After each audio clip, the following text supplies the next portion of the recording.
Chapter 14:14. To the west of the village, more than 2,000 miles away, there was a dense jungle. However, there was not a single beast in the jungle. It was dead silent. Swoosh. But suddenly, a piercing sound could be heard. A young man in white entered the sky above the jungle. It was Qin Feiyang. As soon as he arrived at the sky above the jungle, Qin Feiyang felt that something was wrong. Not only were there no beasts in the jungle, there was not even a flying insect.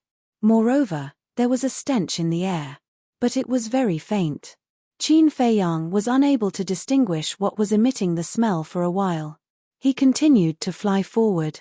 The trees here were very thick. There were even some ancient trees that could not be surrounded by more than a dozen people holding hands.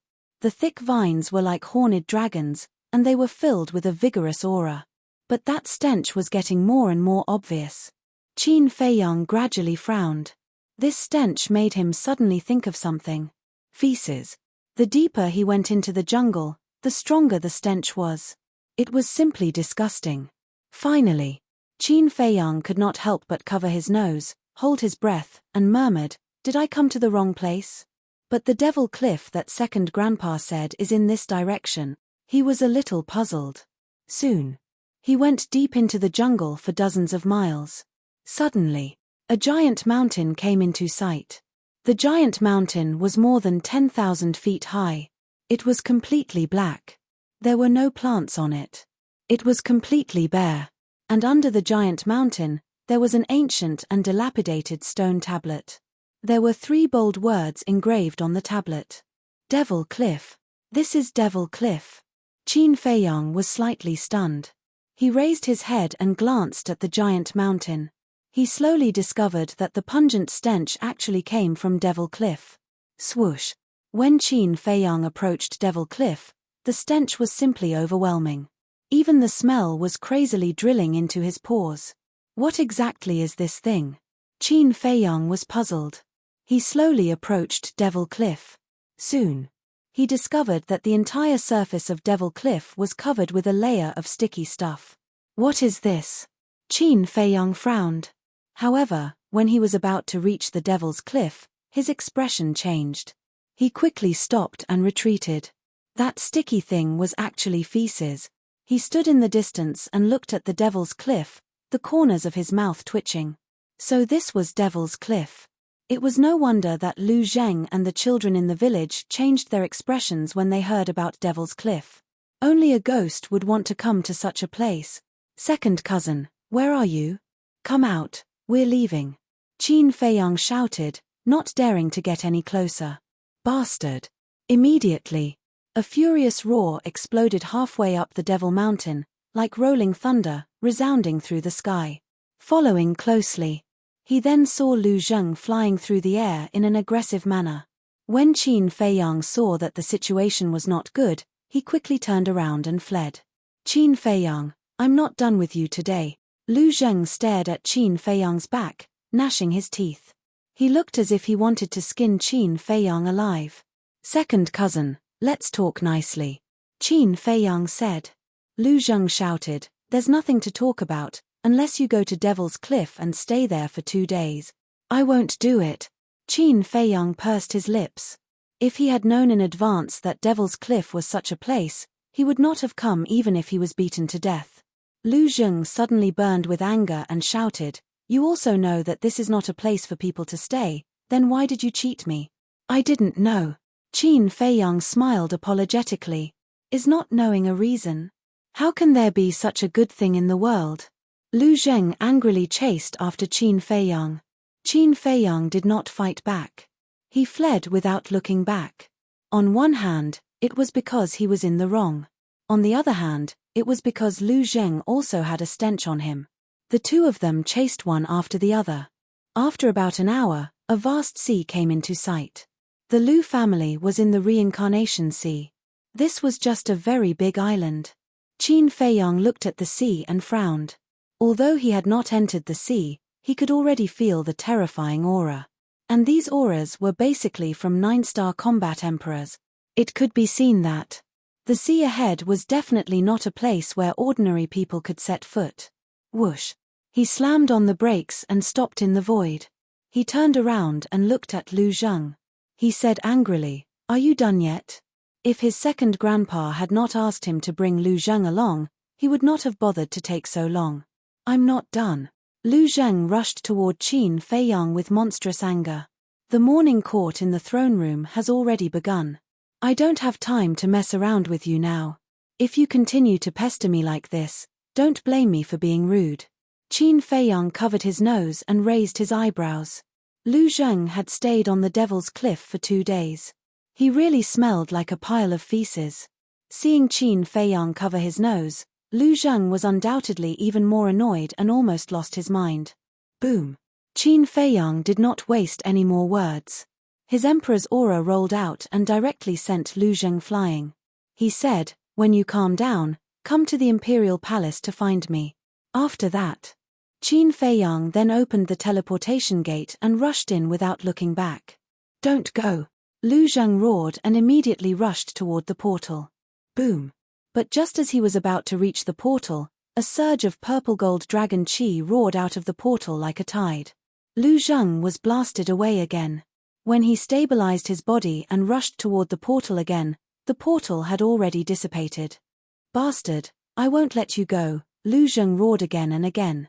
He was so angry that the sea beasts in the sea ahead were frightened. The imperial palace. Civil and military officials, as well as the marquises, gathered in the throne room. But at this moment, the entire throne room was dead silent. The ministers standing in the main hall all lowered their heads and seemed to be deep in thought. Above, the little prince, wearing a dragon robe and a dragon crown, sat on the dragon throne. Although he had just succeeded the throne a few days ago, he already had the temperament of an emperor and was much more mature than before.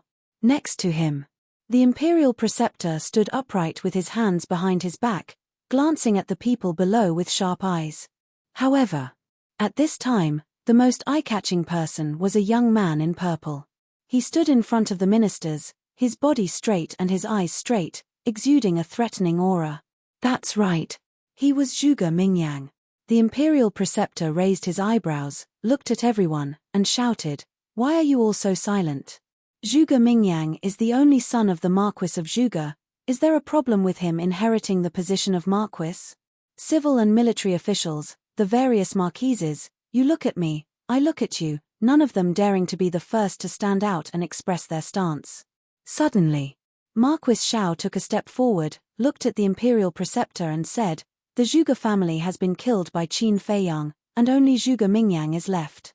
There is naturally no problem for him to inherit the position of Marquis, but I would like to ask the imperial preceptor, does Emperor Hong agree to this?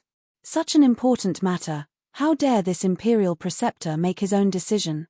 Of course, with the consent of Emperor Hong." The imperial preceptor said expressionlessly, but there was a hint of killing intent hidden in his old eyes. Marquis Shao said, "Since Emperor Hong has already agreed, then as subjects, we naturally do not dare to have any objections." With that, he retreated. "All right. Marquis Shao has already agreed, what about you?" The imperial preceptor looked at the others. Marquis Shao raised his eyebrows, extended his hand and said, "Lord Imperial Preceptor, let me correct you. I only said that I have no objections, I did not say that I agree. Old thing, you're courting death." Zhuge Mingyang raised his eyebrows, turned his head to look at Marquis Shao, and a trace of killing intent lurked in his eyes. The Imperial Preceptor also flew into a rage out of humiliation. He stared at Marquis Shao and said, "What do you mean?" Marquis Shao glanced at Zhuge Mingyang, then raised his head to look at the Imperial Preceptor, and said indifferently, "Marquis Wu inheriting the throne is not a child's play, can't I reserve my opinion?" "Yes, of course." The Imperial Preceptor nodded and smiled, but his smile was very terrifying. The threat in his eyes was no longer concealed. The officials were terrified. However, Marquis Shao turned a blind eye to it and said indifferently, "Zhuge Mingyang's talent is obvious to all, but as a martial marquis, what you need is not only talent, but also loyalty." At this point, Marquis Shao's gaze turned, looked at Zhuge Mingyang, and said, "Zhuge Mingyang, tell this marquis, are you loyal to the great Qin?" The Imperial Preceptor's face darkened. Zhuge Mingyang couldn't help but clench his fists tightly. If you are truly loyal to the great Qin, then swear in front of us right now, in the name of your Zhuge family's ancestors, that you will forever be loyal to the great Qin. If you betray us, then the heavens and earth will destroy you. Do you dare? Marquis Xiao shouted with a stern expression. Zhuge Mingyang's gaze trembled. Could it be that this Marquis Xiao knew something? Marquis Xiao, your words are a bit too much. Zhuge Mingyang is a subject of my great Qin. How is he not loyal? Suddenly, a martial marquis looked at Marquis Xiao with dissatisfaction. This person was Marquis Qian Wu. Marquis Xiao said, I only want him to swear an oath, what's so difficult about that? Marquis Qian Wu said, there's no problem with swearing an oath, but I just feel that your attitude is too aggressive, and I feel that you are targeting Zhuge Mingyang. I think so too. Marquis Xiao, do you have any enmity with Zhuge Mingyang? Why are you targeting him like this? Another martial marquis stood up to speak up for Zhuge Mingyang. This person was Marquis An Wu. Marquis Xiao frowned. Marquis An Wu glanced at him indifferently, and said, actually, there's not much meaning in swearing an oath. I only want to say one thing, as long as you have a clear conscience. With that, he raised his head to look at the imperial tutor and the little prince, and bowed, Imperial tutor, your majesty, this subject agrees that Zhuge Mingyang should inherit the title of Marquis of Zhuge. This subject also agrees. Marquis Qian Wu followed. This subject agrees as well. Another 3 martial marquis stepped out in unison and said to the imperial tutor and the little prince. These 3 people were the Marquis of Qi Wu, Marquis Mo Wu and Marquis Ji Wu, who had been bribed by the imperial tutor. The imperial tutor nodded his head in satisfaction and looked at the others. Who else has any objections? If not, this imperial tutor will announce it. As he spoke, he took out an imperial edict. Marquis Xiao looked at the other marquis and ministers, his brows tightly knitted together. The marquis and ministers all expressed their opinions one after another, and in the end, none of them objected.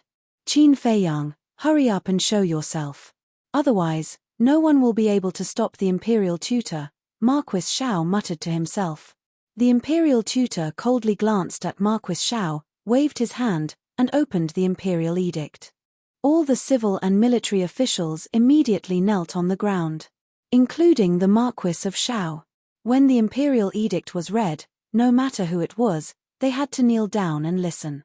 This was a rule that had been left behind since ancient times, and even a martial marquis could not violate it. However, just as the imperial tutor was about to read the imperial edict, a man in white suddenly descended in front of the door of the throne room. Who else could it be but Qin Feiyang?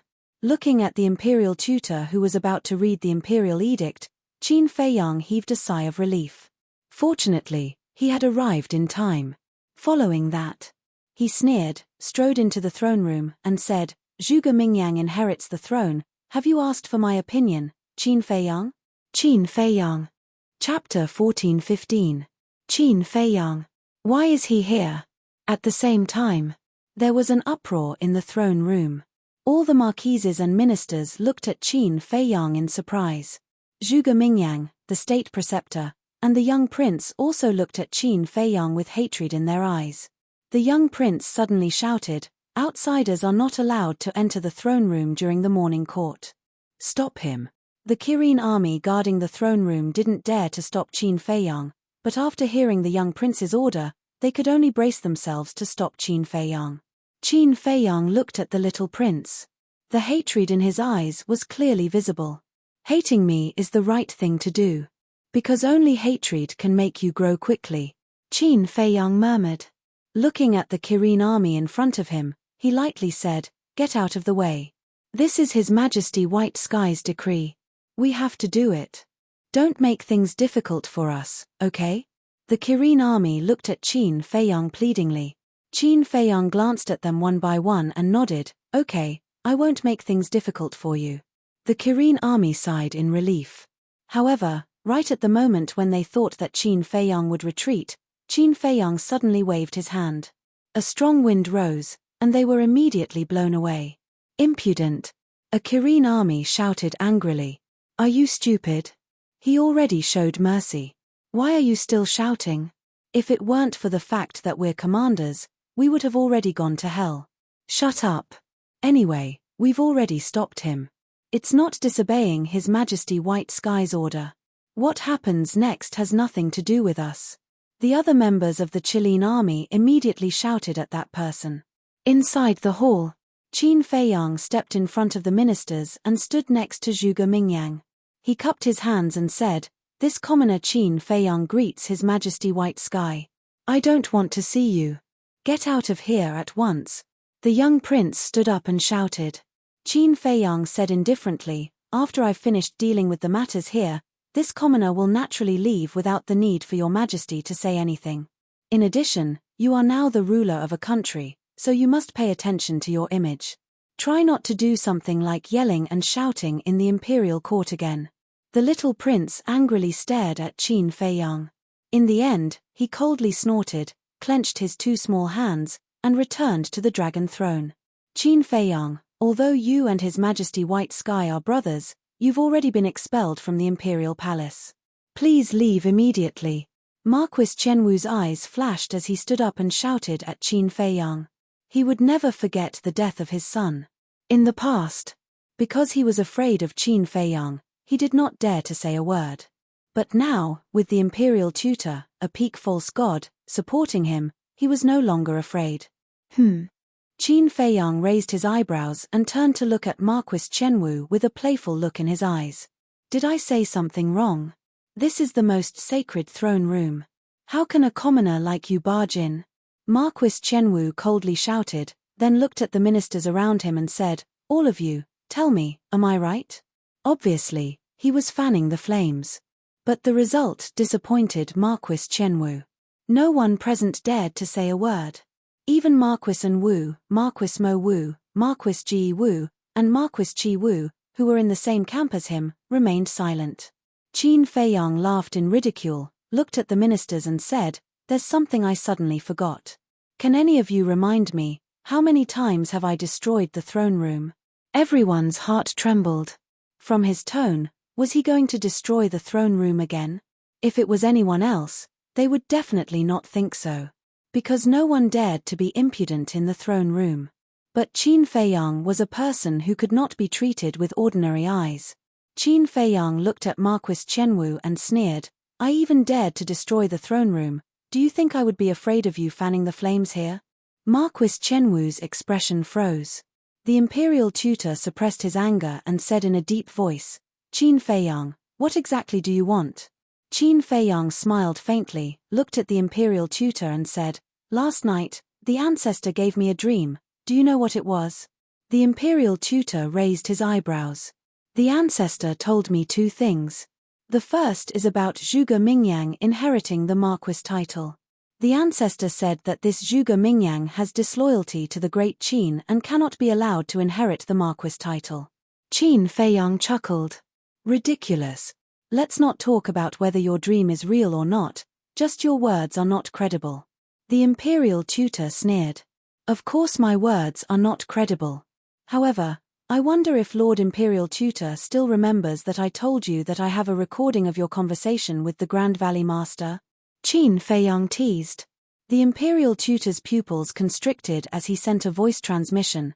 "Don't think that you can threaten me with that recording." "Did I threaten you?" Qin Feiyang asked back. "If that's not a threat, then what is?" The Imperial Tutor said angrily.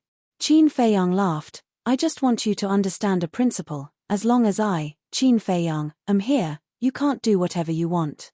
The Imperial Tutor clenched his fists. Qin Feiyang smiled faintly, turned to look at the officials, and said, "Everyone must be thinking, isn't it just a dream? What is there to believe? But I want to tell you that this is a dream from the ancestor. Even if it is not credible, you have to consider it carefully." "Ridiculous. This is too ridiculous." Marquis Qianwu roared with righteous indignation. Qin Feiyang changed the topic and said angrily, "You even dare to question the ancestor, blaspheme, are you courting death?" Marquis Qianwu's body trembled. This was a serious crime, and hurriedly said, "I don't dare to blaspheme the previous emperor, but who knows if your dream is real or fake? Only I know about dreams, of course I can't verify whether it is real or fake. But we don't know if Zhuge Mingyang has any disloyalty. Therefore, I suggest that Zhuge Mingyang's succession of the Marquis title be postponed for the time being. I wonder if anyone has any objections? If there is, don't hesitate to say it. After all, I, Qin Feiyang, am a very democratic person. I respect everyone's opinion. Qin Feiyang said with a smile. Democracy? Respect? Hearing this, many people snorted in their hearts, but no one dared to show it. Because they didn't want to follow in the footsteps of the Zhuge family. Zhuge Mingyang could no longer hold back the anger in his heart. He stared at Qin Feiyang and roared, "Don't go too far. How can such a kind person like me bully you? I'm doing this for the sake of the great Qin, and for your own good. Because everyone is now wondering if you have any ulterior motives. So I have to investigate as soon as possible and prove your innocence. Moreover, if you really don't have any disloyalty, then the Marquis title will be yours sooner or later. What are you afraid of?" Qin Feiyang teased. Zhuge Mingyang said angrily, "Who said I'm afraid? You're just spouting nonsense." Qin Feiyang laughed. "There's a good saying, if you don't do anything wrong, you won't be afraid of ghosts knocking on your door. Since you're not afraid, then cooperate with my investigation. Don't try to twist word. Who do you think you are? Why should I cooperate with you?" Zhuge Mingyang was unable to restrain his anger. Seeing that the situation was not good, the state preceptor shouted, "Shut up." Zhuge Mingyang was not convinced. He looked at the state preceptor and said angrily, "Lord State Preceptor, this is the throne room, you're just going to let him mess around like this? Stupid. Can't you see that Qin Feiyang is setting a trap for you? He wants to provoke you on purpose, make you lose your mind and say those things you shouldn't say, understand?" The state preceptor shouted. Hearing this, Zhuge Mingyang's eyes trembled slightly. He looked at Qin Feiyang gloomily and said, "I, Zhuge Mingyang, have a clear conscience, you can say whatever you want." Qin Feiyang glanced at the state preceptor. As expected, the older the ginger, the spicier it was. He had seen through his scheme so quickly and woke up Zhuge Mingyang. Qin Feiyang looked at the civil and military officials and said impatiently, "All of you, say something. I propose to postpone Zhuge Mingyang's succession as the martial Marquis. Do you have any objections?" Marquis Xiao's eyes flashed, and said, "This Marquis agrees to postpone it. Heard of it?" The state preceptor and Zhuge Mingyang immediately looked at Marquis Xiao, the killing intent in their hearts unprecedentedly strong. Marquis Chenwu raised his eyebrows and said angrily, "Marquis Xiao, what do you mean? Could it be that you have already been bribed by Qin Feiyang? Impudent. Is this something a Marquis dares to say?" Marquis Xiao glared at Marquis Chenwu. Marquis Chenwu said indifferently, "This Marquis is only voicing the doubts in my heart." What a joke. Before Qin Feiyang appeared, this Marquis had already said that Zhuge Mingyang had ulterior motives, so this Marquis only agreed with his own point of view, and has nothing to do with Qin Feiyang. If you continue to spread rumors that this Marquis is colluding with Qin Feiyang, then this Marquis has reason to suspect that you are the same as Zhuge Mingyang, and also have ulterior motives towards the great Qin. Marquis Xiao said. Marquis Chenwu was so angry that he was actually bitten back. All right, the two of you stop arguing. Since everyone can't agree on this matter, then let's discuss it later. Let me first talk about the second dream that the ancestor gave me. Qin Feiyang said. Everyone couldn't help but frown. What kind of trick was this kid playing now? Especially the state preceptor. At this moment, there was an indescribable sense of irritation in his heart. Qin Feiyang laughed.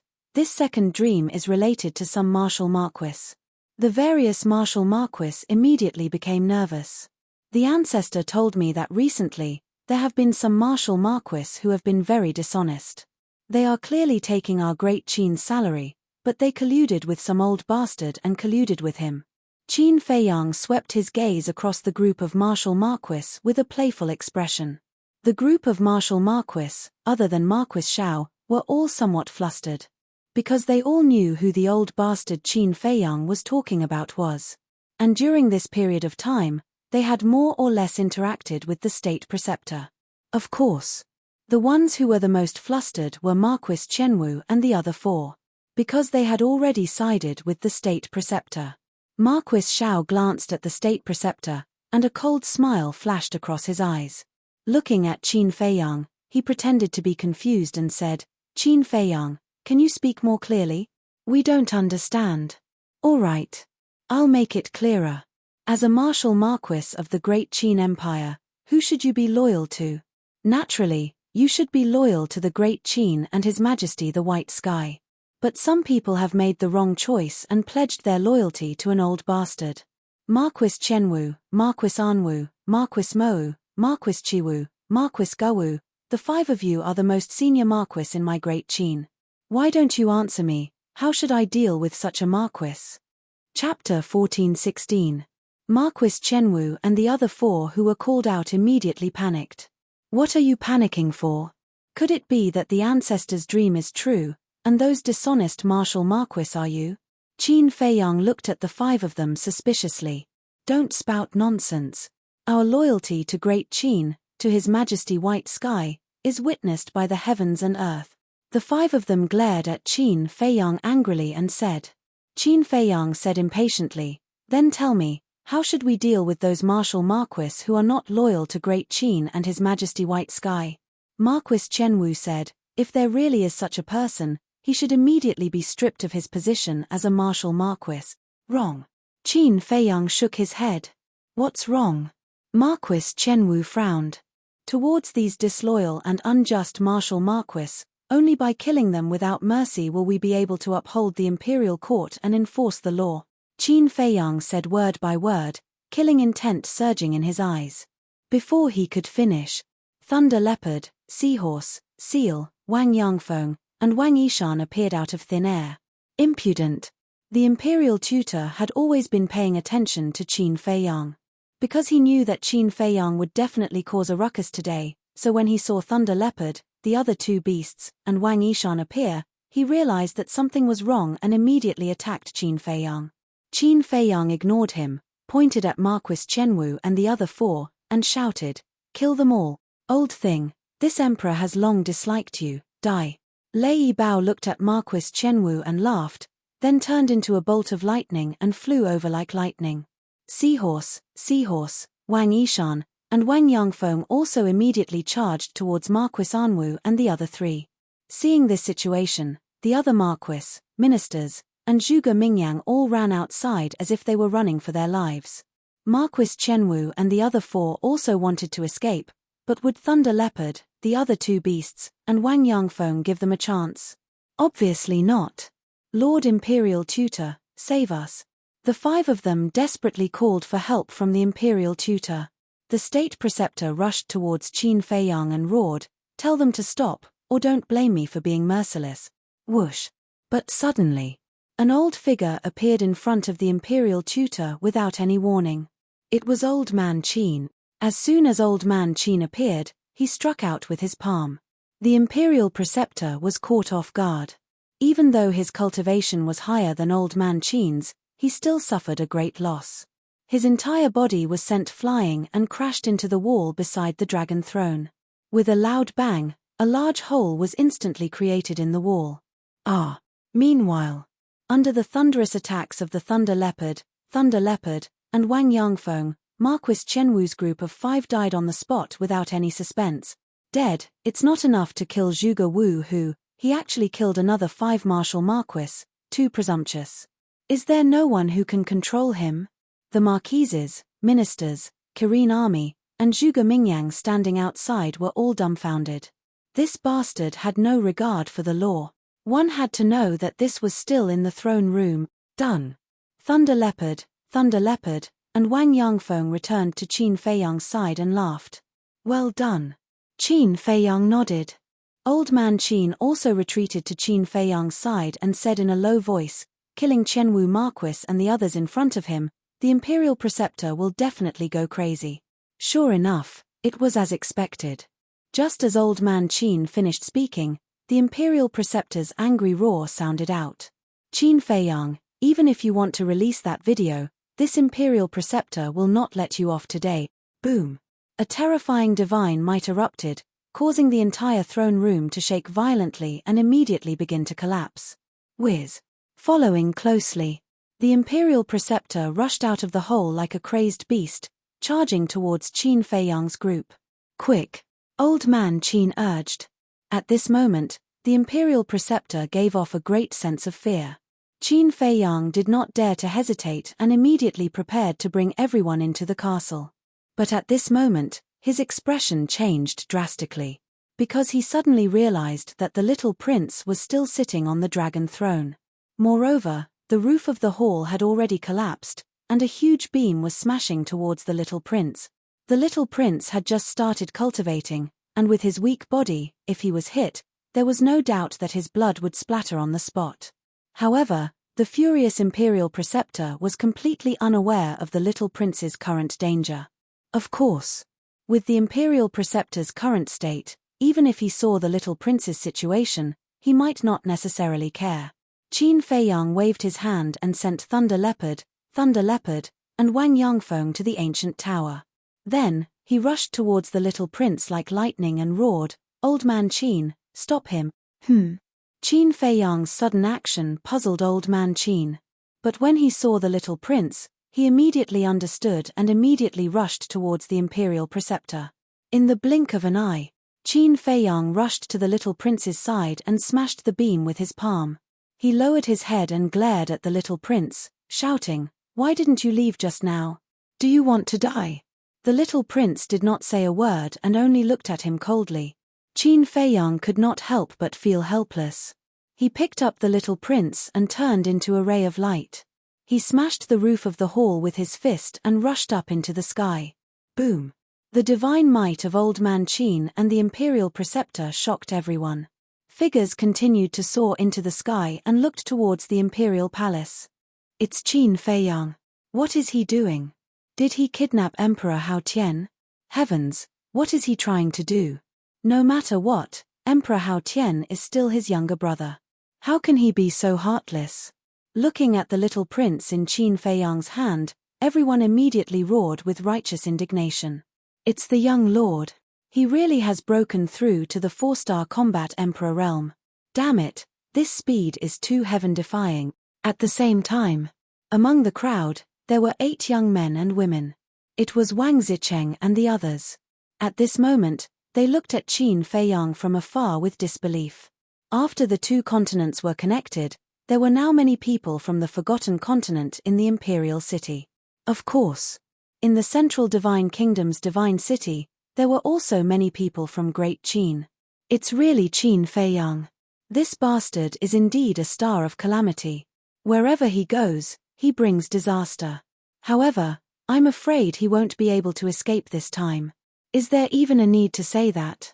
The Mu family, the main pagoda, Great Qin, and the mysterious madam are all looking for him. When they receive the news and rush over, even if this bastard has heaven-defying abilities, only death awaits him. Everyone was discussing. No matter if it was Great Qin's people or Forgotten Continent's people, they all had a gloating attitude. However, Qin Feiyang did not have the time to care about all of this. He looked nervously at the imperial palace below. Boom! Suddenly, Old Man Qin flew out of the throne room like a meteor and smashed into a large hall several li away. Following a loud explosion, a huge crater appeared in the ground. The surrounding palaces also collapsed one after another. Countless palace maids and eunuchs were affected. Qin Feiyang's heart sank. He did not expect old Qin to be injured so easily by the imperial tutor. The gap between the peak of the semi-divinity realm and the semi-divinity realm was too big. Qin Feiyang, you son of a bitch, I'll definitely kill you today. Following a furious roar, the imperial tutor rushed into the sky with a monstrous aura. Boom! The shattered imperial palace also completely collapsed, turning into ruins. The throne room was once again destroyed because of Qin Feiyang. Can't that bastard stop for a bit? Isn't that right? It was fine in the past because there were no people from the Forgotten Continent. However, with so many outsiders watching, isn't he embarrassing Great Qin? Don't wash your dirty linen in public. He's really embarrassing us. Everyone was indignant, and their expressions were filled with disgust for Qin Feiyang. However, why did Qin Feiyang do this? Wasn't it to protect Great Qin and them? They did not know anything, so what right did they have to criticize Qin Feiyang? I didn't expect young master's situation to be so bad in Great Qin. Yeah. It's worse than when he was on the Forgotten Continent. It's really hard on him. He has to protect Great Qin while being cursed by Great Qin's people. If it were me, I would have already turned on him. However, he silently endured it. Who can understand the pain in his heart? Wang Zicheng and the others could not help but sigh inwardly. Although they did not know the real situation, based on their understanding of Qin Feiyang, it was not difficult to guess that Qin Feiyang did this for the sake of Great Qin. Qin Feiyang. The imperial tutor flew into the sky and charged towards Qin Feiyang immediately. The killing intent in his eyes was undisguised. Feiyang, run! Old Qin rushed out of the deep crater. Seeing the situation, his expression changed and he anxiously roared. Qin Feiyang glanced at old Qin and smiled coldly at the imperial tutor. He was about to put down the little prince and enter the ancient castle. However, at this moment, a strong sense of danger rose in his heart. Immediately after, he felt a tearing pain in his lower abdomen. He lowered his head and saw that a dagger had appeared in the little prince's hand at some point in time. The dagger was very short, only about half a foot long. It was like a toy knife, but it was very sharp. The tip of the dagger had already pierced through Qin Feiyang's lower abdomen. Qin Feiyang immediately frowned. He raised his other arm and snatched the dagger from the little prince's hand. Although the little prince's actions were unexpected, the dagger did not pierce through his qi. However, Qin Feiyang's expression darkened. He lowered his head to look at the little prince. The little prince also raised his head and looked at Qin Feiyang. There was no fear on his tender little face. The imperial tutor, old Qin, and the surrounding civil and military officials were stunned on the spot when they saw this scene. They didn't expect that the little prince would attack Qin Feiyang. But then, everyone couldn't help but become nervous. Because they all knew Qin Feiyang too well. If people don't offend me, I won't offend them. For Qin Feiyang, anyone who wanted to harm him, he would not let them go. The first prince and the others in the past were the best examples. Feiyang, don't be impulsive, old Qin murmured. His palms were sweating. He was afraid that Qin Feiyang's slap would end the little prince's life. After the imperial tutor came back to his senses, his eyes flickered. Qin Feiyang, stop. Suddenly, Emperor Hong's voice came from afar. Emperor Hong was like a bolt of lightning, tearing through the sky. In less than 3 breaths, he had arrived in front of Qin Feiyang. But Qin Feiyang ignored him. He lowered his head and stared at the little prince with a cold light in his eyes. Emperor Hong was also extremely nervous. He is your younger brother after all, and he is young and ignorant. Why do you have to bother with him? Let him go. Take it as great-grandfather begging you. Great-grandfather? Chapter 14:17. It could be said. Qin Feiyang did not hold back when he said those words. In front of so many people, being ridiculed like this in front of everyone, Emperor Hong also had a face full of shame, unable to show his face. What is it? Nothing to say. Qin Feiyang sneered. Emperor Hong said, this old man doesn't care what you say, as long as you can let Haotian go. You care about him that much. Qin Feiyang was startled, then grinned and said, then do you know that what I like to do the most is to destroy the things that others care about the most? You dare. Emperor Hong immediately glared at him. Do you think I don't dare? Qin Feiyang chuckled, playing with the dagger that the little prince had used to attack him. The sharp blade gleamed with a cold light. Emperor Hong's body and mind tightened, and he hurriedly said, don't hurt him, this old man. I beg you. Qin Feiyang was stunned, and said, what did you say? Say it again, I didn't hear it clearly just now. Emperor Hong stared at Qin Feiyang, clenched his fists, and gritted his teeth. This old man begs you. Ha ha, Qin Feiyang laughed out loud. He actually put down his pride to beg him. If it was in private, with only the two of them, it would be fine. But now, there were a lot of people looking at them. Wasn't this old fellow afraid that he would become the laughingstock of everyone in the future? I beg you. Emperor Hong opened his mouth again, his eyes bloodshot. As the son of the Qin emperor, and also the second-generation emperor who ruled the Great Qin. He was also Qin Feiyang's great-grandfather. But now, he was so humble in front of Qin Feiyang. It could be imagined that he did not feel good in his heart. But at this moment, he had no choice but to endure it. Originally, I was quite angry, but looking at your funny face, I feel much better. All right, seeing that you are so sincere, I will return the little prince to you. But I have a condition. Qin Feiyang said. Speak. Emperor Hong said. Before entering the divine site, you and the imperial advisor are not allowed to do anything to me or the people around me. As Qin Feiyang spoke, he pointed to Old Man Qin in the distance and added, including him. Lord Emperor Hong, you can't agree to it. The imperial preceptor's expression changed as he hurriedly said. If you don't agree to his conditions, do you have any other way to save Haotian from him?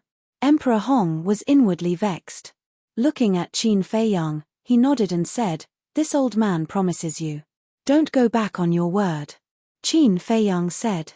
Emperor Hong said in a deep voice, with so many people watching and listening, this old man can't afford to lose this face.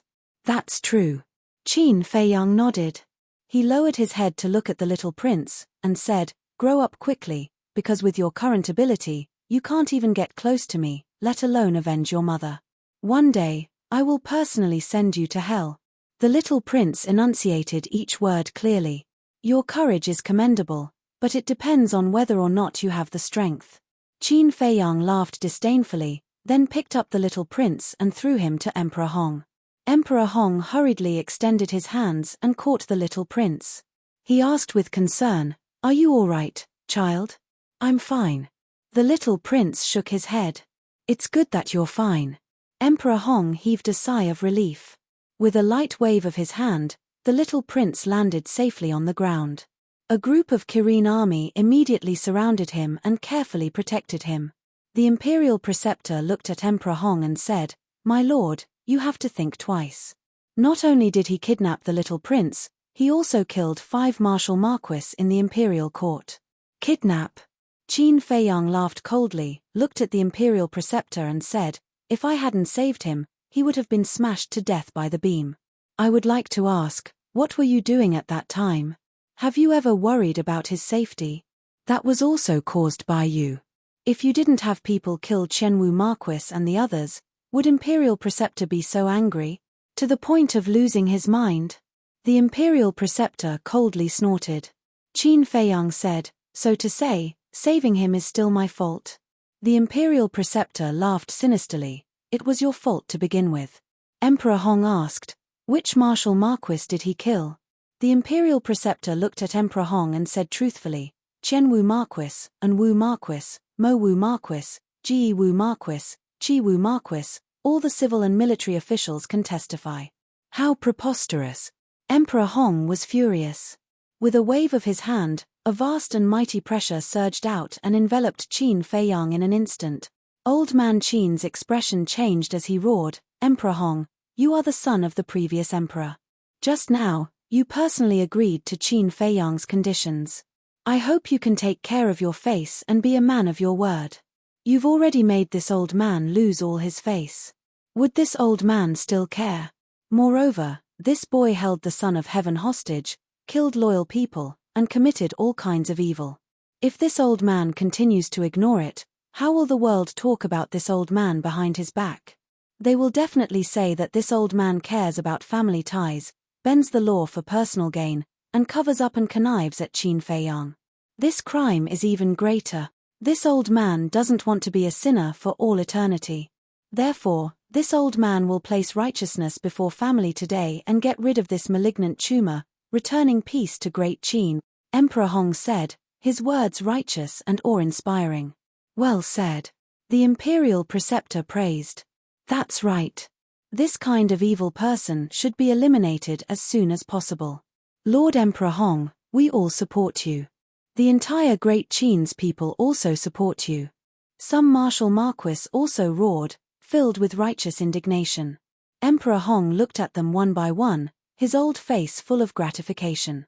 Following that, he looked at Old Man Qin and shouted, did you see that? Qin Feiyang's actions these few years have long aroused public indignation. If this old man doesn't kill him today, how will I account to the world? Old man Qin lamented. Lord Emperor Hong, the older you get, the more muddle-headed you become. Preposterous, you still dare to humiliate this old man. You colluded with Qin Feiyang, plotted to usurp the throne, your crime is also unforgivable. Imperial Preceptor, immediately arrest him. If he dares to resist, execute him on the spot. Emperor Hong roared. Yes. The Imperial Preceptor responded respectfully, turned to look at Old Man Qin, and said with a cold smile, Old man, today is your doomsday. Boom. Finished speaking. Divine might surged out, charging towards Old Man Qin. Haha, my dignified great Qin actually doesn't have a reasonable person, letting wolves rule the road, how lamentable. Great Qin is not far from destruction. Old Man Qin raised his head and laughed wildly, incomparably sorrowful. Deceiving the public with lies, damn it. A strong killing intent flashed in the Imperial Preceptor's eyes. Bastard, this old man won't let you continue to be so insolent. Today, even if my body is smashed to pieces, this old man will drag you down to hell together. Old Man Qin smiled sinisterly, his divine might erupting with a bang, carrying a sense of determination as he faced the Imperial Preceptor. Old Man Qin, what are you going to do? Qin Feiyang said in shock and anger. Don't worry about me, if there's a chance, run away. But you have to promise me, after you become strong, you must pacify the chaos of Great Qin and protect the rivers and mountains left behind by the previous emperor. If someone dares to stir up trouble, even if it's a relative whose blood is thicker than water, please don't show mercy. Old Man Qin roared. This sentence was already very obvious. This family whose blood was thicker than water was undoubtedly referring to Emperor Hong and the emperor these people. Old Man Qin was a person who valued friendship and righteousness. To be able to make him harden his heart to say these words, it could be seen how disappointed he was with Emperor Hong at this moment. I will. Qin Feiyang said silently, then looked at Emperor Hong and said, Cancer? Righteousness over family? You're really good. Cut the crap. This old man will send you on your way now. Emperor Hong shouted coldly, took a step forward, and mercilessly slapped towards Qin Feiyang's head. On the other side, State Preceptor and Old Man Qin also collided. Old bastard, die with this old man. Old Man Qin laughed sinisterly, a destructive aura rushed out of his body, and the void immediately shattered crazily. This, State Preceptor's body stiffened, and he immediately turned around to flee, roaring, Emperor Hong, he's going to self-destruct, run. What? Self-destruct? Emperor Hong's body and mind trembled. How could he have thought that Old Man Qin would actually do such a crazy thing? False god self-destruct, even if he was a supreme existence of the peak false god realm, it would be difficult to escape death. This was not the main point. The main point was that once Old Man Qin self-destructed, the entire imperial palace and imperial city would instantly be reduced to ashes. No one here would be spared, and they would all die. Old Man Qin, I'm sorry, I caused your death. If I didn't have to save the little prince, how could you fall to such a state? Qin Feiyang closed his eyes in pain, 2 drops of tears silently falling from the corner of his eyes. False god is going to self-destruct, everyone run. At the same time, whether it was the imperial palace, the temple, or the major cities, they were all in a panic at this moment. Everyone scrambled to open the teleportation gate and escape. False god self-destruct. Damn it, this is a bit too much. Wang Zicheng's group of 8 also fled at the sight of the wind. Never would they have thought that the situation would become so serious. Humph. However, at this moment, above the imperial palace, a cold snort suddenly sounded. As the people fled, they hurriedly glanced around and found that it was a mysterious man in white. His figure was tall and imposing, and his entire body exuded an astonishing aura. It was not difficult to determine that he should be a young man. However, he wore a white mask on his face, covering his true appearance. No one knew who he was. However, sensing this person's aura, Qin Feiyang immediately became spirited, and transmitted, Old Man Qin, there is a turning point, don't self-destruct. However, Old Man Qin turned a deaf ear. Qin Feiyang anxiously shouted, "If you self-destruct now, you may not be able to kill the imperial advisor. Don't die in vain, you are a loyal person of my great Qin. I don't want you to die, and I don't want you to lose your life for a damn old bastard. It's not worth it." Old man Qin's body trembled slightly, and suddenly woke up. He quickly stopped self-destructing, and that destructive aura also retreated like a tide. Stopped self-destructing? Everyone was surprised. The imperial advisor also stopped and looked at old man Qin suspiciously. Emperor Hong's brows also tightened. But the next moment, everyone raised their heads in unison and looked at the masked man in white. As soon as this person appeared, old man Qin stopped self-destructing. It was enough to see that this person was definitely related to Qin Feiyang, and might even be the reinforcements that Qin Feiyang had found. It's really a false alarm. If old man Qin really self-destructed, not to mention the imperial advisor and Emperor Hong, people like us will definitely die. Yeah. Although I haven't seen a fake god self-destruct with my own eyes, I can imagine how scared it is. Wang Zicheng's group of 8 also heaved a sigh of relief. Their clothes were soaked in cold sweat. This was too crazy. Chapter 14:18. The white-clothed man stood proudly in the air, his body as straight as an iron pine, his thick black hair fluttering in the wind, his clothes fluttering. He was like a god descending to the world, his eyes filled with a hint of arrogance that looked down on all living things. Swish. Under everyone's gazes, he took a step forward and landed beside Qin Feiyang, looking at the imperial tutor opposite him. Qin Feiyang sent a sound transmission. "Big cousin, aren't you consolidating your realm? Why are you here?" That's right. This person was the Lu family's monstrous genius, Lu Jiajin. Although Lu Jiajin was wearing a mask, his voice did not change at all. Therefore, Qin Feiyang recognized him at once. "Not long after you left, Second Grandpa sent me a message, saying that you would definitely cause a ruckus in the imperial palace.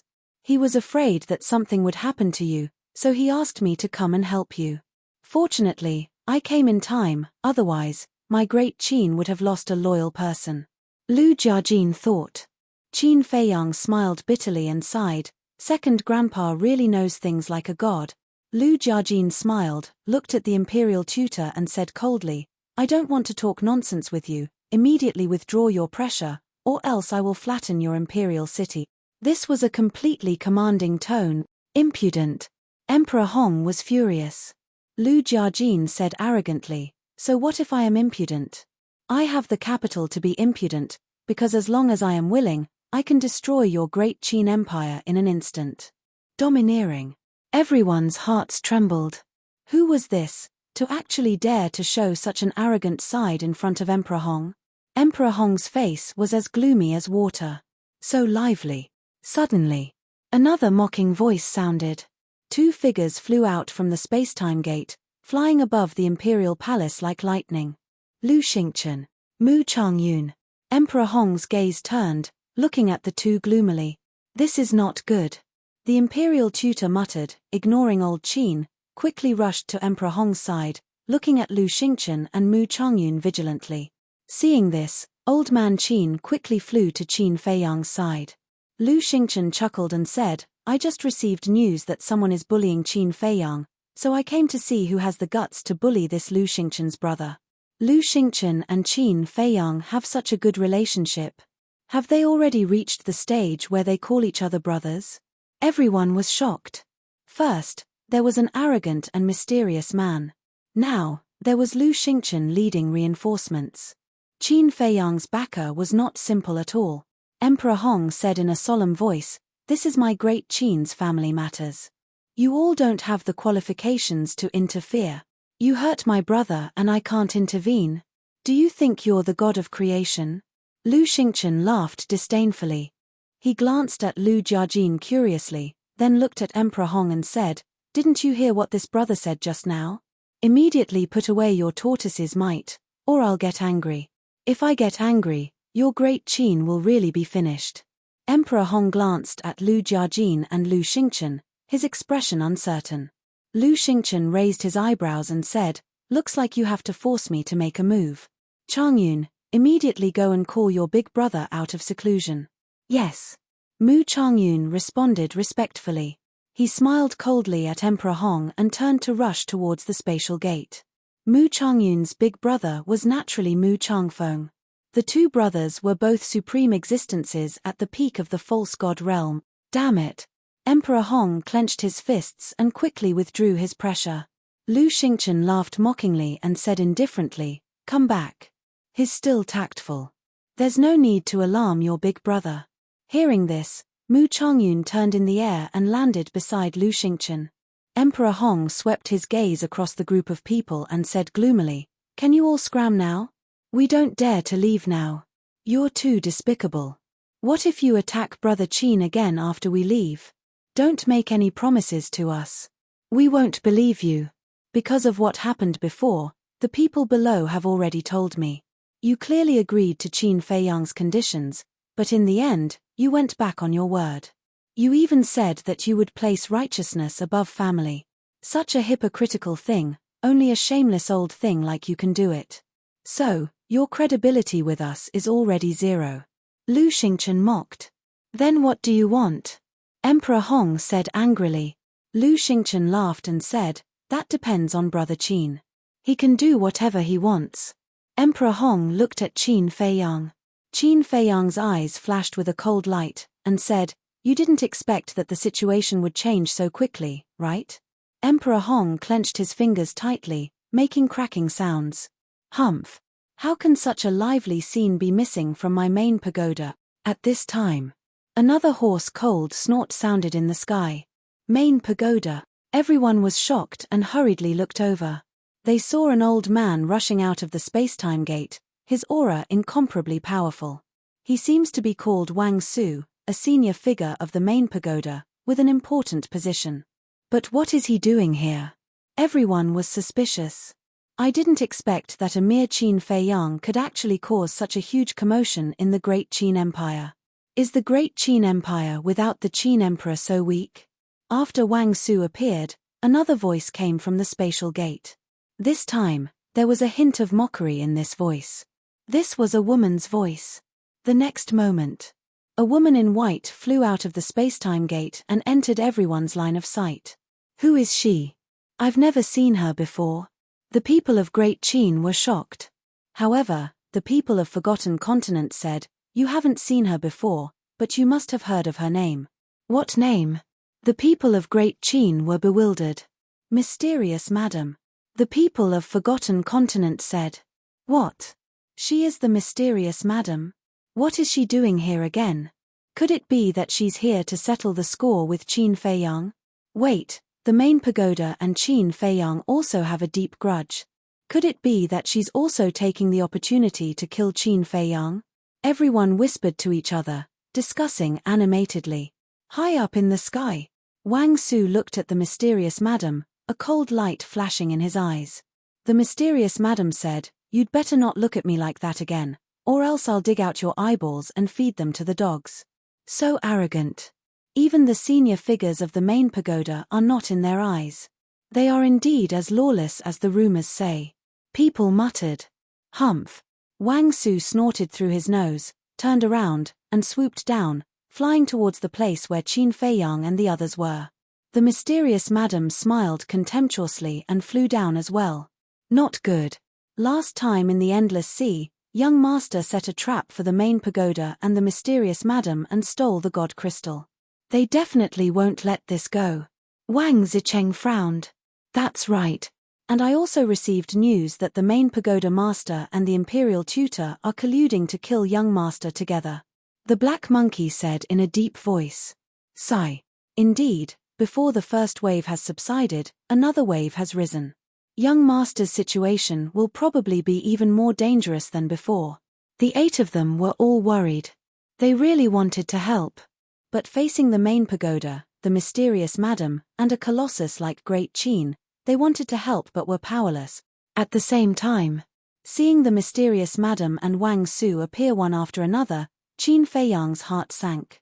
Let's not talk about Wang Su first, let's talk about the Mysterious Madam. He understood this woman quite well. She was a person who would not take revenge. The most important thing was, Behind this woman, in addition to the teacher of the Miss of the Dragon Phoenix House, there was also a peak false god that even Mu Changyun was afraid of. Swish. Wang Su and the mysterious madam descended one after another. The mysterious madam immediately looked at Qin Feiyang, the anger in her eyes undisguised. Qin Feiyang couldn't help but panic in his heart, and said, "Big cousin, this woman is not a good person, let's retreat." Lu Jiajin nodded. But the mysterious madam knew Qin Feiyang too well, and instantly saw through Qin Feiyang's plan, and said coldly, "Boy, if you dare to move, I will slaughter the people of Great Qin." Qin Feiyang's eyes trembled. He never doubted what the mysterious madam said. The imperial tutor looked at Qin Feiyang coldly and said, "Emperor Hong, the situation has reversed, and it's on our side." "What do you mean?" Emperor Hong was surprised. The main tower and that woman have a deep hatred with Qin Feiyang, and they also have a grudge with the Mu family. So I concluded that they must have come to help us this time. The imperial tutor secretly said. "That's really good news."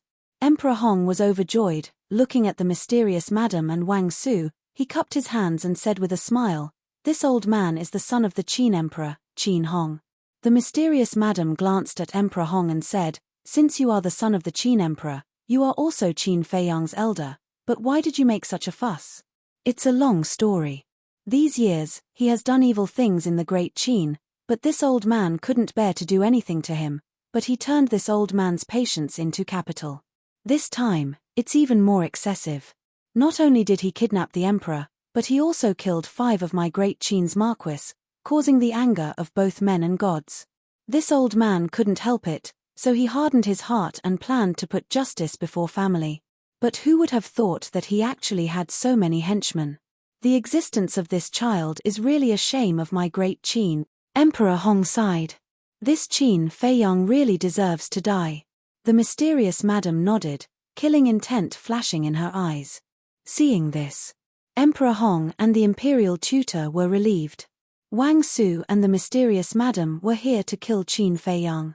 But at the same time, hearing Emperor Hong's words, old man Qin was unable to restrain his anger and roared, "Emperor Hong, please touch your conscience when you speak. The one who should touch your conscience and repent is you. You are the pillar of my Great Qin, but you are in cahoots with Qin Feiyang. Are you worthy of our trust in you?" Emperor Hong rebuked angrily. Old man Qin was mad with hatred. Qin Feiyang reached out to hold old man Qin down, and comforted him. "Don't talk nonsense with him, it's useless." The imperial tutor sneered, "Qin Feiyang, you didn't expect that the situation would change so quickly." Qin Feiyang glanced at the imperial tutor, looked at the mysterious madam and Wang Su, and said, "I will find a time to settle the grudges between you and me in the future, but for now, please don't interfere in the matters here." "Who do you think you are? If you tell me not to interfere, I won't interfere." The mysterious madam sneered. Wang Su did not speak, but his old face was filled with killing intent. Qin Feiyang's face was gloomy. The atmosphere at the scene gradually became solemn. Emperor Hong glanced at the 3 of them, his eyes flashing slightly, and said to the imperial tutor, "How is the strength behind Wang Su and the mysterious madam?" "Very strong.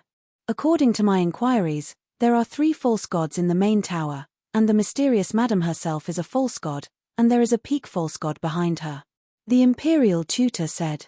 Emperor Hong thought, "Then with us, we can definitely fight with Qin Feiyang and the others. Yes. This is a once-in-a-lifetime opportunity. And if we kill Qin Feiyang now, we can also snatch the 3 kinds of pill fire from him," the imperial tutor thought, his killing intent rising. Chapter 14:19. Emperor Hong's heart skipped a beat. If he could snatch all 3 types of pill fire from Qin Feiyang's body, then this time Great Qin would have 3,000 people enter the miracle. Thinking of this, Emperor Hong's eyes flashed with killing intent as he shouted, "Do it." The imperial preceptor had been waiting impatiently for a long time. Hearing Emperor Hong's words, he immediately attacked towards Qin Feiyang. "Really stubborn." Lu Xingchen smiled coldly and waved his hand. Mu Changyun, who was standing behind him, immediately rushed out and slammed his palm towards the imperial preceptor. Boom! The 2 of them each retreated a few feet, and then took a step into the sky. Without saying a word, they began to fight at the top of the clouds. Emperor Hong looked at Wang Su and the mysterious madam, cupped his hands, and said, "The two of you, since we are already allies, then I ask the two of you to quickly return and invite the experts around you to kill these black sheep." Finished. Emperor Hong waved his hand, and the power of the false god rolled out, carrying a world-destroying aura as it pounced towards Qin Feiyang's group. Lu Jiajin's eyes flashed with a sharp light as he shouted, "Old Qin, accept the challenge." Old Qin nodded. Boom. The two of them attacked at the same time.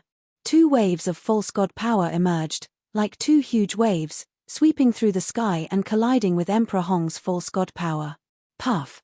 Old Qin and Lu Jiajin immediately spat out a mouthful of blood, staggered, and kept retreating. Qin Feiyang's heart sank. Lu Jiajin had just broken through to the false god realm, so he was definitely not Emperor Hong's opponent. As for Old Qin, although he was a veteran false god, compared to Emperor Hong, who was at the peak of the false god realm, he was still far from it. Qin Feiyang looked at Lu Xingchen and said, "It seems that you have to go back and call Mu Changfeng to help." Lu Xingchen glanced at Emperor Hong, then looked up at Mu Changyun and the imperial preceptor who were fighting at the top of the clouds. He waved his hand and smiled, "No need." Qin Feiyang was bewildered. Lu Xingchen said, "Actually, Mu Changfeng has always been by my side. Just now, when I told Mu Changyun to go back and call him, it was purely to tease the imperial advisor and Emperor Hong."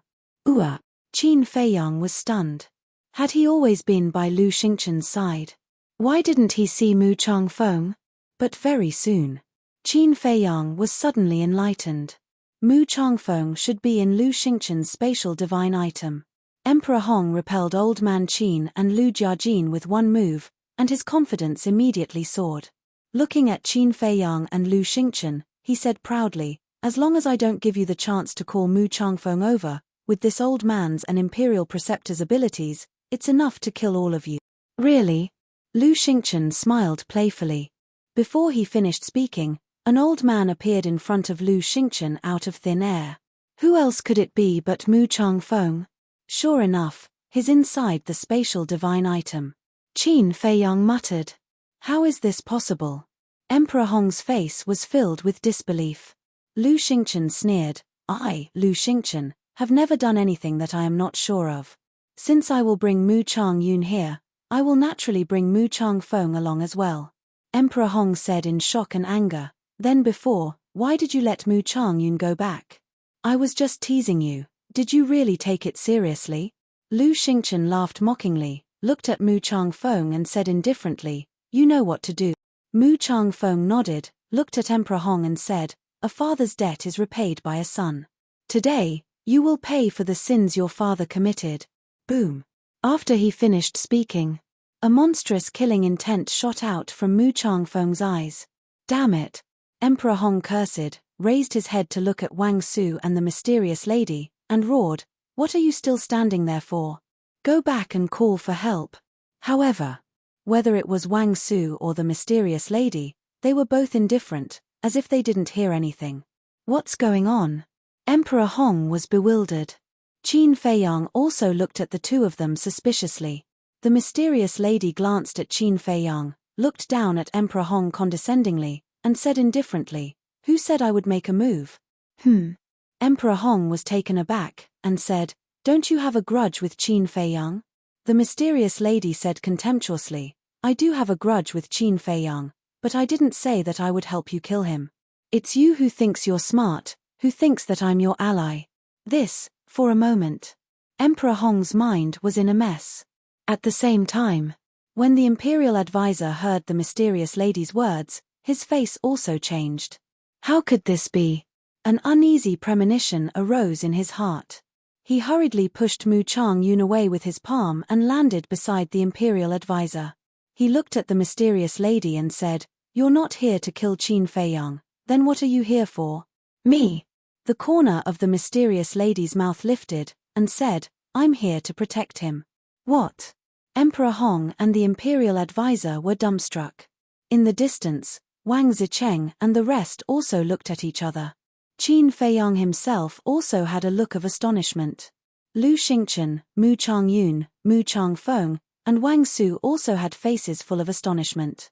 Clearly, they did not expect that this woman was actually here to protect Qin Feiyang, especially Wang Su and Lu Xingchen, three people.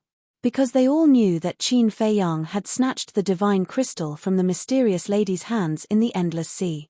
Logically speaking, with the mysterious lady's personality, she would definitely find Qin Feiyang to settle the score.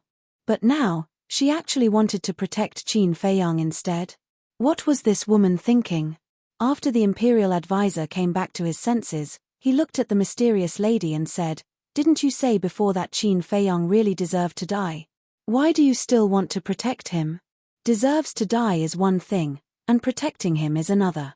In short, with me here today, no one can even think of hurting a single hair on his head," the mysterious lady said domineeringly. Everyone's heart trembled. This tone, this attitude, was enough to show that she was determined to protect Qin Feiyang. What kind of trick are you playing this time? But Qin Feiyang had an indescribable irritation in his heart. If it were someone else, he might not think too much. But this woman, he knew too well that she would never do anything that would not benefit her. But why? No matter how he thought about it, he couldn't figure it out. What about you? The imperial advisor looked at Wang Su again. Wang Su glanced at the mysterious lady, looked at the imperial advisor and Emperor Hong, and said, "This old man is also under the orders of the Chief Tower Master to protect Qin Feiyang." What? This time, everyone was completely dumbfounded. The mysterious lady came to protect Qin Feiyang, which was understandable.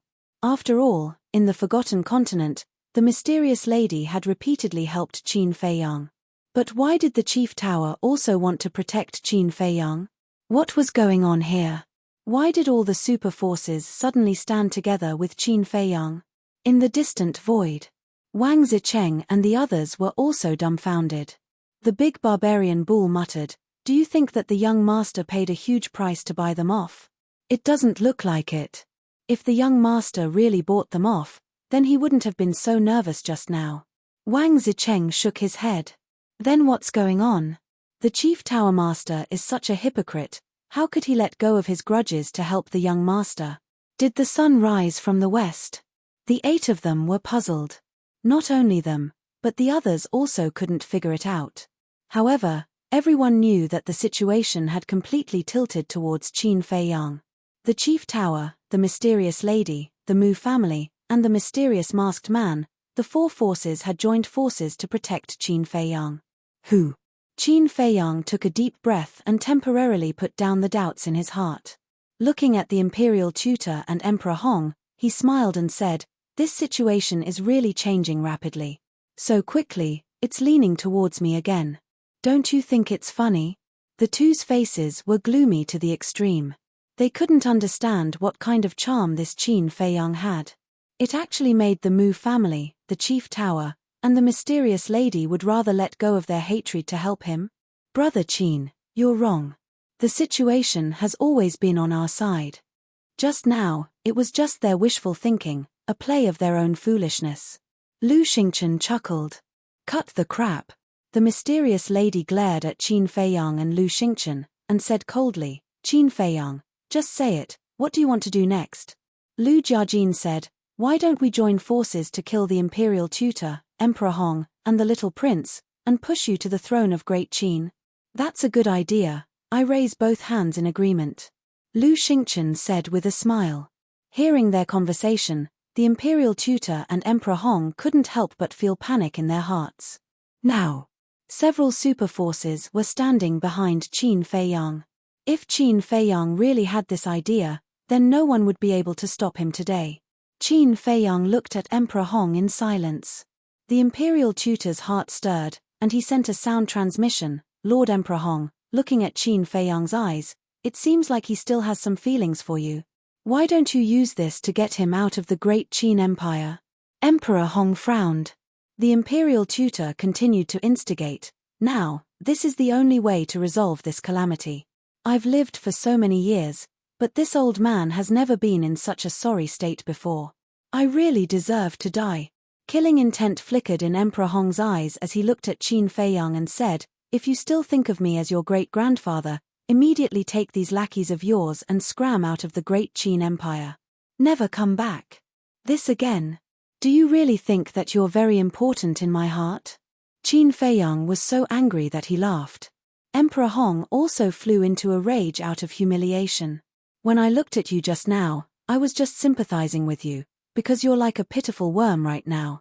Also, Great Qin doesn't belong to you alone. If I want to stay, I'll stay. If I want to leave, I'll leave. You can't control it, and you don't have the qualifications to control it. Qin Feiyang scolded mercilessly. Emperor Hong could no longer hold back the anger in his heart as he roared, Great Qin was single-handedly built by my father. What does it have to do with an abandoned son like you? Abandoned son? Qin Feiyang's body and mind trembled, and his hands involuntarily clenched tightly. The hatred and anger that had accumulated for many years in his heart was completely ignited because of Emperor Hong's words. Too much, Lu Jiajin muttered. Being abandoned by the emperor was the pain of Qin Feiyang's life. It even left a scar in his heart that was difficult to heal. Emperor Hong's words undoubtedly tore open this scar mercilessly, making Qin Feiyang's heart drip with blood. Lu Jiajin turned his head to look at Qin Feiyang. Looking at Qin Feiyang's pained expression, a monstrous rage rose in his heart. There are some things that are inconvenient for you to do, so let me do it. Chapter 1420. Pa. The crisp sound of a slap resounded above the imperial palace, which was particularly ear-piercing. Similarly, Lu Jiajin's slap also shocked countless people. One must know. The one standing there was Emperor Hong. Not only was he the son of the previous emperor, but he was also the second-generation emperor. How could he dare to slap him in public? Emperor Hong himself was also stunned. The imperial preceptor was also shocked. Who was this person? He was actually so bold. The scene fell into a dead silence. Suddenly, Emperor Hong raised his head, stared at Lu Jiajin gloomily, and roared, You dare to hit this old man? Hitting you is considered light. Look at this world. How can there be a great-grandfather like you? Lu Jiajin snorted coldly, raised his arm, and slapped again. Emperor Hong's hostility overflowed, and killing intent burst out of his eyes. But at this moment, Qin Feiyang clenched his hands and shouted, Old man, if you dare to move, I will let them kill everyone related to the Qin clan, and let the Qin clan have no descendant. Emperor Hong roared, Evil creature, don't forget, you are also a member of the Qin clan. Didn't you just say that I am an abandoned child? What does an abandoned child have to do with your Qin clan? Qin Feiyang sneered. Emperor Hong was furious. But at this time, Lu Jiajin's slap landed solidly on his face, and a blood-red palm print quickly appeared. This was not a slap on the face, but on Emperor Hong's self-esteem. In front of everyone, he was slapped twice in a row. How could he face the world in the future? He was about to go crazy in his heart. But he didn't dare to move. He didn't dare to fight back. Because what Qin Feiyang had just said was like a ghost, floating in his ears. Kill everyone related to the Qin clan. If because of his impulse, the Qin clan had no descendants, even if he died, it would be difficult to atone for his sins. Pa. Lu Jiajin's expression was cold. He raised his hand and slapped Emperor Hong's old face one after another. Not long after, Emperor Hong's entire face swelled up like a pig's head. However, he seemed to have become numb and did not make a sound. It's really sad that Qin Feiyang has a great-grandfather like you. In the end, Lu Jiajin shook his head and sneered. Then, he turned around and swaggered back to Qin Feiyang. Have you had enough? Did you vent your anger? Now that you've vented your anger, scram, Emperor Hong roared at the few of them, hysterical.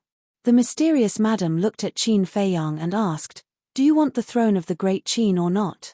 In other words, if Qin Feiyang wanted it, he would immediately help Qin Feiyang get it. What's the point of obtaining the throne? Can you reunite me with my mother? Qin Feiyang muttered to himself, his eyes full of disdain. From the very beginning, he had no interest in the throne. It was just that Emperor Hong and the others thought themselves infallible and insisted on accusing him of usurping the throne. The mysterious madam said, Since Qin Feiyang is not interested in the throne, then let's disperse. Don't make some people look too bad. After all, he is the famous son of the Qin emperor. Although she said that, the mysterious madam was even more ruthless than Lu Jiajin. As soon as her voice fell, she flashed and appeared in front of Emperor Hong. With a palm strike, she shattered Emperor Hong's qi and then kicked Emperor Hong's lower abdomen. Ah! Accompanied by a shrill scream, Emperor Hong smashed downwards like a meteorite. Lord Emperor Hong! The imperial advisor's face changed as he hurriedly chased after him. The guards in the palace, as well as the civil and military officials, all flew towards Emperor Hong, their faces full of worry. Boom! When Emperor Hong fell, there was a loud noise and a deep pit appeared on the ground. He was lying in the deep pit, his hair disheveled and his lower abdomen dripping with blood. He was in an extremely sorry state. Your Excellency, are you all right? The imperial advisor landed beside Emperor Hong and hurriedly helped Emperor Hong up. Qin Feiyang, don't go too far. No matter what, he's still your elder. Even if you don't care about kinship, you still have to give face to the late emperor. After all, it was the late emperor who gave you the inheritance that made you who you are now. How can you collude with outsiders to harm the late emperor's own son? The civil and military officials gathered around Emperor Hong and the imperial advisor, glaring at Qin Feiyang in the sky, feeling indignant. Shut up. What do you all know? All these years, for the great Qin Empire, Qin Feiyang has done who knows how many things and suffered how many grievances, and you all? Every day in the imperial city, living like a prince. I want to ask you, what qualifications do you have to criticize him? Old Qin said angrily. He's arrogant and despotic, lawless and out of control. What grievances can he suffer? The ones who are wronged are us. If it weren't for him messing around in the imperial city all day long, would we have to be on tenterhooks every day? All these years, every day felt like a year to us. Old Qin, you used to be highly respected in the great Qin Empire, but why can't you figure it out and collude with Qin Feiyang? Aren't you afraid of bearing an eternal infamy? Everyone roared angrily. As long as we can protect the country left behind by the late emperor, what's the harm in bearing an eternal infamy? Old Qin muttered, his eyes filled with determination. Protecting the great Qin Empire, protecting the people, was his belief. Qin Feiyang patted old Qin's shoulder and comforted him. Don't worry, no matter when, I will fight alongside you. Old Qin smiled in relief. Fortunately, there was Qin Feiyang now, or else the great Qin Empire would really be hopeless. An old official stood at the head of the crowd, looked at Qin Feiyang and the others, and said, I won't let you hurt Lord Emperor Hong again, unless you step over my corp. Then I'll fulfill your wish. The mysterious madam opened her mouth coldly, divine might pouring down like a waterfall. Emperor Hong pushed that old official away and roared, Don't hurt the innocent. If you have any resentment, come at me. The mysterious madam said disdainfully, How long can you last in your current state? With his qi crippled, Emperor Hong was already reduced to a cripple. If the mysterious madam really wanted to kill him now, she could do it with a wave of her hand. Lord Emperor Hong, the little prince has just succeeded the throne. Nothing can happen to you, or our great Qin will really be finished. Qin Feiyang, you're so ruthless, aren't you afraid of suffering the wrath of the heavens? I beg you, show mercy and let Lord Emperor Hong go. Our great Qin has already lost a wise emperor, we can't lose Lord Emperor Hong too. A group of officials cried out in grief. Some people even knelt on the ground, begging endlessly. Qin Feiyang swept his eyes over the group of people and asked, Who is the wise emperor that you all are talking about? A minister said, Of course it's you and His Majesty the White Sky's father. Ha ha, Qin Feiyang immediately laughed loudly and said mockingly, He can also be called wise. Want me to let Emperor Hong go? Sure, but I want him to kneel down. Dream on. Emperor Hong roared angrily. Qin Feiyang, you're really going too far. What ability do you have to make Lord Emperor Hong kneel down to you? Moreover, he's your great-grandfather, can you bear it? The people roared again and again. Qin Feiyang said, Of course I can't bear it, but I'm not making him kneel down to me either. I'm making him kneel down to his ancestor. I want to repent in front of his ancestor's statue. Emperor Hong said angrily, What did this old man do wrong, that I need to repent? Qin Feiyang said, "You still haven't realized your mistake, you're really hopeless. I don't want to hear nonsense, just tell me, are you kneeling or not kneeling?"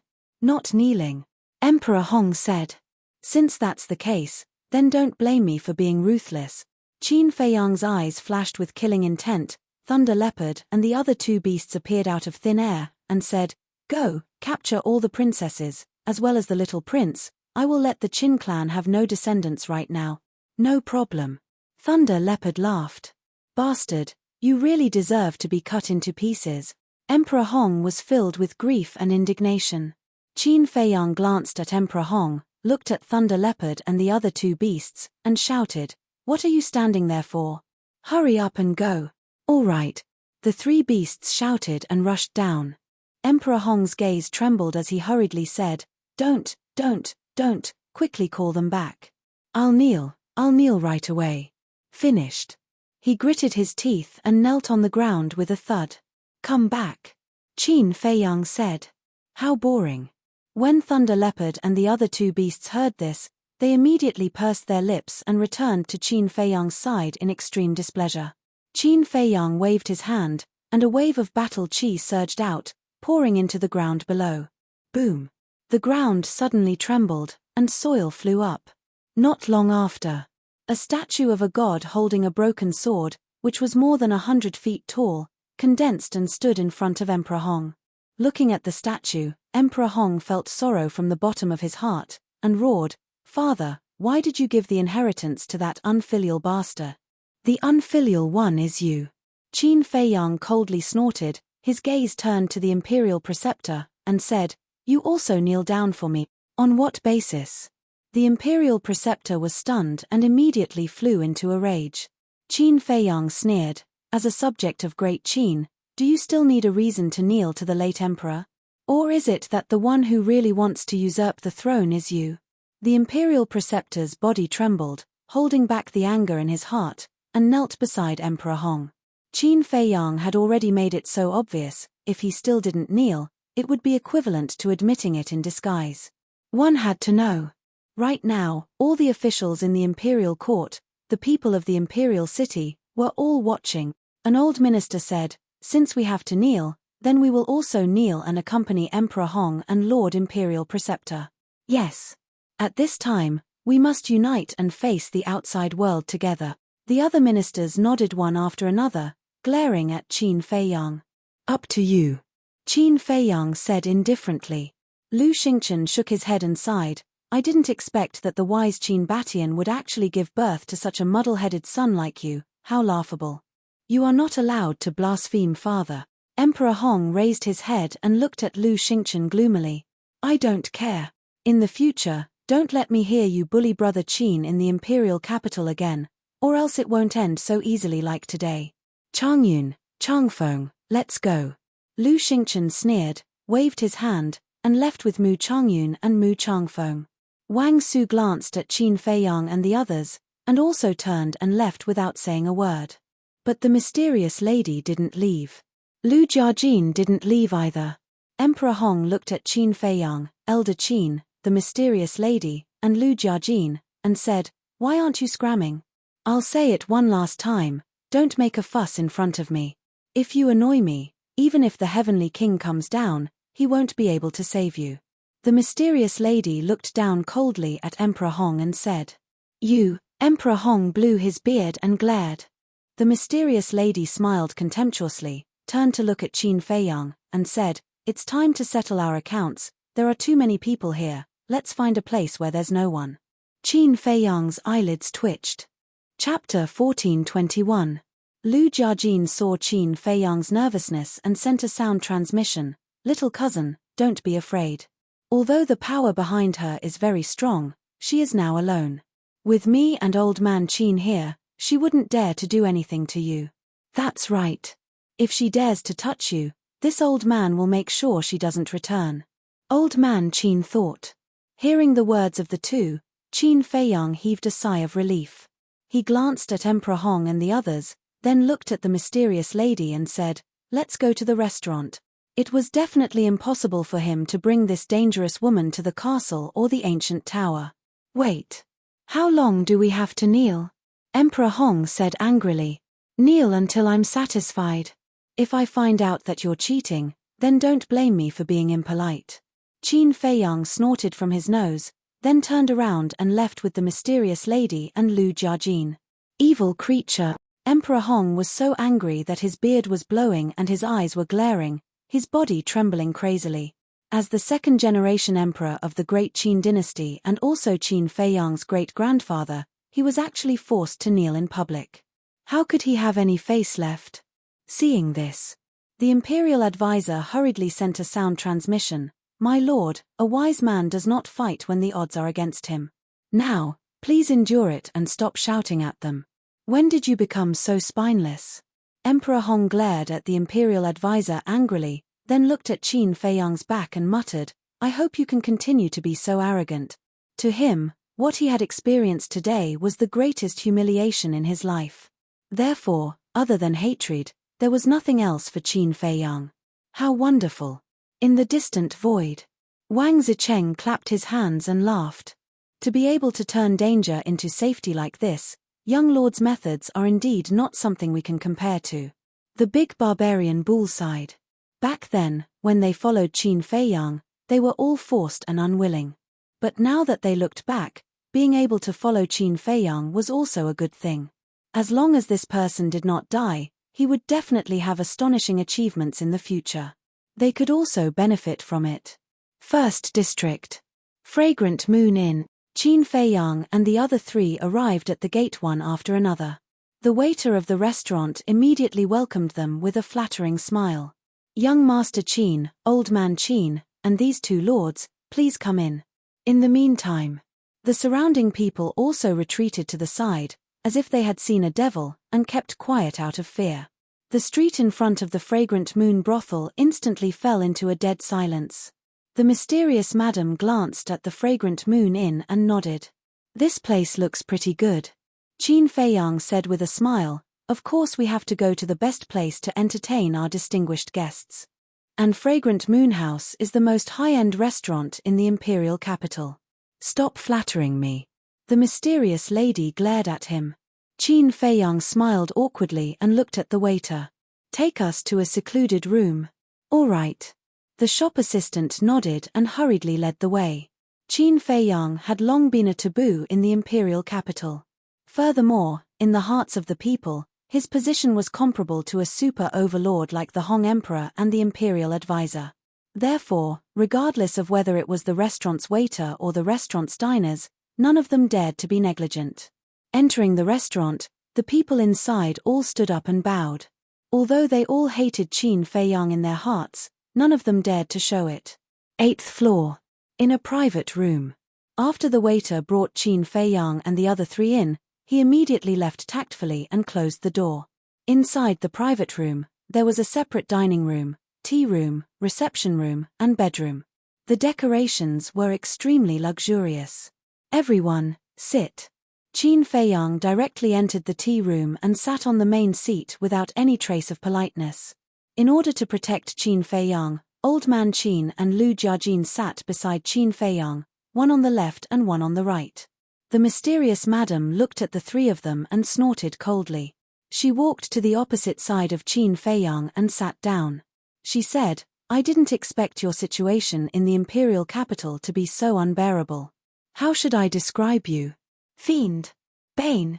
This also proves that I have the ability. Qin Feiyang was instead proud. The mysterious madam was astonished. Qin Feiyang laughed and said, if I didn't have the ability, how could I have made the whole world my enemy? The mysterious madam rolled her eyes and sneered. I haven't seen you for a while and you've become more thick-skinned. You flatter me. Qin Feiyang cupped his hands and smiled. He said, let's not beat around the bush and get straight to the point. I don't understand why you want to help me. Don't you care about divine crystals anymore? Don't mention divine crystals to me. When I think of being cheated by you, I'm so angry that I can't wait to kill you. The mysterious madam immediately turned hostile. Her eyes flashed coldly. Old Man Qin and Lu Jiajin immediately became vigilant. The mysterious madam glanced at the two of them and took a deep breath to calm her anger. She said lightly, "Don't be nervous. I won't touch him." Old Man Qin and Lu Jiajin looked at each other, but they didn't let down their guard. Qin Feiyang, however, had a bellyful of suspicions. He said, "Senior, can we not beat around the bush? Okay. I'll tell you directly. I helped you because of friendship. I didn't care about what happened last time because of friendship." The mysterious madam said. "Friendship? Friendship? Who?" Qin Feiyang was suspicious. The mysterious madam said, "You'll know in the future that I came to you this time because of the 3 elixir fires." Qin Feiyang hurriedly said, "Senior, you've already given me the elixir fires. Now you can't bully me and take them back." The flame of heavenly thunder, flame of frost, and flame of heavenly mystery were all given to him by the mysterious madam. The mysterious madam said angrily, "If I were to bully you, would I be sitting here discussing with you? It's good that you don't want to take them." Qin Feiyang smiled embarrassedly. The mysterious madam rolled her eyes at Qin Feiyang and said, "I only want 4 places." "No problem." Qin Feiyang didn't even think about it and nodded directly. In any case, the elixir fires were given to him by this woman. There was nothing wrong with giving her 4 places. The mysterious madam said, "Also, after we enter the divine ruin, I need you to do something for me." As expected, it's not that simple. Qin Feiyang smiled bitterly and asked, "What is it?" The mysterious madam said, "Take good care of my daughter. If anything happens to her in the divine ruin, I won't let you go even if you run to the ends of the earth." Qin Feiyang was stunned and frowned. "Why do I have to take care of her? Are you not going in?" "Of course I'm going in, but I can't take care of her." The mysterious madam said. "Why?" Qin Feiyang was suspicious. "Don't you know? The divine ruin has 2 levels. If combat theatres enter, they will enter the 1st level. If false gods enter, they will enter the 2nd level directly. Simply put, combat theatres and false gods won't be in the same space." The mysterious madam said. "There's such a thing?" Qin Feiyang was shocked. Why didn't Lu Xingchen tell him such an important thing? Did he deliberately hide it from him, or did he ignore this point? "I won't lie to you. Because 10,000 years ago, I entered the divine ruin. At that time, your ancestor, the Lu family's ancestor, and Mu Tianyang went in with me. But at that time, I was still very weak compared to them." The mysterious madam said. "There's such a thing?" Qin Feiyang and the others looked at each other. After Lu Jiajin came back to his senses, he looked at the mysterious madam and asked, "You mean, after we enter the divine ruin, we will be separated from Qin Feiyang?" "Yes." The mysterious madam nodded. Lu Jiajin frowned. "What if we're in the castle? There's a mysterious power in the passage that connects to the divine ruin. This power is pervasive. Even if we hide in a spatial divine item, it's useless. I remember that back then, Qin the Arch and Mu Tianyang did this. They both had spatial divine items, but in the end, none of them succeeded in sneaking into the 1st level." The mysterious madam said. "That's not fun." Lu Jiajin muttered. "Let me tell you seriously, the divine ruin is not a place to play. It's full of danger. Even a false god, or even a war god, will lose their lives if they're not careful." The mysterious madam said in a deep voice. "Even a war god will die." Qin Feiyang and the others were dumbfounded. This was too terrifying. Old Man Qin asked, "Then in the divine ruin, is there a passage between the 2nd and 1st level?" "Yes. But this passage can only allow people from the 1st level to enter the 2nd level. If people from the 2nd level enter the 1st level, they will be bombarded by the thunder tribulation." Back then, Qin the Arch wanted to force his way into the 1st level because of someone, and he almost died under the thunder tribulation. The mysterious madam said. Qin Feiyang curiously asked, "Who is worth the ancestor taking such a risk?" The mysterious madam raised her eyebrows and said, "Does it have anything to do with you?" "Ah." Qin Feiyang was stunned and said helplessly, "I'm just asking out of curiosity. Is there a need to have such a big reaction?" But after saying that, he was stunned and pondered for a moment. Then, he looked up at the mysterious madam and asked, "That person can't be you, right?" "Me? How is that possible?" The mysterious madam said expressionlessly, but Qin Feiyang caught 2 blushes on both sides of her cheeks. What's going on? Could it be that this woman has something to do with the ancestor? Qin Feiyang's mind suddenly spun rapidly. He remembered that at the beginning, the mysterious madam tried every means to kill him, but later on, it was as if she had suddenly changed into a different person. Not only did she take care of him, she even gave him a large number of perfect battle arts. She even helped him train Fatso and the others. With the mysterious madam's temper and personality, she definitely wouldn't suddenly change. But why was that? Qin Feiyang began to recall. Scenes from the past kept flashing through his mind. Suddenly, his body trembled as he raised his head to look at the mysterious madam. The mysterious madam frowned and said, "Why are you looking at me?" Qin Feiyang said, "If I remember correctly, it seems that after you found out my true identity, your attitude towards me began to improve. I can't remember anything that happened so long ago." The mysterious madam looked flustered and pretended to be calm. "Hee. Senior, what is your relationship with my ancestor?" Qin Feiyang said with a sneaky smile. The mysterious madam's change must be related to the ancestor, because there was no other explanation. The mysterious madam's face darkened and said, "It's nothing, we just met a few times." "Really? Then why did you blush just now?" "Senior, it's normal to like someone. There's no need to hide it in your heart." Chapter 14:22. The mysterious lady said angrily, "Kid, don't go too far. Be careful or I'll fall out with you." Although he had a vicious look on his face, his expression was very unnatural. Okay, I won't say any more." Qin Feiyang quickly waved his hand, but his eyes were very ambiguous. He was now sure that the relationship between this woman and the ancestor was definitely not ordinary. However, he also knew that there was a limit to everything. The mysterious lady was not a kind person. If he angered her, even if Old Man Qin and Lu Jiajin joined forces, they would not be able to stop the mysterious lady from killing him. After pondering for a while, Qin Feiyang looked at the mysterious lady and said, "Senior, I can help take care of your daughter, but I can only say that I will try my best. I can't guarantee 100%. After all, you just said that the divine sight is not ordinary. It must be 100%. There is no room for negotiation. There is one more thing you have to remember. If someone around you breaks through to the false god realm on the 1st floor, they will be directly sent to the 2nd floor by the power of the divine sight. Also, be careful of Lu Xingchen. This time, the chief pagoda will help you because of Lu Xingchen." After the mysterious lady finished speaking, she did not give Qin Feiyang a chance to speak. She opened the window, turned into a stream of light, and disappeared without a trace. What a strong woman. Lu Jiajin shook his head and smiled. "Isn't that so? I am afraid of trouble, but she threw me such a big trouble. It seems that after entering the divine sight, I will have to value her daughter's life more than my own." Qin Feiyang said helplessly. Lu Jiajin shook his head and asked, "Have you seen her daughter?" "Yes." Qin Feiyang nodded. "How is her cultivation?" Lu Jiajin asked. Qin Feiyang thought for a while and said, "I remember the last time we met, she had broken through to the 9-star combat emperor realm." Lu Jiajin was surprised and said, "She is so strong, what are you worried about? Maybe at a critical moment, she can help you." "I hope so." Qin Feiyang shook his head and smiled. Then he frowned and said, "But I don't understand.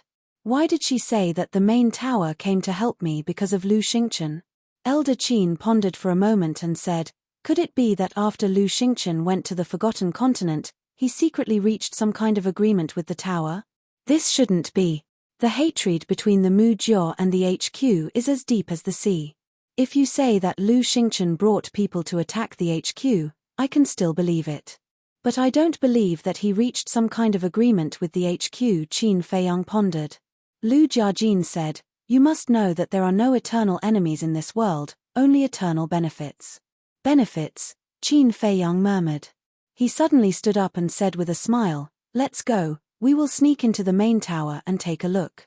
You guys probably haven't been to the Central Divine Kingdom before, so I will take you guys for a stroll."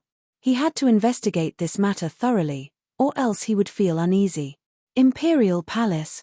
Some people's legs were already numb from kneeling. One of them said, "Emperor Hong, Imperial Preceptor, are we really going to keep kneeling like this?" Emperor Hong said, "If you can't kneel, then get lost, so as not to be an eyesore here." The man's gaze trembled, and he hurriedly lowered his head, not daring to say a word.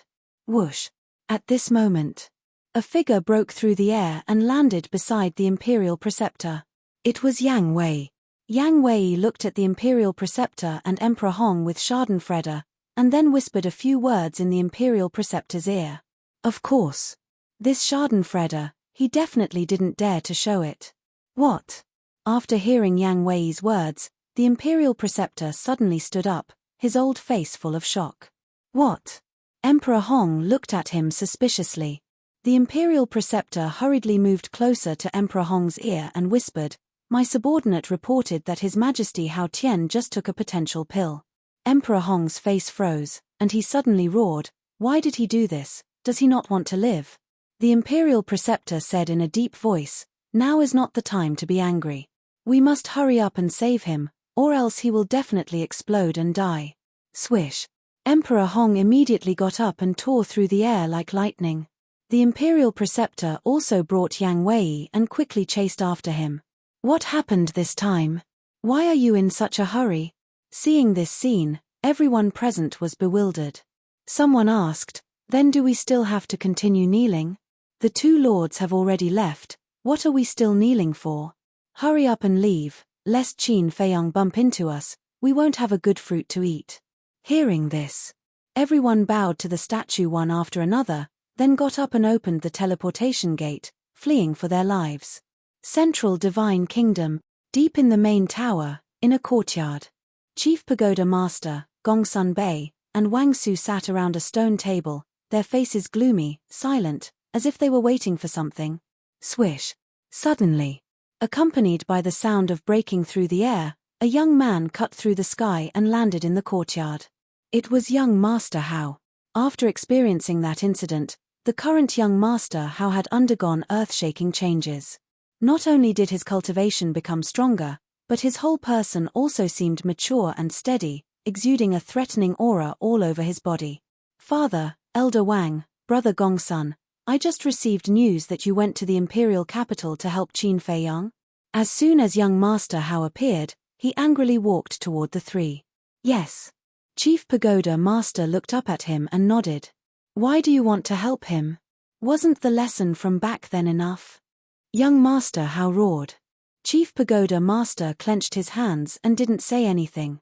Gongsun Bei glanced at Chief Pagoda Master, then looked at young Master Hao and sighed, "If we had a choice, we wouldn't help him." "What do you mean? Who's forcing you?" Young Master Hao raised his eyebrows. "Shut up." Chief Pagoda Master slapped the stone table and suddenly stood up. Like an angry beast, he stared at young Master Hao and said, "What qualifications do you have to meddle in our affairs? Get lost and go back to cultivate." Young Master Hao was also angry and roared, "I don't have the qualifications to meddle in your affairs, but at least I know that a person must have a backbone." Backbone? If you really have a backbone, why do you still keep those potential pills that Qin Feiyang gave you? If you have the ability, throw them all away. Chief Pagoda Master shouted. "Master, your words are a little too much. Junior brother, Master didn't mean it. Don't take it to heart." Seeing that the situation was not good, Gongsun Bei quickly stood out to persuade him. Young Master Hao remained silent, but his hands were tightly clenched together, and his face was ashen. "Look at yourself. After cultivating for so long, you only broke through to the 4-star Battle Saint realm. Look at Qin Feiyang. How long has it been? He has already broken through to the 4-star Battle Emperor realm. A 4-star Battle Saint and a 4-star Battle Emperor is a whole realm apart. Do you know what this means? All day long, you still want to take revenge on Qin Feiyang. Do you have the ability? Can you catch up to Qin Feiyang?" The Chief Pagoda Master became angrier and angrier as he spoke. In the end, he was almost roaring. Young Master Hao's body and mind trembled, and his face was full of pain. Gongsun Bei couldn't bear it and was about to comfort him, but Wang Su reached out and stopped him. He transmitted his voice, "Don't worry about it. This child has to go through this to stimulate his potential. Gongsun Bei thought to himself, but isn't using such a method a little too cruel? Desperate times call for desperate measures. Although he may hate Chief Pagoda Master now, when he grows up and matures, he will understand Chief Pagoda Master's painstaking efforts today. Wang Su said. Sigh. Gongsun Bei sighed. From a fair point of view, he didn't think that young Master Hao could catch up to Qin Feiyang. Because Qin Feiyang's speed of growth was obvious to everyone. To catch up to him, one had to be a peerless genius that was rarely seen in a million years. Although young Master Hao's talent wasn't bad, he was still a long way from such a peerless genius. However, he couldn't say these words out loud. Firstly, he was afraid of angering the Chief Pagoda Master. Secondly, he was afraid of hurting young Master Hao's confidence. Seeing young Master Hao standing there motionlessly and not saying anything, the Chief Pagoda Master became angry and shouted, "Why aren't you getting lost? Do you want me to personally send you out?" Young Master Hao let go of his hand, looked up at the Chief Pagoda Master, opened the portal and walked in without looking back. It seems that he has suffered a big blow this time. Gongsun Bei sighed deeply. If he doesn't understand and work hard, he won't just suffer a blow, he'll die. In fact, I don't expect him to catch up to Qin Feiyang now. After all, his talent is still far from enough. And this time, Qin Feiyang will also enter the divine sight. When he comes back alive, his talent will definitely be even more amazing. But I just can't accept it. Why is Qin Beishan's descendant so outstanding and my descendant so weak? I don't want to lose to Qin Batian again. Do you understand? The Chief Pagoda Master looked at the two and roared in pain. Gongsun Bei and Wang Su looked at each other and couldn't help but sigh. Don't want to lose to the ancestor again? What kind of grudge does he have with the ancestor? In the ancient castle. Qin Feiyang looked at the Chief Pagoda Master on the screen and frowned. He knew where the Chief Pagoda Master lived, so as soon as he entered the Central Divine Kingdom, he immediately drove the ancient castle and rushed here. Therefore, he heard the Chief Pagoda Master's words. Old Qin looked at the Chief Pagoda Master and the other two, then looked at Qin Feiyang and asked suspiciously, "Did the late emperor stay in the Forgotten Continent for a long time?" "I'm not sure about that. However, on the Divine Island in the Blue Sea, there was a murderous intent left by the Mermaid Emperor. The barrier in the inland sea was also set up by the ancestor. And in the inheritance place of the Chief Pagoda, there is a statue of the ancestor. In short, there are many clues about the ancestor left here." Qin Feiyang said. The Mermaid Emperor. Old Qin's eyes trembled slightly. This legendary existence was the most powerful war god by the side of the late emperor. If he was lucky enough to see the real face, he would die without regrets. Time passed little by little. About half an hour passed. Whoosh. Suddenly, an old figure descended in the sky above the courtyard. "It's him." Qin Feiyang raised his eyebrows. The person who came was Mu Chongyun. This Mu family and the Chief Pagoda actually colluded. Old Qin frowned. At the same time. Chapter 1423. Lu Xingchen, I'd like to see what kind of tricks you are playing. Qin Feiyang murmured. Whoosh. Mu Zhongyun took a step forward and landed in front of the three people. The three immediately greeted him. The Tower Lord said, "I have done what I promised you." "Where is it?" Mu Zhongyun said. "Don't worry, bring the Lord here first." The Tower Lord said, "Can you trust the Mu Jiao people? What if you go back on your word when I bring the Lord here? Is my Mu Jiao as bad as you say?" Mu Zhongyun snorted.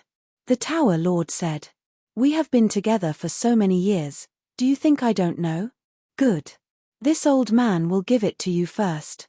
Mu Zhongyun's eyes flashed with murderous intent as he took out an iron box from his arms. The iron box was palm-sized, as if it was made of divine iron.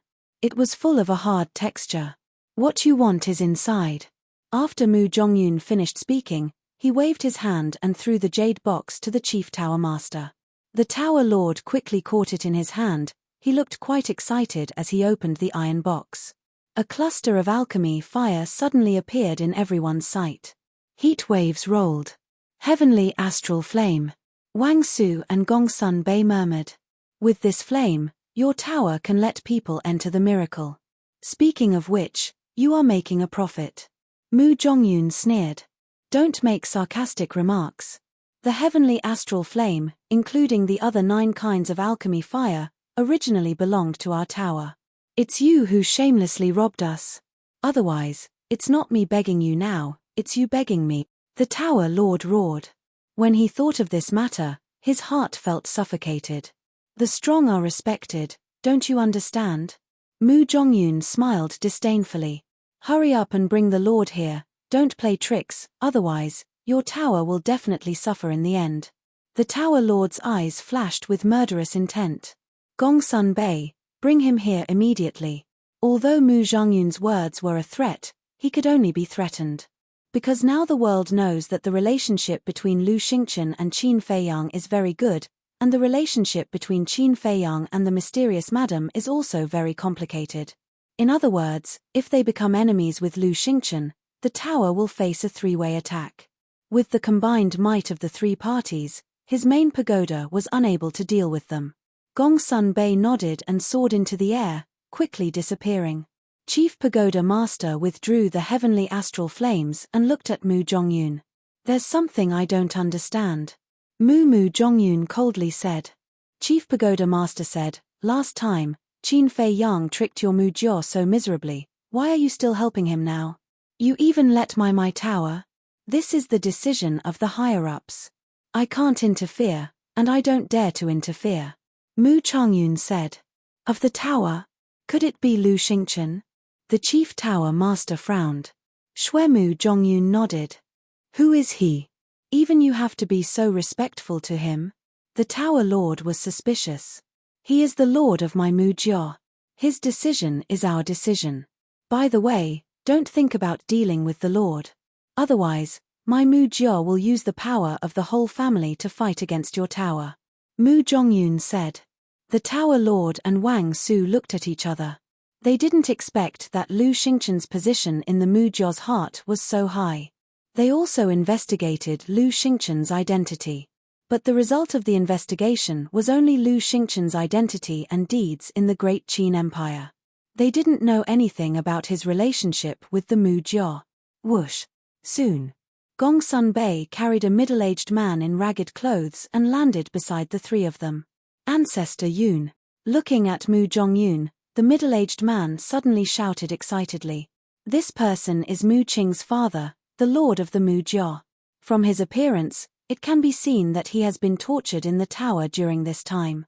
This old man came to pick you up on the orders of the lord. Mu Jongyun said and looked at Gongsun Bei. Gongsun Bei looked at the tower lord. The tower lord nodded. With the tower lord's permission, Gongsun Bei let go of the Mu Jiao's lord. The Mu Jiao's lord immediately ran behind Mu Jongyun and stared at the tower lord with eyes full of hatred. Let's go. Mu Jongyun looked at the tower lord and opened a portal and said to the Mu Jiao's lord. When the Mu Jiao's lord heard this, he quickly ran in. Wait. Just as Mu Jongyun was about to enter the portal, the tower lord suddenly spoke. Is there anything else? Mu Jongyun stopped and asked without turning his head.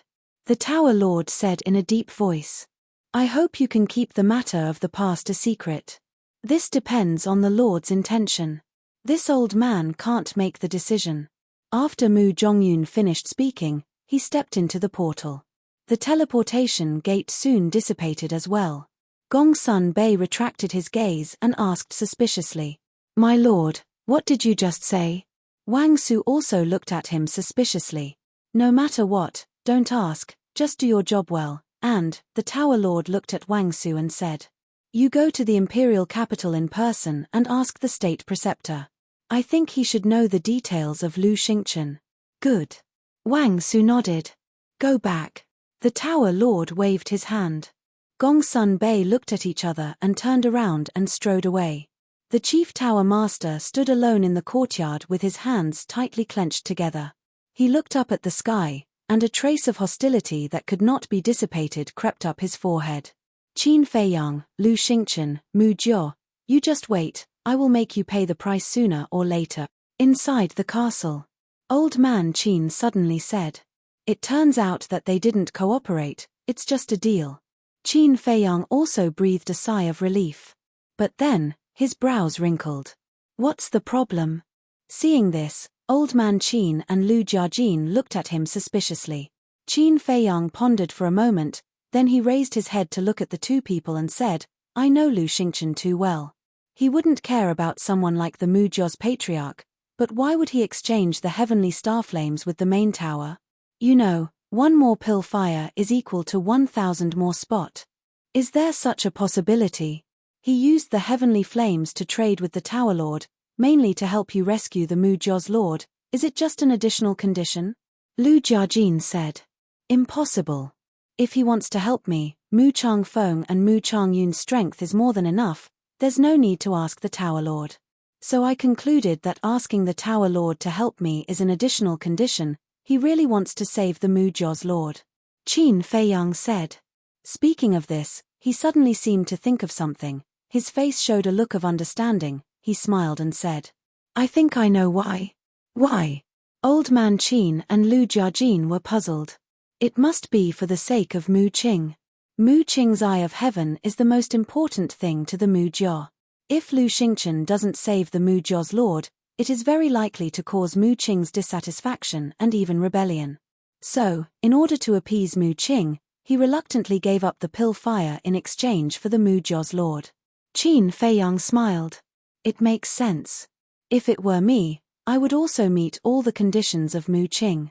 Lu Jiajin nodded. Old Man Qin also nodded in agreement, suddenly looked up at Qin Feiyang and asked, Where is the Muzhou's nest? Want to see it? Qin Feiyang said. Yes. Old Man Qin nodded. It's useless. Even if I take you there, you can't enter the Muzhou. Because the entire Muzhou is protected by a barrier. Although I sneaked into the Muzhou last time and got a key to open the barrier, they will certainly rearrange it in order to prevent me from entering the Muzhou again. In other words, the key on my body is useless now. Qin Feiyang said. That's a pity. Old Man Qin said with disappointment. Qin Feiyang smiled and said, I will take you to the island and the inner sea to see the killing intent of the Mermaid Emperor, as well as the barrier arranged by the ancestors. This can be done. Lu Jiajin was surprised, his face was full of longing. Immediately, Qin Feiyang steered the ancient castle and silently left the main tower. Soon after, he opened the teleportation gate and entered the mythical island. At the same time, the Muzhou, Mu Changyun brought the Muzhou's Lord back alive. The happiest person was Mu Qing. Because the Muzhou's Lord is the only person closest to him in this world. After seeing Lu Xingchen, the father and son left happily. Mu Zhongyun stayed by Lu Xingchen's side. Is there anything else? Lu Xingchen looked at him suspiciously. Last time, although Qin Feiyang was the mastermind, the one who did it was the main tower. The blood feud must be avenged. Father, do you think we should announce the matter of that year to the world? Mu Changyun asked. Lu Xingchen was silent. If the world knows that the previous generation's lord was murdered by the current lord, I think whether it is the people of the main tower or the major tribes, they will all go to crusade against him. Mu Changyun sneered. Lu Xingchen said. But don't forget that you also killed the previous generation's lord. This doesn't matter, right? With the strength of the Muzhou, even if the world knows, they won't dare to do anything to us. But the lord is different. Once this matter is exposed, the situation he will face will definitely be one of betrayal and isolation. Only death awaits him. Mu Changyun said. I think it's better to put this matter aside for now. The miracle is about to open. I don't want to make any trouble at this time. After all, Qin Feiyang is not a person who is easy to deal with. If we fall out with the main tower, he will definitely take the opportunity to intervene. This way, it will not benefit our Muzhou at all. Moreover, there is still a trace of a bond between Qin Feiyang and the main tower that is difficult to cut off. Lu Xingchen said. Qin Feiyang and the main tower have fallen out, what else can there be? Mu Changyun was suspicious. Young Master Hao, Wang Yue. According to my investigation in the past 2 days, although Qin Feiyang had a falling out with them, he gave them medicinal pills that could open the door to their potentials when they were falling out. This is enough to show that Qin Feiyang still cares about them. In addition, there is also Gongsun Bei. Although this person is attached to the Lord, he is much smarter than the Lord. With him, we won't be able to gain any advantage. At most, both sides will suffer. Lu Xingchen said. Understood. Mu Changyun nodded. Lu Xingchen waved his hand and said, Okay, you go do your work. There are some things I have to think about. Yes. Chapter 14:24. The Island. Although a long time had passed, there was no change here at all. When Qin Feiyang brought Old Man Qin and Lu Jiajin to land on the island, they went straight to the lake below. At the bottom of the lake, the stone engraved with the mermaid pattern was still there. However, no matter what the three of them did, they couldn't make the mermaid emperor's killing intent appear. Helpless, they could only leave and enter the inner sea. However, not long after entering the inner sea, Qin Feiyang's image crystal suddenly rang. He stopped above the sea and took out the image crystal. Yang Wei's shadow quickly appeared. When he saw Qin Feiyang and the other two, Yang Wei immediately asked, Where are you now? Inner sea, what's wrong? Qin Feiyang looked at him suspiciously. Inner sea? Yang Wei was stunned and said in surprise, The inner sea is in the central divine kingdom. I am in the imperial capital, and I can actually send you a message. Hearing Yang Wei's words, Qin Feiyang was also stunned. Old Man Qin thought, it should be related to the space-time gate. Space-time gate? Qin Feiyang frowned. It seemed that this was the only explanation. The space-time gate connected the imperial capital and the central divine kingdom, connecting the two continents together. It seemed reasonable that the people on both sides could now communicate with each other. Qin Feiyang came back to his senses and looked at Yang Wo. Why are you looking for me? From the looks of it, you seem to be in a hurry. Yang Wei said in a deep voice, It's not a hurry, it's extremely urgent. The little prince is in the imperial palace and secretly took a potential pill. What? Qin Feiyang's expression changed. Old Man Qin and Lu Jiajin also trembled. How is he now? Old Man Qin asked. Not good. Just now, because of the cracks in his body, he has already fainted. The imperial advisor and Emperor Hong are thinking of various ways to save him. But whether or not they can save him, I still don't know. After Yang Wei finished speaking, he looked at Qin Feiyang and asked, Do you want to come back and take a look? Of course. Before Qin Feiyang could say anything, Old Man Qin spoke first. We'll go back now. Wait. Qin Feiyang stopped Old Man Qin. Old Man Qin turned around and looked at him in confusion. Calm down. Qin Feiyang comforted him. He looked at Yang Wei and asked, Do many people know about this? Not much. Just me, Emperor Hong, and the imperial advisor. Yang Wei said. Qin Feiyang nodded and looked at Old Man Qin. Then we can't go back now. Why? Old Man Qin frowned. Because only the three of them know. If we rush back now, the state preceptor will immediately suspect Yang Wei. It wasn't easy for Yang Wei to gain the trust of the state preceptor. I don't want his identity to be exposed because of this. Qin Feiyang said solemnly. Old Man Qin was stunned and said with a wry smile, It's really chaotic because of concern, but are we just going to ignore it? The state preceptor and Emperor Hong are both peak semi-divinity realm existences. They will definitely have a way. You don't have to worry too much. Qin Feiyang comforted. Little cousin, that's not necessarily true. But before Qin Feiyang's voice faded, Lu Jiajin suddenly said. What do you mean? Qin Feiyang was suspicious. Lu Jiajin didn't answer but asked instead, Let me ask you first. Have you experienced the pain of failing to open the door of potential before? Qin Feiyang shook his head. Not only him, but the people and beasts around him also didn't.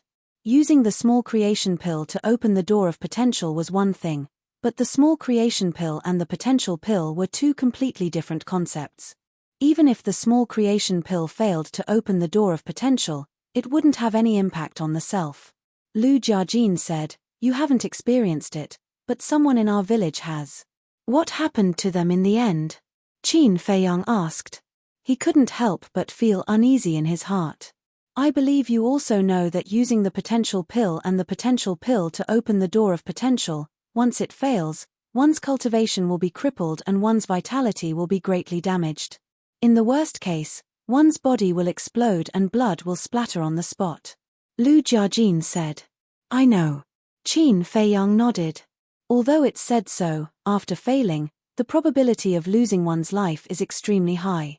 Since ancient times, there should be 200 to 300 people who failed, but in the end, there are less than 10 who succeeded and survived. As for those who died, second grandpa also tried everything to save them, but in the end, it didn't work at all.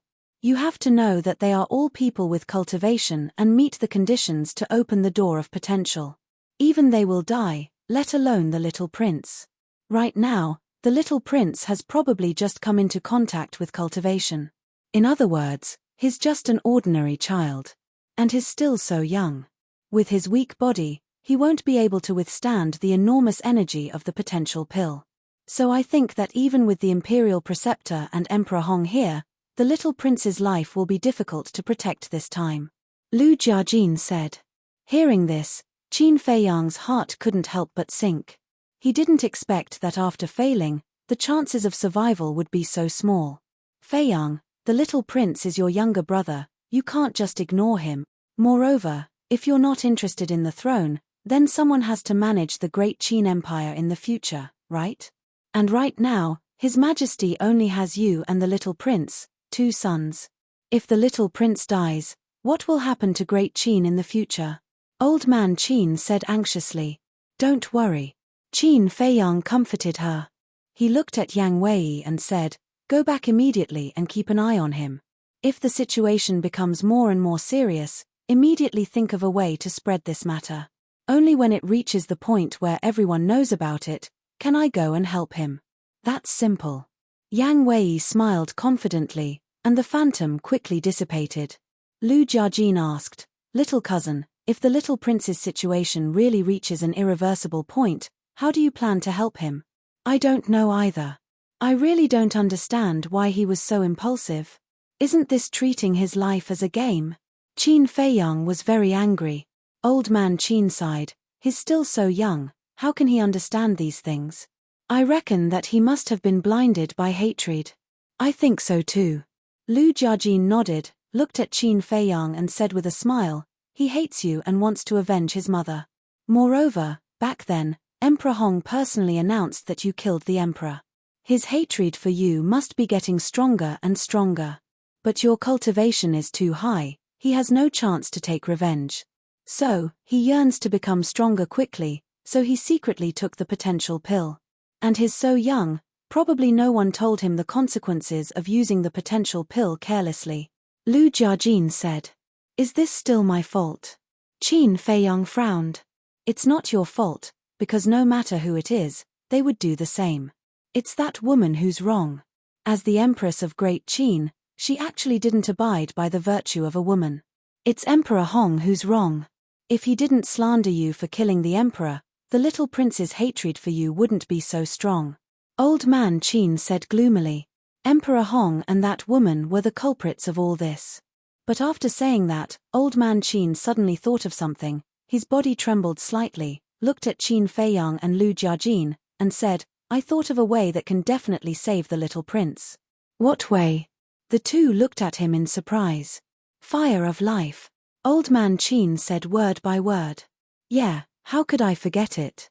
Qin Feiyang's spirit was shaken, but then it dripped down again, and said, I used to have a fire of life, but it was fused by me, mother, or fatso, where can I find it now?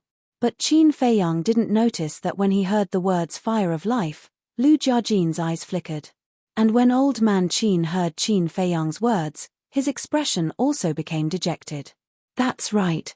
Fire of life was such a precious thing, either it had not been discovered in some dangerous place, or it was in the hands of some expert. This kind of thing was completely dependent on chance and luck, it couldn't be forced. Lu Jiajin looked at the two of them, hesitated for a moment, and said, My Lu family has 2 clusters of fire of life. What? The two of them immediately looked at Lu Jiajin. Lu Jiajin said, in the hands of second grandpa. Please, you must save the little prince. Old Man Qin was wild with joy, even forgetting his identity, directly kneeling in the air, begging Lu Jiajin. Lu Jiajin immediately went forward to support Old Man Qin, and said, "Senior, don't be like this junior can't bear it." Old Man Qin stood up, firmly holding on to Lu Jiajin's hand, unwilling to let go, his eyes begging. Lu Jiajin laughed helplessly, turned to look at Qin Feiyang, and said, "Think about it carefully. Are you sure you want to save the little prince? If you are sure, I will immediately go back and discuss this matter with second grandpa." "I'm sure." Qin Feiyang nodded, not considering it at all. Lu Jiajin looked deeply at Qin Feiyang, and nodded, "All right, then let's go back." Qin Feiyang waved his hand and opened the teleportation gate. The three of them appeared in the air above an uninhabited forest outside the imperial city. Following that, Qin Feiyang brought the two of them into the castle, and then drove the castle towards the gate of time and space like lightning. Old Man Qin was very excited along the way. But suddenly, his expression froze as he turned to look at Lu Jiajin. Only now did he realize that he still did not know the identity of this person. Because Lu Jiajin had been wearing a mask the entire time, he had not revealed his true appearance. Of course, even if Lu Jiajin did not wear a mask, Old Man Qin might not be able to recognize him. After all, Lu Jiajin had never appeared outside before. Old Man Qin looked at Lu Jiajin and cupped his hands. "Oh right, I have yet to ask for your name. You should be able to guess it." Lu Jiajin laughed. "Can you guess it?" Old Man Qin was slightly taken aback as he lowered his head and pondered. Calling Qin Feiyang as his cousin, and also a member of the Lu family, and also a false god. Suddenly, Old Man Qin's gaze trembled as he raised his head to look at Lu Jiajin, and said in shock, "Are you Lu Jiajin?" "That's me." Lu Jiajin smiled and nodded. "How is this possible? If this old man remembers correctly, you and Zhuge Mingyang are the same age, but you have already broken through to the false god realm?" Old Man Qin looked at him with his mouth agape. "Good luck." Lu Jiajin smiled. "Luck?" Old Man Qin heard this and shook his head with a bitter smile. To step into the false god realm in just a few hundred years, could this be called luck? This was called a peerless talent. "This old man has long heard of your name, but I didn't expect your talent to be so amazing. The world only knows that Zhuge Mingyang is the #1 monster in the imperial capital, but they don't know that the real #1 monster has been cultivating in a low-key manner. However, this old man admires your temperament." Old Man Qin laughed. "Senior, you are flattering me." Lu Jiajin waved his hand modestly. Old Man Qin shook his head with a smile and did not say anything else. He only sighed in his heart. Qin Feiyang was already a monster, and now there was Lu Jiajin. With these two brothers working together, who among the younger generation would be able to compete with them in the future? Chapter 1425. After returning to the imperial city, Lu Jiajin immediately opened the portal and returned to the Lu family. Qin Feiyang and Old Man Qin were waiting at the Black Dragon pool. Qin Feiyang was fine, just a little worried in his heart. But Old Man Qin was like an ant on a hot pan, falling into an extremely anxious and uneasy state. He couldn't wait to run to the imperial palace and see the little prince's situation with his own eyes, but he didn't lose his mind. Time passed little by little. Buzz. Suddenly, Qin Feiyang's image crystal rang. Qin Feiyang hurriedly took out the image crystal, and Yang Wei's shadow appeared again. "How is it?" Old Man Qin couldn't wait to ask. Yang Wei shook his head and said, "The life fluctuations are already dissipating, and the Imperial Preceptor and Emperor Hong have already done their best." "Damn it!" Old Man Qin roared. Qin Feiyang raised his eyebrows and asked, "Did you find a way to spread the news?" "Yes. Before, I secretly let a few palace maids and eunuchs, pretending to be unintentional, and entered the little prince's palace. Now the news has already spread in the imperial palace. Civil and military officials are also on the way." Yang Wei smiled. "Well done. You go back and keep an eye on it, I'll be there later," Qin Feiyang said. "Okay." Yang Wei nodded, and the shadow disappeared into thin air. "He's been gone for so long, why hasn't he come back yet?" Old Man Qin anxiously glanced around. He just went back, how can he be so fast? Qin Feiyang smiled bitterly. In fact, he also understood that old man Qin was not concerned about the little prince, but the future of great Qin. The little prince had just ascended the throne, and the turmoil had not yet subsided. If at this time, the little prince was killed again, then the people of Great Qin would definitely fall into a state of extreme panic. Of course, Qin Feiyang would not let the little prince have an accident. Because in this way, the emperor was very likely to take the opportunity to come back and seize the imperial power. In short, as long as he was here, he would not allow the empire of Great Qin to fall into the hands of this incapable emperor again. At this moment, for old man Qin, a day was like a year. Swish. Finally, Lu Jiajin appeared in front of them. Qin Feiyang stepped forward and asked, "How is it?" Lu Jiajin took out a jade box from his bosom and handed it to Qin Feiyang. Just as Qin Feiyang was about to reach for it, old man Qin snatched the jade box from Lu Jiajin's hand and quickly opened it. Immediately, a majestic life force surged out of the jade box like a torrent. He looked inside the jade box again. A clump of flames the size of an infant's fist lay silently within it. It was completely dark green as if it was carved from a piece of divine jade, and it emanated a sparkling and translucent mist of light. Qin Feiyang glanced at the flame and nodded. It's the flame of life. In this world, there should be no one who understood the fire of life better than him. Hearing this, Elder Qin was ecstatic. He immediately closed the lid of the box and opened the portal. He said anxiously, let's go to the little prince's palace immediately." Qin Feiyang and Lu Jiajin looked at each other, shook their heads and smiled, and then entered the portal one after another. Whoosh! The next moment, the three of them landed in the air above a palace. The palace had 2 floors. It was resplendent and tall. On the 2 thick stone pillars in front of the door, there were 2 lifelike 5-clawed golden dragons carved on them. The 5-clawed golden dragon was the symbol of the emperor. And at this moment, the palace gate was tightly shut. Yang Wei brought a group of palace maids, eunuchs, and guards to stand in front of the gate. Such a big thing has happened, yet you still hide it from us. Do the imperial tutor and Emperor Hong still care about us? Let us in. There's strength in numbers. Maybe we'll have a way to save His Majesty's life. It was very noisy here. A group of ministers gathered at the bottom of the steps outside the gate, staring angrily at Yang Wei. Yang Wei raised his eyebrows and said, "Without the orders of Emperor Hong and the imperial tutor, I really don't dare to let you in without permission.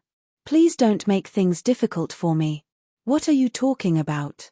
Can't you see that we are concerned about His Majesty? You dog slave, relying on the support of the imperial tutor, you're like a fox pretending to be a tiger in front of us all day long. Let me tell you, we must go in today. If you insist on not moving aside, then don't blame us for being impolite to you." A few senior officials shouted at Yang Wei in a stern voice. Scram! But suddenly, a shout rang out in the sky. This voice, everyone's eyes trembled as they immediately raised their heads to look. Their expressions changed drastically. Qin Feiyang. Why would he come to the imperial palace? And at this time, swish, Qin Feiyang took a step forward and landed in front of the main hall. Old Qin and Lu Jiajin followed closely behind him. Qin Feiyang, what are you trying to do? Do you want to take advantage of His Majesty Hao Tian's crisis to snatch the throne? Stop dreaming. Even if His Majesty Hao Tian really unfortunately dies, even if you snatch the imperial jade seal, wear the dragon robe and sit on the dragon throne, we will not admit that you are the emperor of Great Qin. And you, old Qin, please don't help the Avilders anymore. The civil and military officials quickly blocked in front of Qin Feiyang and the other 2, roaring with righteous indignation. Scram as far as you can. The little prince's life was at stake. How could old Qin be in the mood to talk nonsense with them? Boom. Woo woo. Old Qin directly waved his hand, the wind whistled, and the people in front of him suddenly fell down. Then, the 3 of them walked up the steps. But at this time, Yang Wei suddenly opened his hands, blocking Qin Feiyang and the other 2, shouting, "You are not allowed to go in." He still had to act. After all, The imperial tutor was inside. Old Qin looked at Qin Feiyang. If it was before, he would definitely not hesitate to attack Yang Wei. But now, he knew that Yang Wei was one of Qin Feiyang's men, so before he made a move, he had to first ask for Qin Feiyang's opinion. Bear with it. Qin Feiyang's eyes flashed as he secretly sent a message to Yang Wei. Then, he took a step forward and slapped Yang Wei's chest with his palm. Ah! With a blood-curdling scream, Yang Wei was like a meteor, directly smashing through the door of the palace, and then smashing into the ground inside the main hall. The ground immediately shattered, creating a huge crater.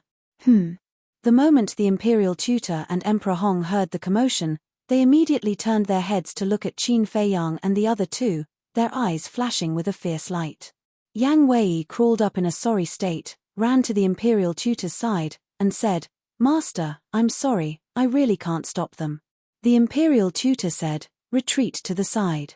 "Yes." Yang Wei respectfully replied and quickly retreated to the side. While glancing at Qin Feiyang and the other two and the imperial tutor, he rubbed his aching chest and pursed his lips into a mocking smile. Qin Feiyang stepped into the hall. Old Man Qin and Lu Jiajin followed behind Qin Feiyang, one on the left and one on the right, their eyes filled with vigilance. Emperor Hong stared at Qin Feiyang sinisterly, and said, "This is the Son of Heaven's bedroom, no one is allowed to set foot in here, including you, scram immediately." Qin Feiyang glanced at him indifferently, ignored him, and scanned the hall. Soon, he was right behind Emperor Hong and Emperor Hong. He saw the little prince. The little prince was lying on the ground, his body dripping with blood. His small face was also deathly pale, and his life force was extremely weak. He couldn't even feel it. If one didn't observe carefully, no matter who it was, they would think that it was a corpse. Actually, the current little prince was no different from a corpse. "Get out of the way." Qin Feiyang took a step forward, landed in front of the two of them, and shouted. The two of them were indifferent. Old Man Qin said angrily, "The little prince's life is at stake, if you don't get out of the way, I'm afraid there will be no hope." The two of them were bewildered. Old Man Qin said in a deep voice, "You didn't hear wrongly, we are here to save the little prince." The imperial tutor sneered, "Would you be so kind? I'm not in the mood to talk nonsense with you right now, scram." Qin Feiyang enunciated each word clearly, his tone cold and bone-chilling. The killing intent in his heart also uncontrollably emerged. "You." The imperial tutor was furious. Emperor Hong suddenly stretched out his hand, grabbed the imperial tutor, pulled him to the side, and sent a sound transmission, "Let him try for now." "My lord, are you crazy? Even we are helpless, let alone him." The imperial tutor said in a low voice, his brows filled with disdain. Emperor Hong remained silent, looking at Qin Feiyang who was walking towards the little prince step by step, his eyes flickering. Old Man Qin and Lu Jiajin had always been following behind Qin Feiyang, in case the imperial tutor suddenly attacked Qin Feiyang. Qin Feiyang stopped in front of the little prince, sizing up the little prince's situation. "This imperial tutor would like to see what kind of heaven-defying methods you have to take back his little life from the hands of the Grim Reaper." The imperial tutor sneered secretly. "Give it to me." Suddenly, Qin Feiyang stretched out his hand. Old Man Qin immediately handed the jade box to Qin Feiyang. Seeing this, Emperor Hong and the imperial tutor also immediately looked at the jade box, their eyes filled with bewilderment. When Qin Feiyang opened the jade box, their gazes suddenly trembled, and their faces were filled with shock. It was actually the fire of life. Was he going to use the fire of life to save the little prince? The two of them couldn't believe it. The fire of life was such a precious treasure, how could Qin Feiyang be willing to take it out to save the little prince? Qin Feiyang ignored them, squatted on the ground, grabbed the fire of life, opened the little prince's mouth, and gently put it in. Boom! An astonishing life force, with the little prince as the center, immediately rolled out in all directions. And the little prince's cracked body immediately began to heal. The aura of life was also gradually recovering. He really used the fire of life to save the little prince. This little bastard, what exactly is he thinking? At this moment, Emperor Hong's heart was in a mess. because from this, it could be seen that Qin Feiyang truly doted on this younger brother of his from a different mother. Was he really wrong before? He couldn't help but feel hesitant. Time passed bit by bit. About an hour later, seeing that the little prince's situation had stabilized and was gradually improving, old man Qin finally let out a sigh of relief.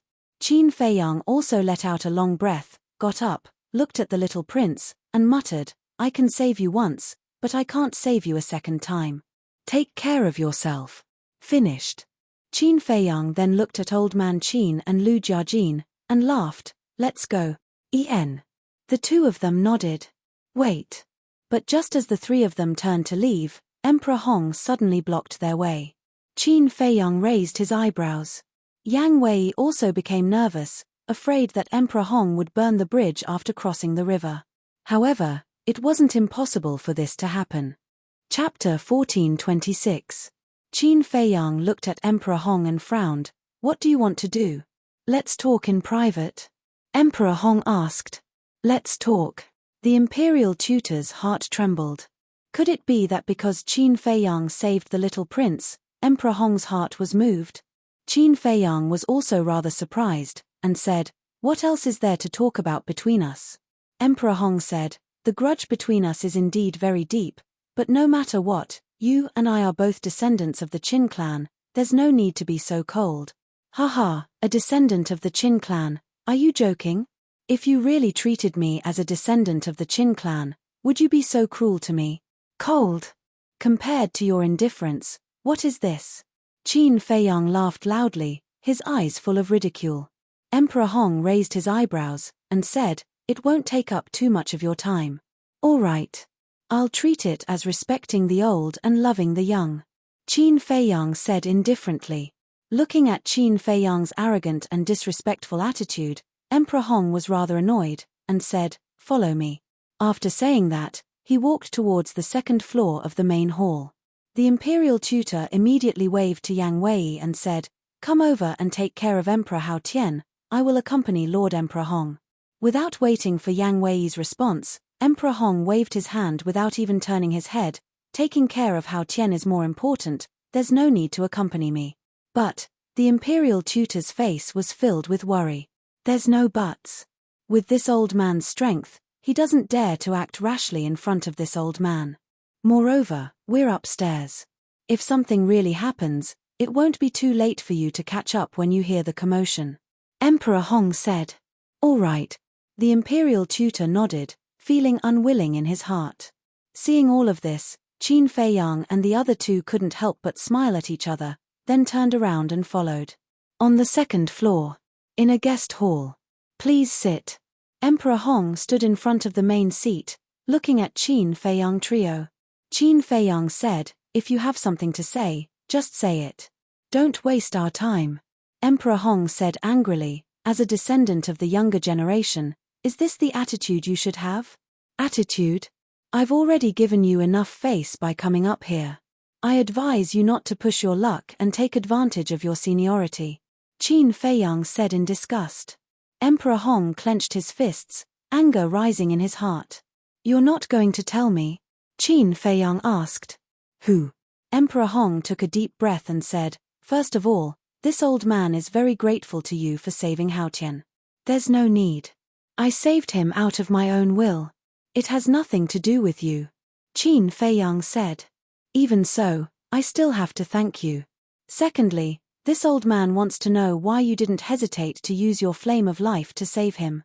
Emperor Hong looked at him suspiciously. Qin Feiyang frowned impatiently, and said, "He's my younger brother, is that enough?" Emperor Hong was stunned, and muttered, "Is it that simple?" Although he was muttering to himself, Qin Feiyang heard every word, and anger rose in his heart. "Otherwise, why do you think I saved him? Greedy for the power in his hands? Or the throne under his feet? Let me tell you, the human heart is not as complicated as you think. I saved him because we're brothers." Qin Feiyang snorted coldly.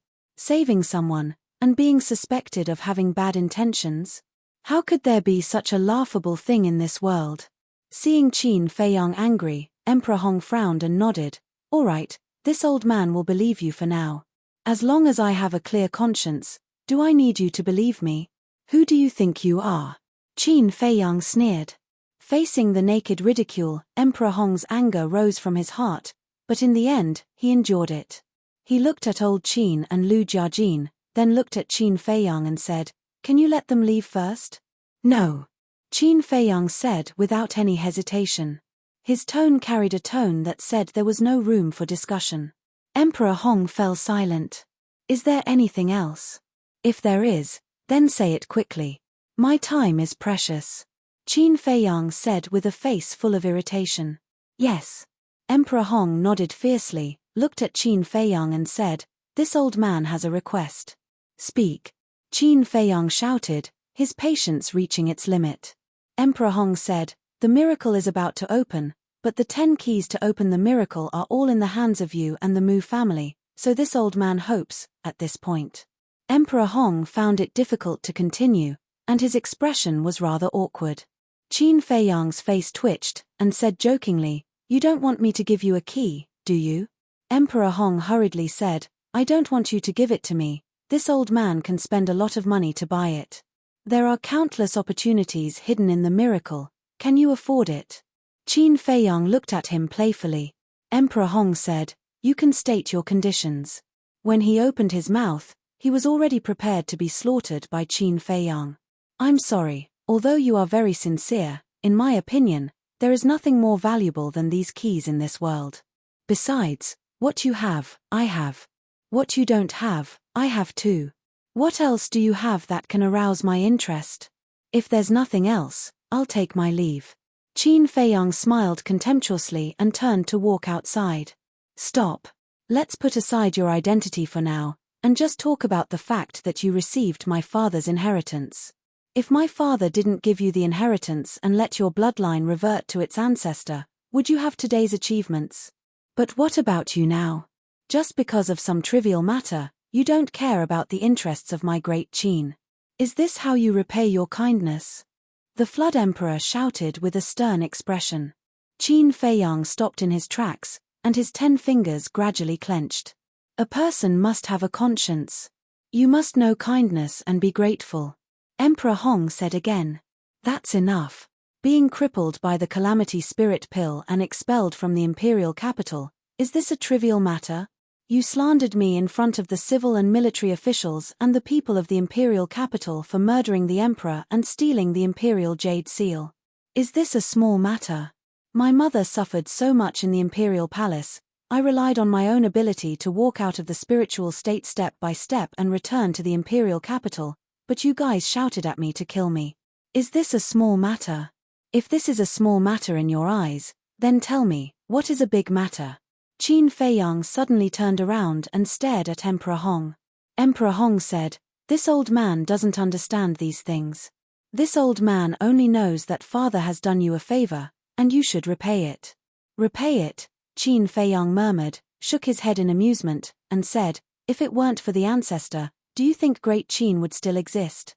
Emperor Hong said, "Is your hatred for us so strong?" "Yes. It is so strong. I once thought of destroying this empire that I hate with my own hands. But I didn't do so because the ancestor has done me a favor. So, don't push your luck. Otherwise, I can't guarantee you the consequences." Qin Feiyang laughed coldly. "Fine. This old man won't say much. Since you know how to repay the favor, then take out something practical. Don't play these empty games, we can't see," Emperor Hong said. "Ha ha," Qin Feiyang laughed in anger. What he had, he could say as nothing. What was black, he could say as white. The level of shamelessness of this old thing was truly beyond imagination. In the end, don't you just want the alchemy fire? All right. As long as you kneel in front of me and apologize to me, I'll give it to you immediately, Qin Feiyang said. In the past, no matter how much he had gone overboard, he would give Emperor Hong some face. But now, he didn't want to think about anything, as long as he could vent the anger in his heart. He had also thought it through. The other party didn't even treat him as a relative, so why should he care so much? Looking at Emperor Hong again. Hearing Qin Feiyang's words, his old face immediately turned ugly to the extreme. "You're not going to kneel, are you?" Then I'm sorry, even if I throw away these alchemy fires, I won't give them to you. Let's go. Qin Feiyang smiled coldly, and turned to leave with old Qin and the other two. Looking at Qin Feiyang's back, Emperor Hong's old face was full of struggle. Plop. Finally. He powerlessly lowered his arms, bent his knees, and knelt on the ground, saying in a low voice, "I'm sorry." Qin Feiyang suddenly froze. Old Qin and Lu Jiajin also froze in place. Originally, they all thought that with Emperor Hong's self-esteem, it was impossible for him to do such a thing, but they didn't expect that he actually did it. Who? Qin Feiyang took a deep breath, did not look at Emperor Hong, directly took out the sky profound flame, and directly threw it to Emperor Hong, saying, "I hope you take care of yourself." Finished speaking, he left without looking back. If you knew earlier, why did you do it in the first place? Sigh. Old Qin turned his head to look at Emperor Hong, let out a long sigh, and also left with large strides. Perhaps this is the retribution that the people talk about. I hope you don't continue to be wrong. Lu Jiajin shook his head and also quickly disappeared. After the three of them left, Emperor Hong got up and grabbed the sky profound flame, his old eyes emitting a monstrous killing intent. Retribution? Hee, you guys can be proud of yourselves for now. Wait until one day in the future. The humiliation this old man suffered today will definitely be returned to you 10 times, 100 times. A sinister smile gradually crawled up his face, as if a demon was awakening. It was incomparably terrifying.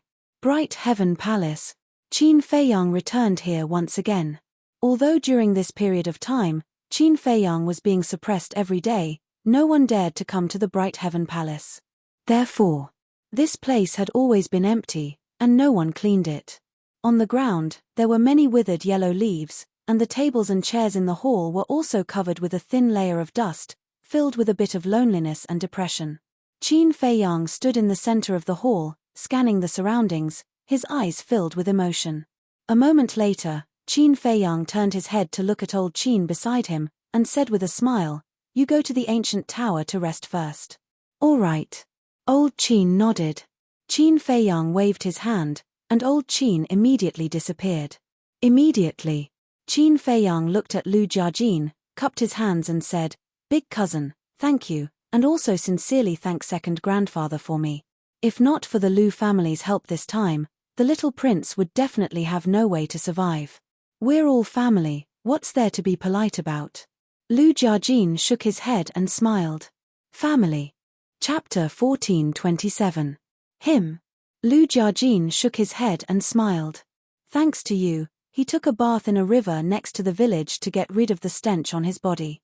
Qin Feiyang laughed dryly. I swear, I didn't do it on purpose.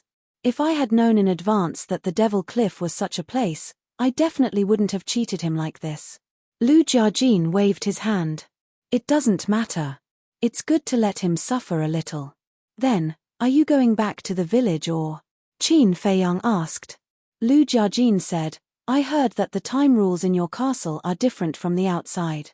I want to take advantage of these few days to completely stabilize my cultivation.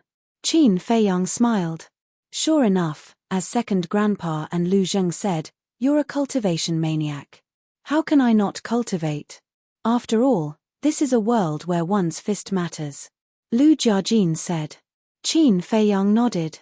Lu Jiajin said, in addition, before entering the miracle, you have to take care of the people around you. What do you mean? Qin Feiyang was suspicious. Lu Jiajin said, if I'm not wrong, you should be planning to bring the people around you into the miracle. Such a good opportunity, of course I'll take it. Qin Feiyang said. That's the problem. I heard from Lu Zheng that there are millions of people in your ancient tower, not counting the beasts. These people and beasts can't enter the miracle. Lu Jiajin said. Why? Qin Feiyang frowned. Because of the rule power of the miracle. Even if everyone hides in the ancient tower and castle, they can't escape the rule power's search. If you forcibly bring them in, whether it's the spatial artifact or the people and beasts inside, they will be mercilessly obliterated by the rule power. Lu Jiajin explained. This, Qin Feiyang's face was dull. Originally, he did want to bring everyone into the miracle, but he didn't expect there to be such a situation. You should only have 2 alchemy fires now, right? Then you can only bring 2,000 people or ferocious beasts into the divine ruin. You should think about who you should bring in. Once you've thought it through, if you can't find a place to settle them down, you can let them stay in my Lu family for the time being. Lu Jiajin said. That's troublesome. Qin Feiyang rubbed his forehead. After sending Lu Jiajin to the castle, he entered the ancient pagoda and stood on top of a giant mountain peak. He scanned the village and the people of the Sky Tiger tribe below. The construction of the Sky Tiger tribe was 90% complete. Most of the people in the village were originally ordinary people. However, after the return of Wang Yangfeng and the others, those who had the talent for cultivation began to step onto the path of cultivation one after another. Some of them even became alchemists. All in all, whether it was the village or the Tianhu tribe, they were all thriving. Qin Feiyang shouted, "Elder Wang, Elder Qin, Lei Bao, come over here, I have something to discuss with you." The sound was not very loud, but it was clearly transmitted into the village. Whoosh! Immediately, 3 streams of light flew out of the village and went straight to the mountain peak where Qin Feiyang was. What's the matter now? When they landed on the mountain peak, Elder Qin looked at Qin Feiyang suspiciously. After returning to the ancient pagoda, his butt had not even warmed up yet. Qin Feiyang immediately explained the situation that Lu Jiajin had told him to the 2 men and 1 beast. There's such a thing. Lei Bao raised his eyebrows. Qin Feiyang nodded and said, so I want to ask, do you have any good suggestions? Fatso and the white-eyed wolf were the first people and beasts to follow him. He definitely had to bring them along. As for the people of the Sky Tiger tribe, the strongest was Yang Wei. The others were only battle saints. Hence, no matter what the result was, the miracle had nothing to do with them. Then, only the people in the village and the beasts in the ancient pagoda were left. Elder Qin pondered for a moment and said, actually, I think that having more people might not be a good thing. Qin Feiyang, Wang Yangfeng, and Lei Bao couldn't help but look at him suspiciously. Although the miracle is a place full of opportunities, not everyone can get these opportunities. On the contrary, the probability of sacrifice is very high. So, I think that we just need to choose some stronger people to go in. For example, Dan Wangxai can help refine all kinds of pills. Another example is the Spirit Snake Emperor. It has no aura and the advantage of changing the color of its skin. At the critical moment, it can play a key role. Another example is the Wolf King. Although his cultivation is not high, he can strip the fighting soul of all living creatures. Elder Qin said. That makes sense. More people might not be able to help young lord. Wang Yangfeng nodded. What do you mean?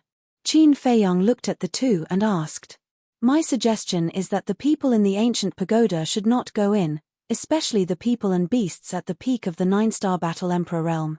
Because for the people and beasts at the peak of the Battle Emperor realm, comprehending the profound meaning of becoming a god is the most important thing. Although there are divine items, divine arts, and other treasures in the divine ruins, these things are not very helpful to becoming a god. Elder Qin said. I object. Wang Yangfeng raised his hand and said, if we don't go, then who will protect young lord? Elder Qin shook his head and said with a smile, Old Wang, do you think the current Qin Feiyang still needs someone to protect him? When the time comes, he will be distracted to protect you. Ah. Wang Yangfeng was stunned and couldn't find a reason to refute. Qin Feiyang looked at Elder Qin and asked, what about you? I want to go. The late emperor had been to the miracle before. I want to see if I can find the footprints left by the late emperor. Elder Qin said with a determined light in his old eyes. Then it's decided. Except for Wolf King and the others in the ancient castle, no one should go. I will look for the old master later and give him the ancient pagoda. Everyone can cultivate here in peace. Qin Feiyang said. It was too much work to ask everyone to leave the ancient pagoda and move to the Lu family's island, so it was better to just give the ancient pagoda to the old master. In this way, everything in the ancient pagoda would be the same as usual. With the ancient castle, the ancient pagoda didn't mean much to Qin Feiyang. Wang Yangfeng frowned and said, Young lord, I'm really worried, don't worry about me. Just cultivate in peace and strive to step into the semi-divinity realm as soon as possible. Only when all of you step into the semi-divinity realm will I have the capital to fight against Great Qin, Lu Xingchen, and the main pagoda. Qin Feiyang said with a smile. All right, we will work hard and live up to your expectations. Wang Yangfeng nodded and solemnly promised. Qin Feiyang nodded. Boss Qin, that, Lei Bao looked at Qin Feiyang pitifully. Don't try anything funny. My expectations for you are even greater. When I return from the divine site, I hope to see that you have stepped into the semi-divinity realm or even the peak of the semi-divinity realm. Qin Feiyang said. Boring. Lei Bao pouted. Qin Feiyang shook his head and smiled. He entered the ancient castle again and glanced at the white-eyed wolf, Lu Hong, and the others. After many years of cultivation, everyone's cultivation base had basically broken through to the combat emperor realm. For example, Fatso, the pangolin, the double-winged snow eagle, and the phantom snake emperor. Although the black dragon snake and Lu Hong had crippled their cultivation base and started anew, after these years of seclusion, they had caught up with everyone's pace. And now, the strongest one was undoubtedly the fire Qilin. Although it hadn't opened the door of potential, it relied on the bloodline power of the Qilin divine beast. After leaving the Mu family, it had advanced by a small realm. 6-star combat emperor. However, there were also people and beasts that didn't meet the requirements. That was Ren Wushuang and the giant python. Although Ren Wushuang had opened the door of potential, she hadn't cultivated in the ancient castle before. Therefore, her cultivation base had only reached the 6-star combat saint realm. As for the giant python, although it had also opened the door of potential after following Qin Feiyang and had eaten divine meat, transforming into a flood dragon and causing its cultivation base to soar to the 3-star combat master realm, before following Qin Feiyang, its cultivation base was too low. Therefore, its current cultivation base was the lowest in this small group. Currently, it had only broken through to the 9-star combat master realm. Therefore, Ren Wushuang and the flood dragon were unable to enter the divine site. Qin Feiyang sighed and stepped forward to look at Ren Wushuang. He said helplessly, "Sis, and you, little fellow," Qin Feiyang said as he bent down and held the flood dragon in his palm. This was because the flood dragon had shrunk its body in the ancient castle, making it look like a small earthworm. You all heard it too. It's not that I don't want to bring you to the divine site, it's just that I can't bring you in, Qin Feiyang said as he looked at the man and beast. Ren Wushuang opened his eyes and smiled helplessly. He stood up and looked at Qin Feiyang. It's okay, as long as you came back alive. The flood dragon also made a helpless expression, feeling rather regretful in its heart. Because of this, the gap between it and everyone else would grow larger and larger. Ren Wushuang naturally understood this logic, but the rules of the divine site were like this, and he couldn't force it. Qin Feiyang did not delay any longer and brought Ren Wushuang and the flood dragon into the ancient pagoda, descending in front of the medicine field's courtyard. Qin Feiyang, is my father okay? Xiao Qia was chatting with the old man and the others in the courtyard. When she saw Qin Feiyang appear, she immediately got up and ran over to ask. He's fine. Qin Feiyang smiled. Grandfather. Uncle Yang. Aunt Xiao. Aunt. Ren Wushuang entered the courtyard and greeted the old man, Yang Nanshan, Luo Chenxue, and Liu Ji one by one. The four nodded. Qin Feiyang stood outside the courtyard and bowed to the four of them across the air. He then looked at the old man and said, "There's something I want to talk to you about." "What's the matter?" The old man got up and walked over. Qin Feiyang put down the flood dragon and appeared in the main hall of the Bright Sky Palace with the old man. He then explained the situation to the old man in detail. After the old man listened, he frowned and said, "Then according to what you said, Shuang'er can't enter the divine site?" "Yes." Qin Feiyang nodded. "What a pity. Do you know? Shuang'er swore in front of her father's grave that she would personally take revenge on Lu Xingchen, so she wanted to enter the divine site more than anyone else. But now, sigh, the old man couldn't continue and could only let out a long sigh. There's nothing we can do about it. The rules are as such." Qin Feiyang was silent for a while and said, "Yes. We mortals can't break the rules of the divine sight. Perhaps this is Zhuang-Er's fate. It's my fault. If I had let her follow you earlier, she wouldn't be a 6-star battle saint now. The old man's face was full of self-blame. You don't have to blame yourself. Sister doesn't have to bear so much pressure. Because there's still me. Although sister and I aren't biological siblings, we're closer than biological siblings. Her business is my business.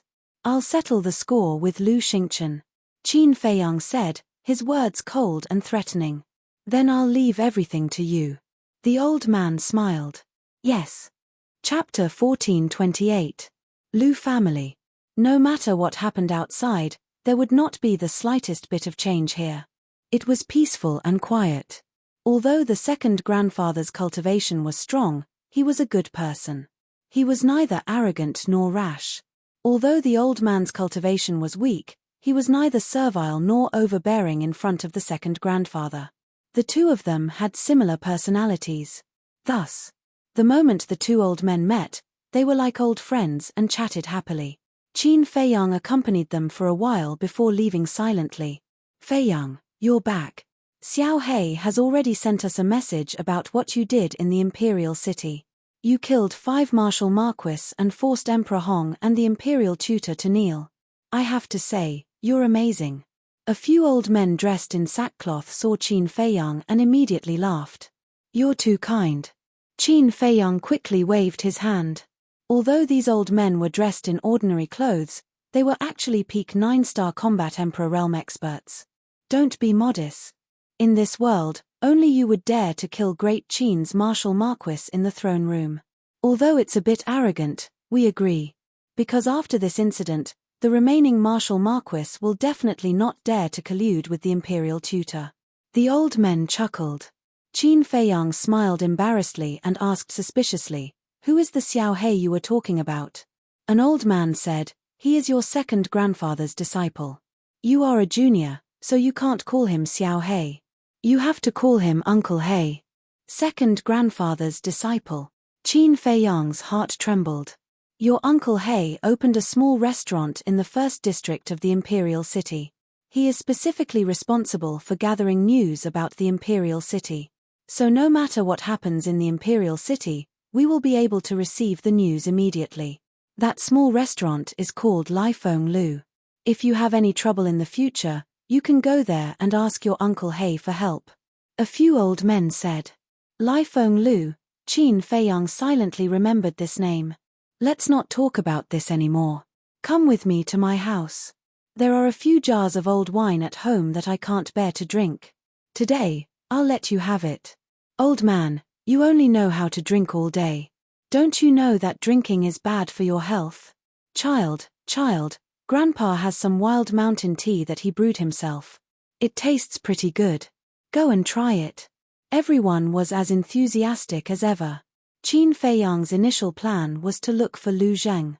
After meeting with Lu Zheng, he would enter the castle to cultivate. But then he thought about it. Why was he forcing himself like this? He might as well take advantage of these few days to adjust his state of mind. After all, they were about to enter the miracle. Only by adjusting themselves to their best condition could they deal with all the unknown variables. Moreover, an appropriate amount of relaxation was also beneficial to one's cultivation. Hence, Qin Feiyang gave up on cultivating. In the morning, he followed the men in the village out to farm and graze. In the afternoon, he played with the children in the village. In the evening, he accompanied the elders in the village to drink tea and chat. The rest of the day passed peacefully. He wanted to completely let himself go.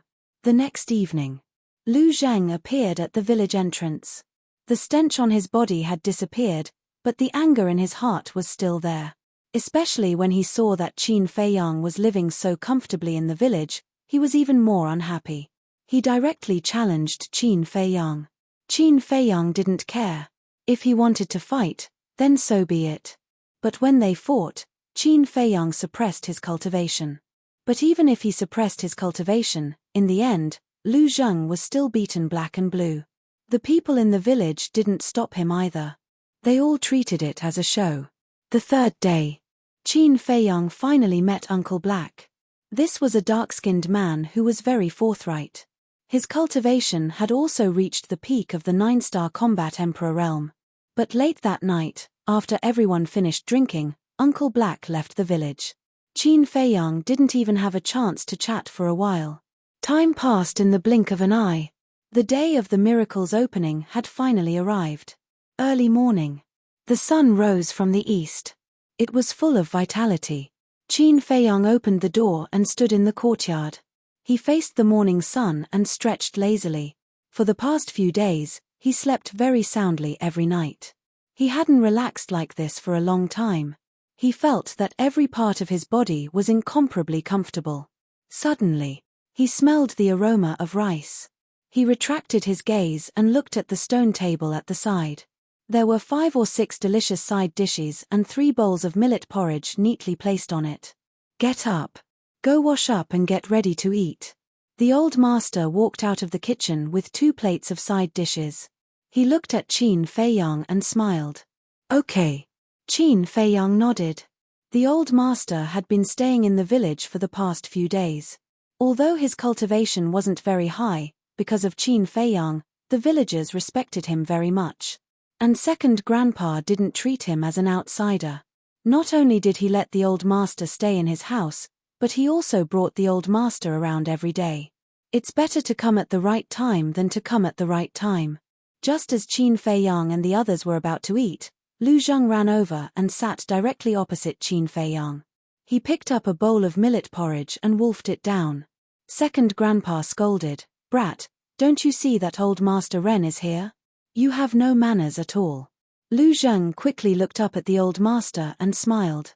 "Good morning, Grandpa Ren." Good, good, good. Eat more if you like." Old master smiled.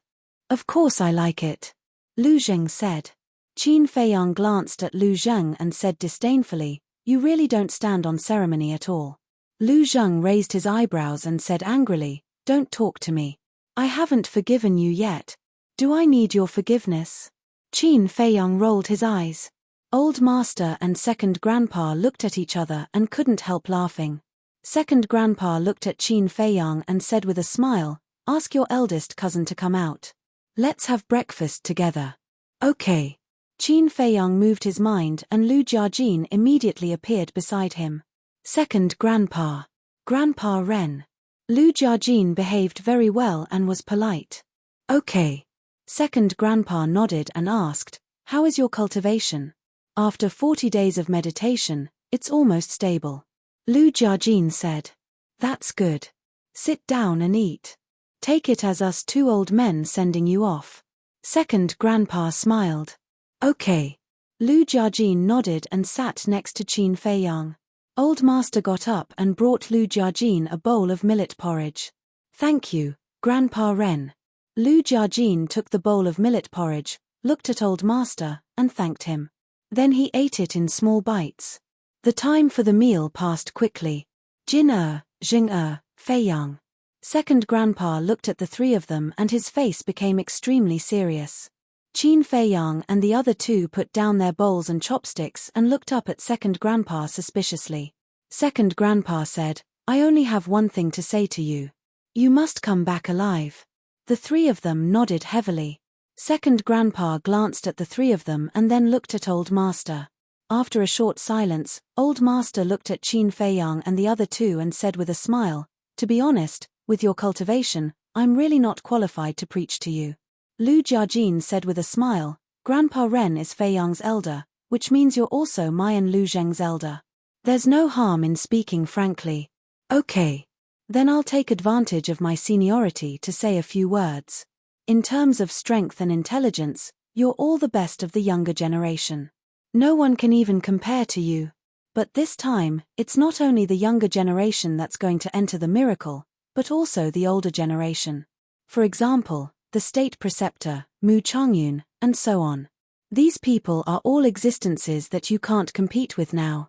So after entering the miracle, no matter what happens, you have to think twice before you act. Don't try to show off.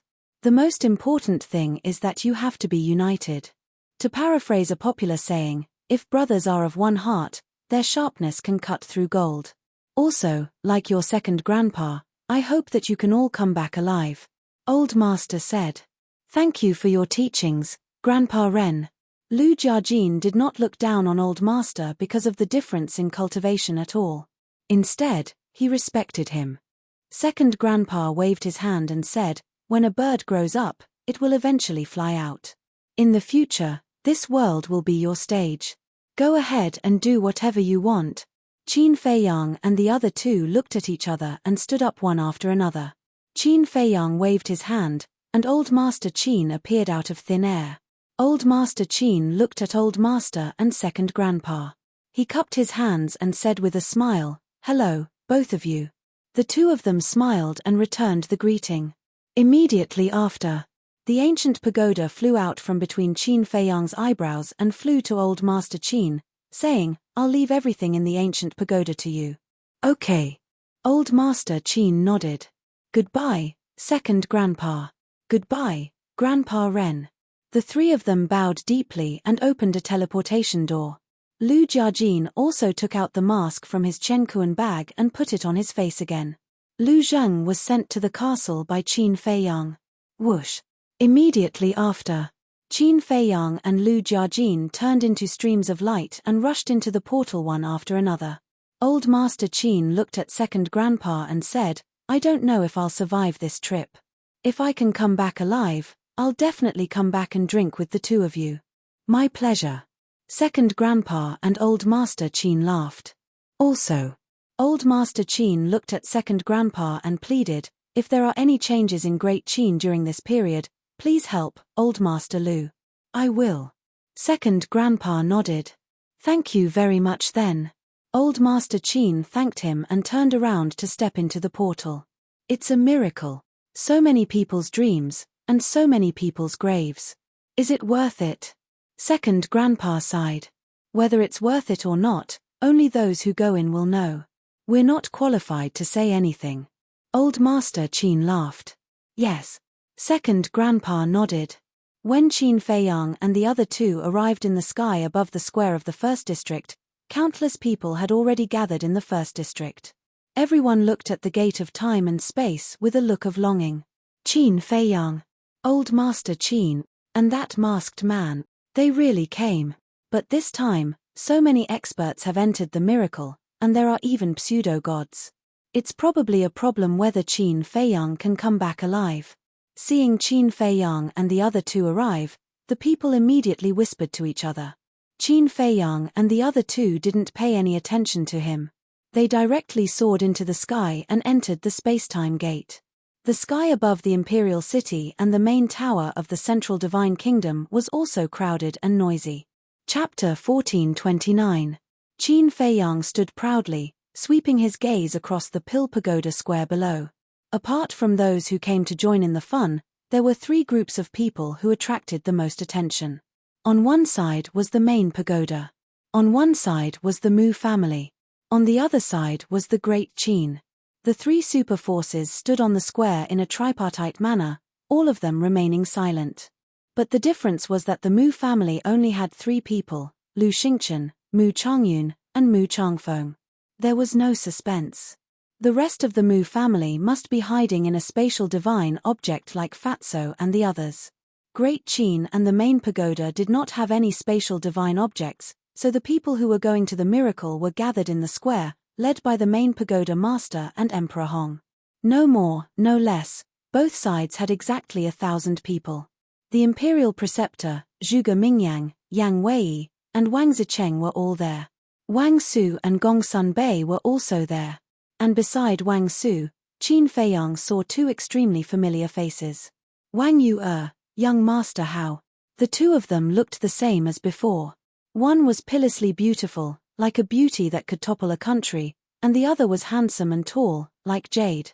However, compared to before, the two of them seemed more mature now.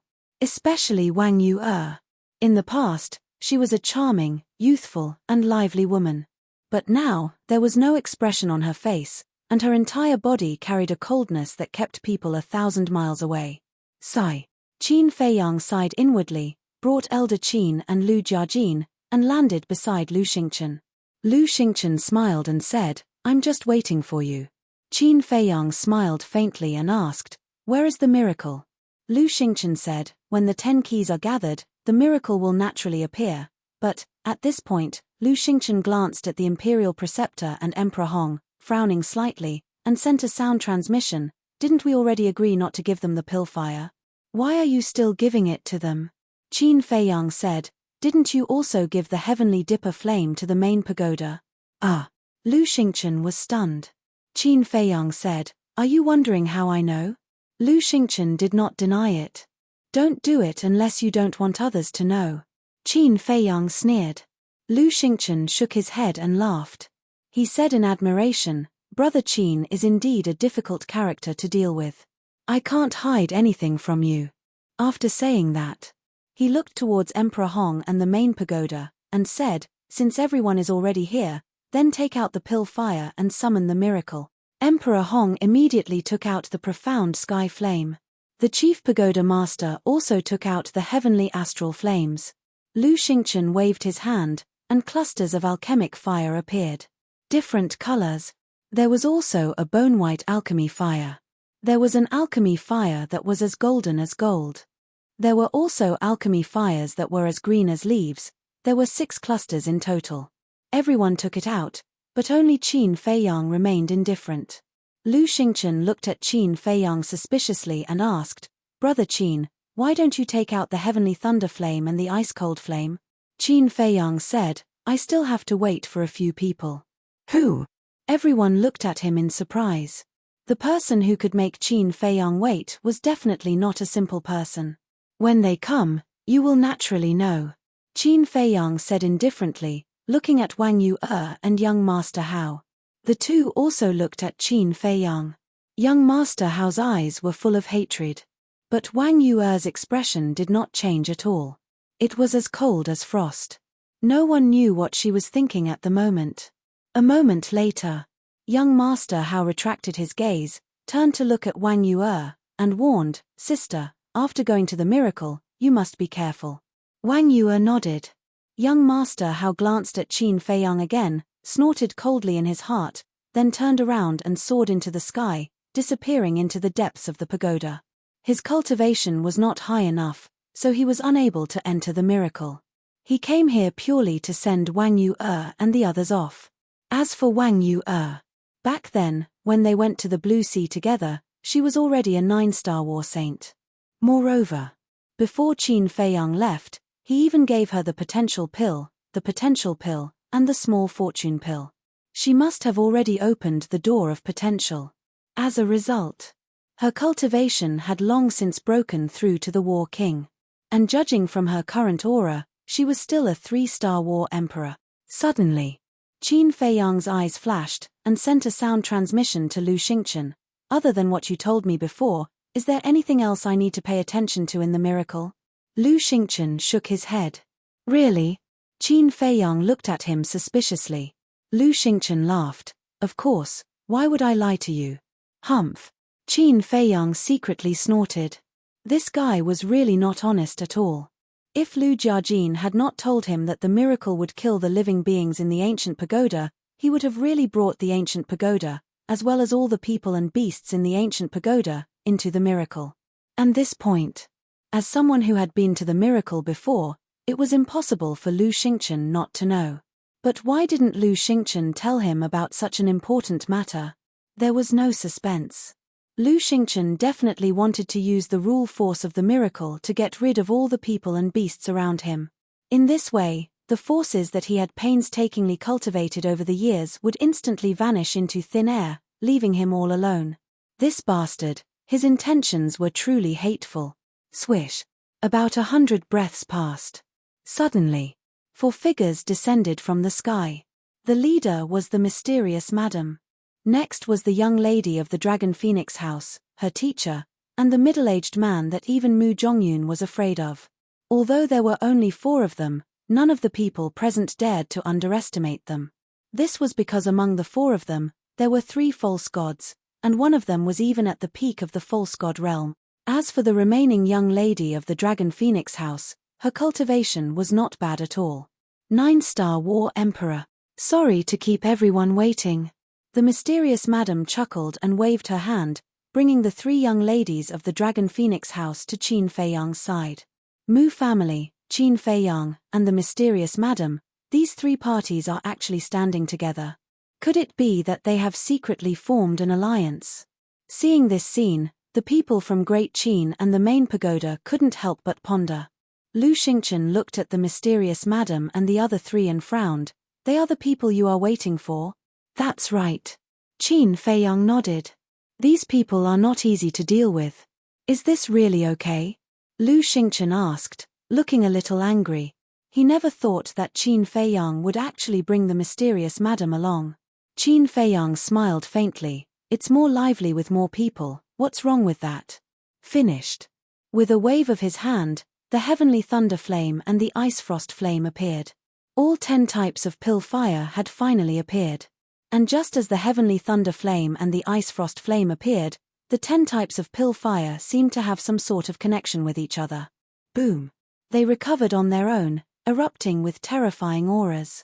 Following that, a shocking heat wave swept through the heavens and earth. The entire Pill Pagoda Square seemed to have turned into a huge furnace in an instant.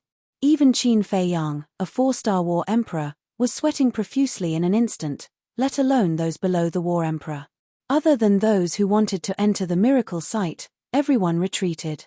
At this moment, everyone stared fixedly at the 10 clusters of pill fire. Suddenly, the 10 clusters of pill fire rushed out at almost the same time, transforming into 10 huge dragons that roared towards the clouds, causing the heavens and earth to lose their color. Everyone followed the 10 huge dragons and looked towards the peak of the clouds. Boom. Finally, the 10 huge dragons rushed into the clouds. Catcha. Huala. Boom. In the sky, lightning flashed and thunder rumbled, and the wind howled. The loud sound was deafening. Moreover, the sky that was still clear a moment ago was now covered by dark clouds and pouring rain. It could be said that strange phenomena were occurring frequently. What exactly is a miracle? It's actually such a big scene. Everyone was bewildered. Qin Feiyang and the others were also looking at the sky. There was nervousness and anticipation. Boom. Time passed breath by breath. After about 100 breaths of time, a vast divine might suddenly erupted in the sky, covering the heavens and the earth as it surged in all directions. This divine might. At this moment, everyone's expression changed. Because this divine might was too terrifying. Even Emperor Hong and Mu Changyun, these peak false gods, couldn't help but tremble in despair. Who created this miracle? The divine might is actually so terrifying. Could it be a real war god? Everyone was incomparably shocked. Clang. Suddenly, another loud sound exploded in the sky, causing countless people's ears to ring and their blood to surge.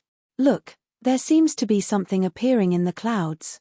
Following closely, a cry of surprise rang out. Everyone looked over and saw a blurry silhouette gradually appear in the clouds. It was a door. A very large stone door. The stone door was 999 feet tall, completely black, emitting a mysterious and ancient aura. That divine might came from this stone door. It was like a towering mountain that stood at the peak of the clouds and shook the heavens and the earth. Is that the door to the miracle? People murmured, their hearts filled with desire. Emperor Hong, Lu Xingchen, the mysterious madam, the chief pagoda master, and the others were also wild with joy. Wait. There seemed to be 10 grooves on the stone door. Suddenly, someone was puzzled. Grooves? Everyone was slightly taken aback and hurriedly looked at the stone door carefully. Vaguely. There really seemed to be 10 grooves. But the distance was too far to see clearly. However, Emperor Hong, a peak stage false god, could clearly see it. The 10 grooves were all in the shape of flames, and each of them was only the size of a palm. They were arranged irregularly on the stone door. Lu Xingchen retracted his gaze and looked at Qin Feiyang with a smile. Put the 10 types of alchemy fire into the 10 grooves, and the stone door will open. Then let's go. Qin Feiyang's eyes flashed. Grabbing the heavenly thunder flame and the ice flame, he rushed towards the stone door. Elder Qin, Lu Jiajin, and the mysterious madam followed closely behind him. Seeing this, Lu Xingchen, Emperor Hong, and the chief pagoda master also hurriedly grabbed the alchemy fire, and with their own people, they chased after Qin Feiyang's group like lightning. Let's go take a look as well. The onlookers also rushed up into the sky. When Qin Feiyang and the others arrived in front of the stone door, they truly felt the deterrence and pressure brought by the stone door. Chapter 1430. Prepare to open the stone door. Qin Feiyang took a deep breath and walked out of the crowd. Seeing this, Lu Xingchen, the chief pagoda master, Emperor Hong also stepped out and landed beside Qin Feiyang. The four stood side by side, then looked at each other and raised their arms at the same time. 10 clusters of alchemy fire immediately flew out of their hands towards the 10 grooves. At this moment, the people behind couldn't help but hold their breath. After a few breaths, finally, the 10 clusters of alchemy fire each entered a groove. Buzz! Immediately, bolts of purple lightning shot out from the first groove. This purple lightning originated from the heavenly thunder flame. In other words, the first groove was the heavenly thunder flame. The purple lightning was dazzling and didn't dissipate for a long time. And, as if it was being pulled, the lightning rushed towards the second groove. Buzz! When the lightning rushed into the second groove, a dazzling white divine light suddenly rushed out of the groove. Inside this white divine light, there was a bone-piercing cold current. That's right. This was what the heavenly ice flame emitted. Following closely, the third groove, the fourth groove. One after another, a dazzling divine light burst out. Finally, the 10 grooves all lit up, like a blazing sun. The divine light was boundless, illuminating the sky. And at this moment, the entire stone door was also suffused with strands of blood-red light, filled with an astonishing baleful aura. Wait. Look, the divine light of the 10 grooves are connected together. Don't they look like 2 words? Someone said in surprise. 2 words. Everyone was stunned and hurriedly checked carefully. Don't say it. It really looks like 2 words. The crowd was in an uproar. Qin Feiyang also looked at the 4 grooves suspiciously. Suddenly, his body trembled violently, and his face was full of disbelief. The divine light of the 10 grooves connected together didn't look like 2 words, but 2 words themselves. And these 2 words, he had seen them more than once. No sky. That's right. These were the 2 words on the stone door. Why would there be 2 words here? Qin Feiyang muttered to himself. Not only had he seen these 2 words before, but he also knew that it was a name. This was because the name Wu Tian was written in the pill mantra. Moreover, the pill scripture was written by this person called Wu Tian. Was this a coincidence? If it was a coincidence, wasn't it too much of a coincidence? If it was not a coincidence, did it mean that the miracle was created by Wu Tian? Not only did he create the pill scripture, he even created this miracle that even the war god was jealous of. Just who was this person? Rumble. Just as Qin Feiyang's mind was filled with doubts, there was a deafening sound. A crack appeared in the middle of the stone door, and then it slowly opened. The miracle has begun. Lu Xingchen and the others clenched their fists in excitement. Qin Feiyang also temporarily put aside his doubts and stared at the door that was getting bigger and bigger. What on earth was inside? But in the end, a trace of disappointment crept onto his face. The gap in the door was already half a meter wide, but it was pitch black inside. Nothing could be seen, only the sound of wind could be heard coming from inside. And even the sound of the wind was very weak. He couldn't feel any sense of danger. Didn't they say that the entrance to the miracle was very dangerous? Why does it look so ordinary now? Could it be that someone is spreading rumors? Everyone was suspicious. At the same time, everyone's heart was also active. If there was really no danger, then without the alchemy fire, could they still enter the miracle? Clang. After dozens of breaths, the stone door finally opened completely, like a pitch-black bottomless pit. Standing in front of the door, Qin Feiyang couldn't help but feel apprehensive. Although everything looked calm, experience told him that the calmer the place, the greater the threat. Whoosh! At the same time that the stone door was completely opened, the 10 clusters of alchemy fire swept out from the groove like lightning. As if they had a sensing ability, They flew in front of Qin Feiyang, the chief pagoda master, Emperor Hong, and Lu Xingchen respectively. And it was exactly the same as before. Floating in front of Qin Feiyang was still the heavenly thunder flame and the ice flame. Floating in front of the chief pagoda master was still the heavenly dipper flame. In front of Emperor Hong was still the profound sky flame. This made Qin Feiyang, Emperor Hong, and the chief pagoda master a little stunned, but Lu Xingchen was not surprised. "Brother Qin, let's meet in the miracle." Lu Xingchen smiled at Qin Feiyang, and then led the alchemy fire and Mu Zhongyun into the stone door without looking back. "Everyone, follow me." Seeing this, Emperor Hong hurriedly shouted. The people on Great Qin's side, including the imperial preceptor, immediately rushed to Emperor Hong's side. Emperor Hong grabbed the profound sky flame and swept everyone into the stone door. The chief pagoda master also did not delay for a moment and led Wang Su, Gongsun Bei, and the others into the stone door like lightning. Without exception. As soon as the people of the three major forces entered the stone door, they immediately disappeared from everyone's sight. The whole process took less than 3 breaths, and now only Qin Feiyang and the others were left in front of the stone door. The crowd behind looked at the stone door and were ready to make a move. The mysterious madam turned her head and scanned the crowd, saying, "I'll kindly advise you all, it's best not to go in. I don't believe that you would be so kind. If you don't let me go in, I'll go in and take a look."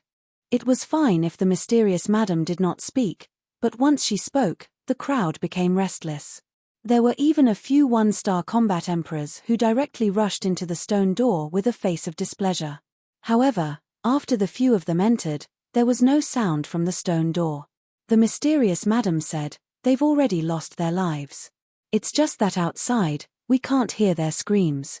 "So fast?" Qin Feiyang was shocked. The mysterious madam said, "Without the protection of the alchemy fire, they will die the moment they enter."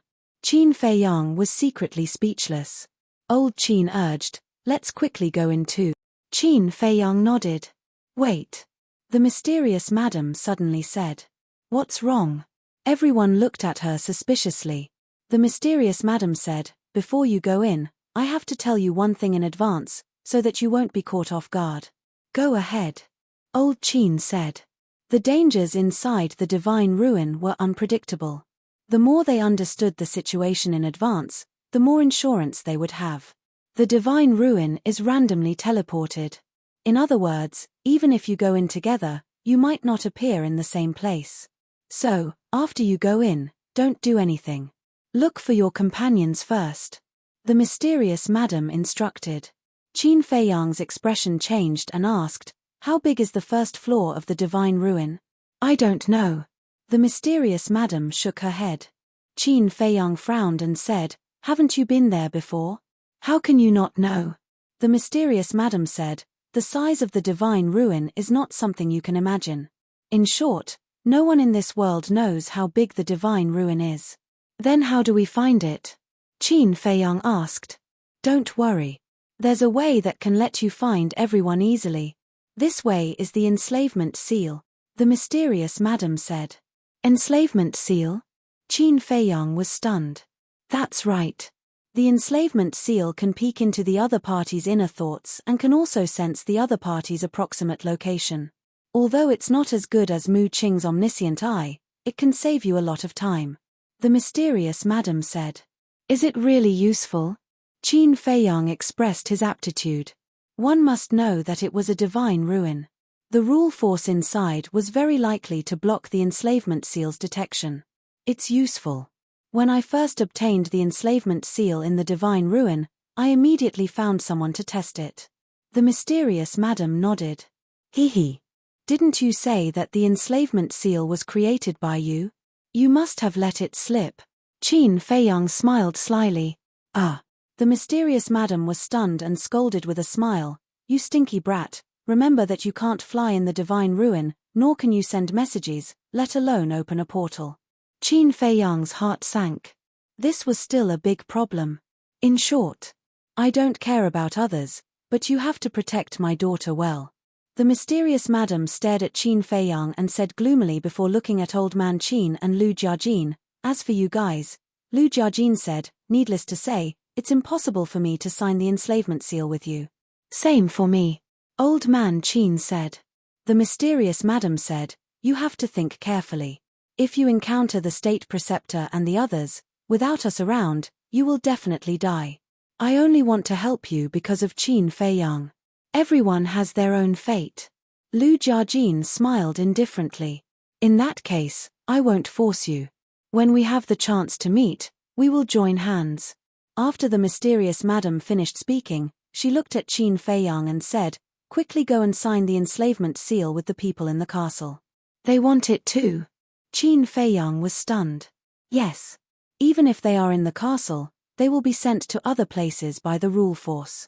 The mysterious madam said. Thank you. Qin Feiyang cupped his hands in thanks and immediately entered the castle. Fortunately, the mysterious madam had told him this in advance. Otherwise, when he entered the divine ruins, everything would be too late. Not long later, Qin Feiyang signed the enslavement seal with everyone.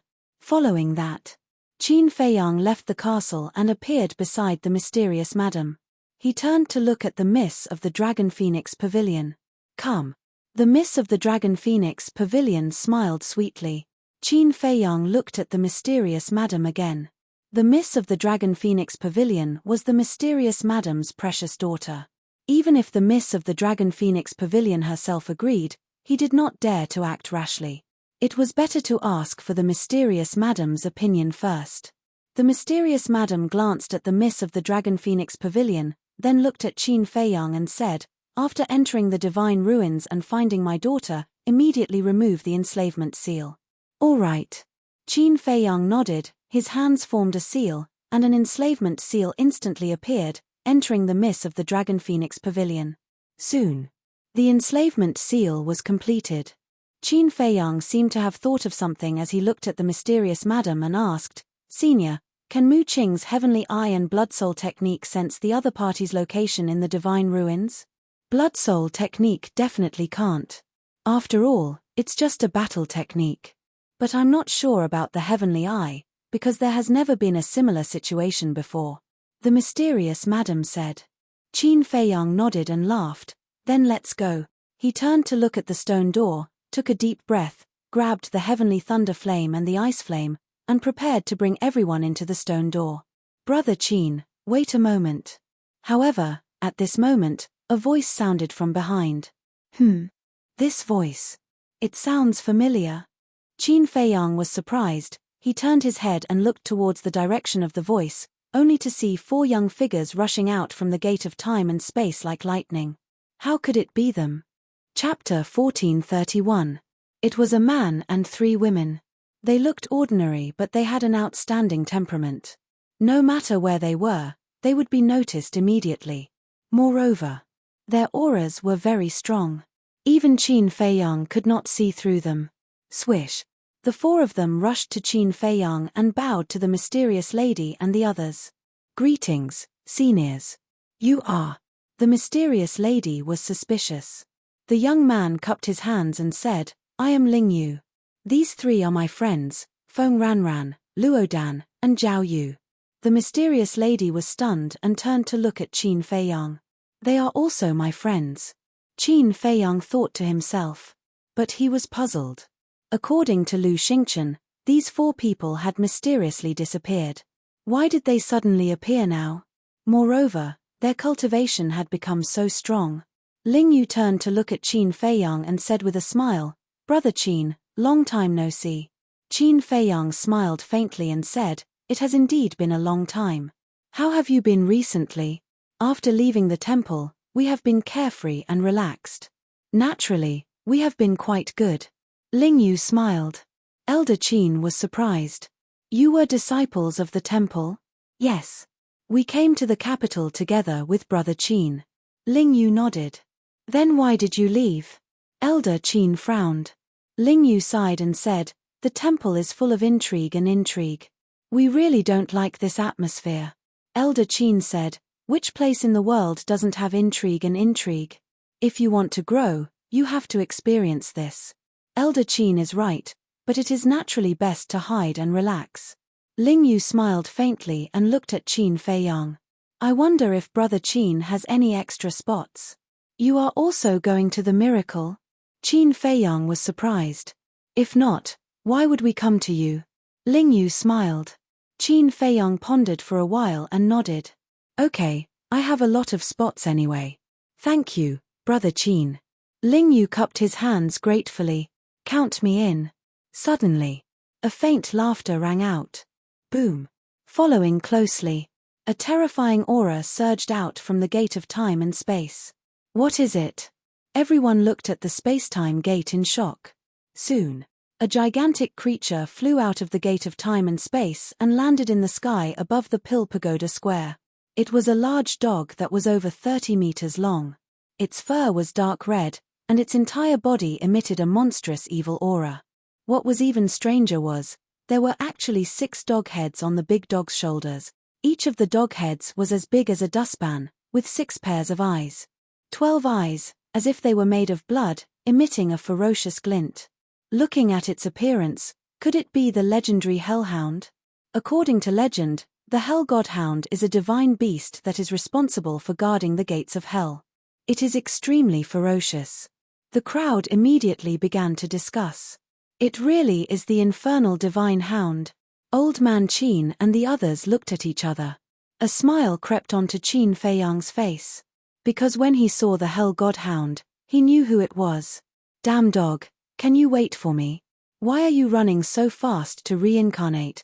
With an angry shout, a young man rushed out of the gate of time and space, staring at the Hell Godhound, his face full of anger. This person had a slender figure and a thin body. He had a hooked nose and his eyes were like those of an eagle, emitting a sharp light. That's right. It was Tan Wu. Reincarnate. This emperor will also bring you along. The Hell Godhound snorted coldly, turned into a stream of light, and flew towards Qin Feiyang and the others fiercely. Tan Wu's face twitched, and he shouted, Okay, if you have the ability, come with me, don't look for Qin Feiyang, directly break into the miracle. Get lost. This emperor won't do such a stupid thing with an idiot like you. If you want to die, go die yourself, don't drag this emperor into the water. The Hell Godhound snorted coldly and took the lead to fly in front of Qin Feiyang. He raised his arrogant head and glanced at the group of people. This pair of quarrelsome lovers really haven't changed at all. Qin Feiyang shook his head and couldn't help laughing. Kid, the last time I fell in your hands in the Magic Dragon mountain range, it was because this emperor was careless. Why don't we fight again now? The Hell Godhound's gaze turned and landed on Qin Feiyang, laughing. Qin Feiyang was stunned and shook his head, not interested.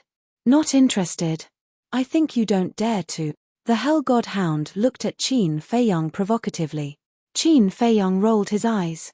Damn dog, can't you behave yourself? Tan Wu flew over and stared at the Hell Godhound angrily. The Hell Godhound laughed, looked at Qin Feiyang and Tan Wu, and said, Why don't you two come together? Bastard. Do you believe that I won't take you to the miracle later? Tan Wu was furious. TSK, you can only use this to threaten this emperor. The 12 eyes of the Hell Godhound were full of disdain. Tan Wu couldn't help but feel powerless. He looked at Qin Feiyang and said with an embarrassed smile, I've made a fool of myself. I'm used to it, it doesn't matter.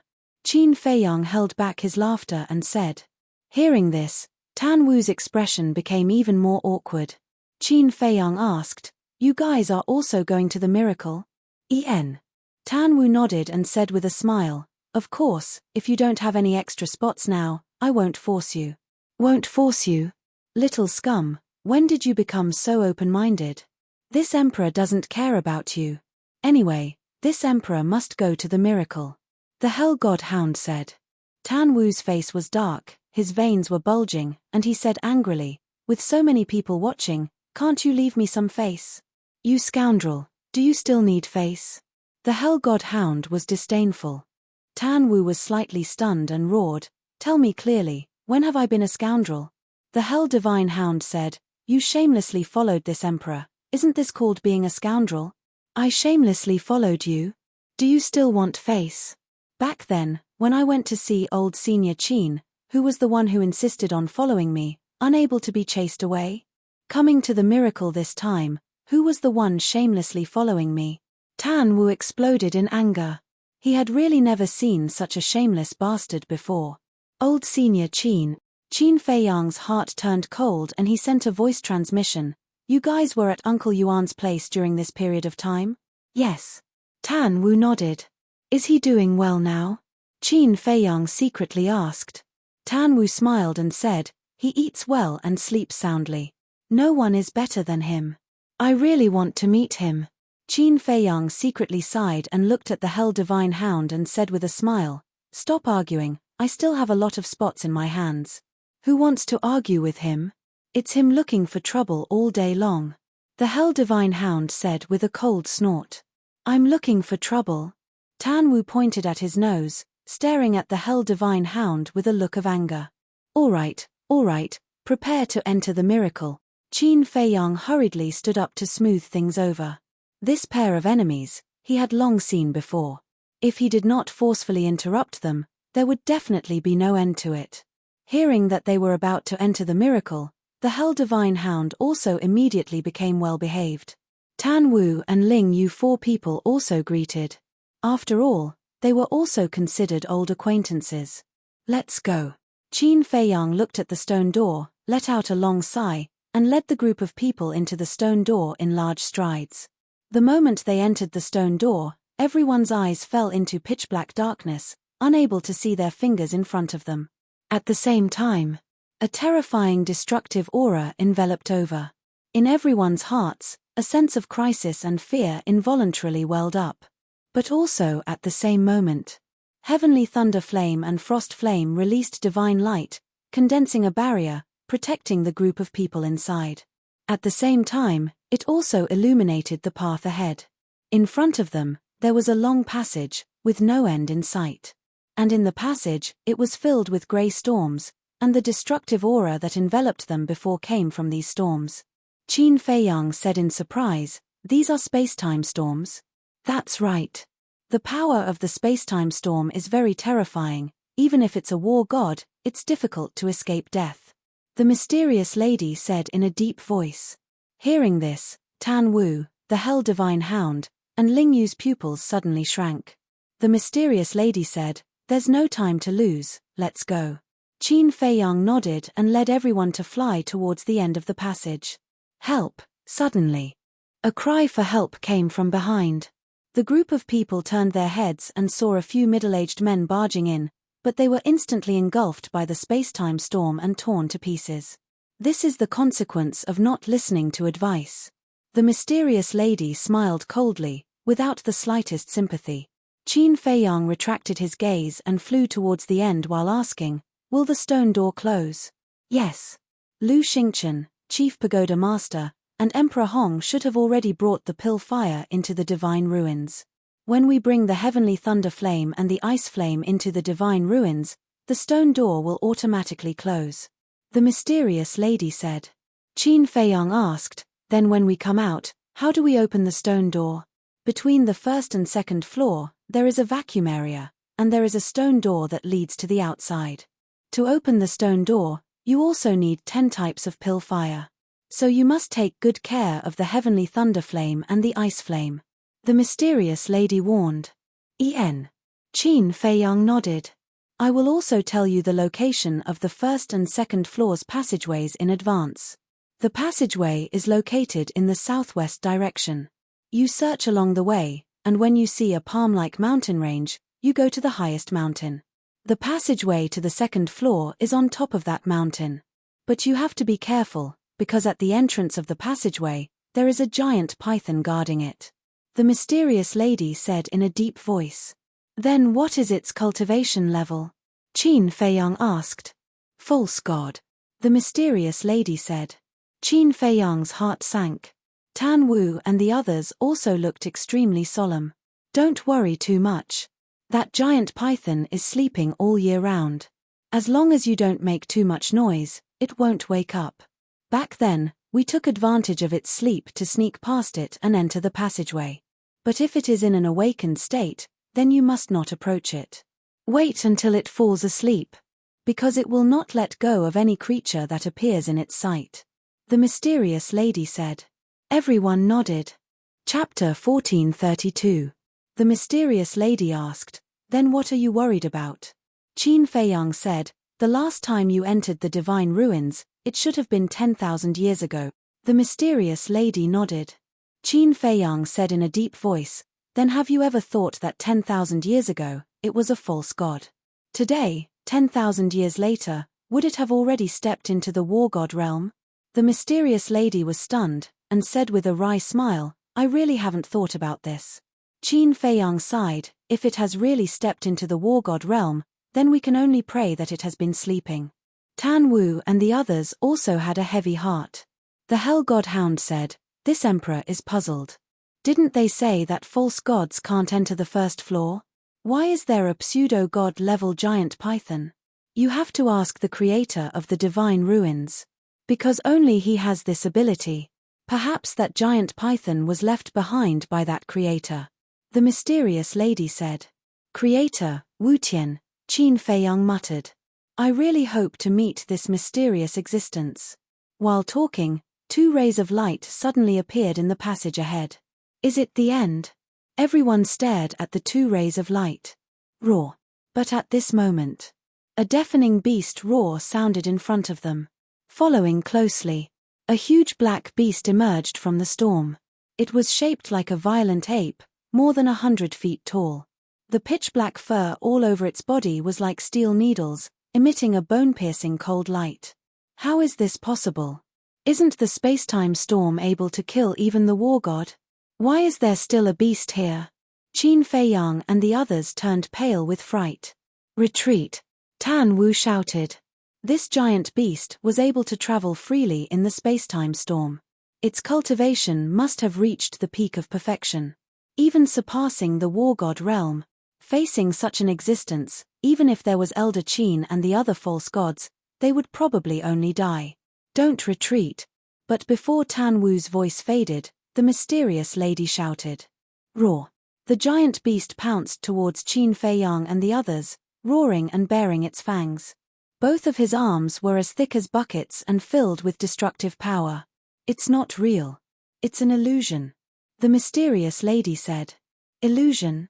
Everyone was stunned. "Yes. Everyone who enters will have to go through the test of this illusion.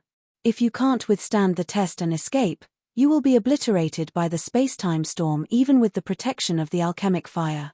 So, don't run away now. You have to face it bravely.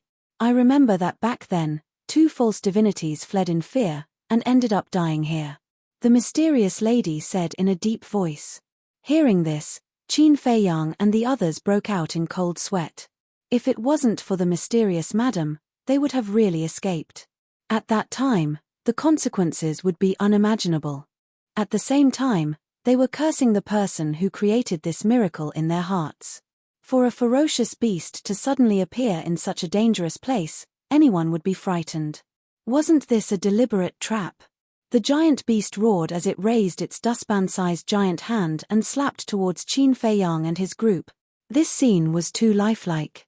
Whether it was the appearance of the giant beast or that terrifying ferocious power, it was no different from the real thing. Knowing that it was fake, but looking at this scene, Qin Feiyang and the others' hearts almost jumped out of their chest. When the giant palm came, Feng Ranran, Luo Dan, and Zhao Yu, these 3 women, even instinctively closed their eyes. But in the end, nothing happened. After the giant palm slapped down, it instantly dissipated like air. The giant beast in front of them also dissipated into nothingness. "It's really scary." Ling Yu patted his chest with lingering fear. "Yeah. If no one reminded us, we wouldn't be able to tell that this is just an illusion," Tan Wu said. "TCH. Look at you guys, so what if it's real? If 1 comes, I'll kill 1. If 2 come, I'll kill 2. The Hell Divine Hound said disdainfully. Everyone rolled their eyes. This guy was more afraid than anyone before and even hid behind Tan Wu. Now that it disappeared, it ran out to show off. Tan Wu was indeed right. This guy was a shameless fellow. Everyone calmed down and looked at the 2 light spots again. The light spots had already become the size of a washbasin. There was a long distance between the 2 light spots. The mysterious lady said, The light spot on the left is the entrance to the first level, and the light spot on the right is the entrance to the second level. Are you all ready? Qin Feiyang and the others nodded, their eyes full of anticipation. For ordinary people, entering such a place where everything was unknown, they would definitely be nervous and perturbed. But for monsters like Qin Feiyang and Ling Yu, there was only anticipation in their hearts. 5 breaths later. The light spots had become the size of a dustpan. 20 breaths later. The size of the light spots was already more than 3 feet, like 2 full moons, emitting a dazzling light. Finally, they saw the situation around the 2 light spots clearly. Within 1,000 feet around the 2 light spots, it was a vacuum zone. There was no wind, but there was nothing else.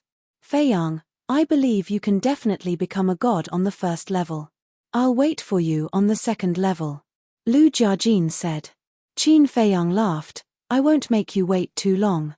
Lu Jiajin nodded.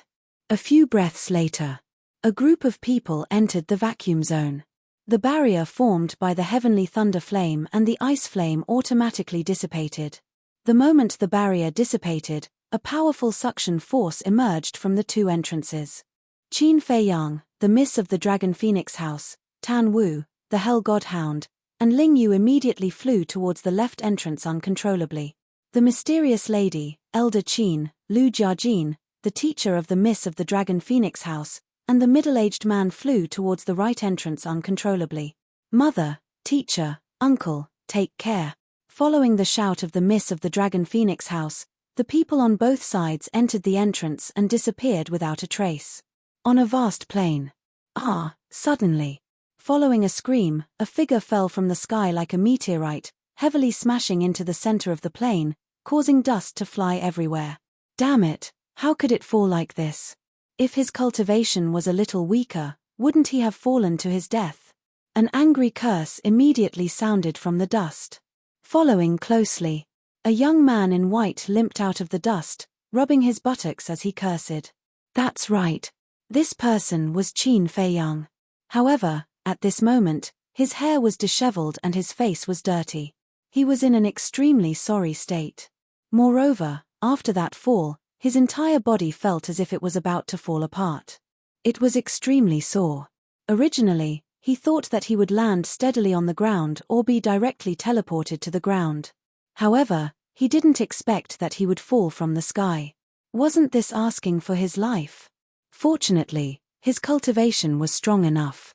Otherwise, he would have fallen to his death. Who? Qin Feiyang exhaled, casually patted the dust off his body, and then raised his head to look around. Immediately, he frowned. This plain stretched as far as the eye could see. However, there was nothing on this plain. It could be described as not a single blade of grass growing. The ground was also covered with dry cracks, like a spider web. Moreover, looking around, he couldn't find a trace of a fierce beast or even a flying insect. Is this a miracle? Qin Feiyang was stunned. Wait. Suddenly, Qin Feiyang was stunned. Why was it so hot? He looked at his 2 arms. His skin was already dripping with sweat. Swish. He hurriedly looked up at the sky and his body suddenly froze.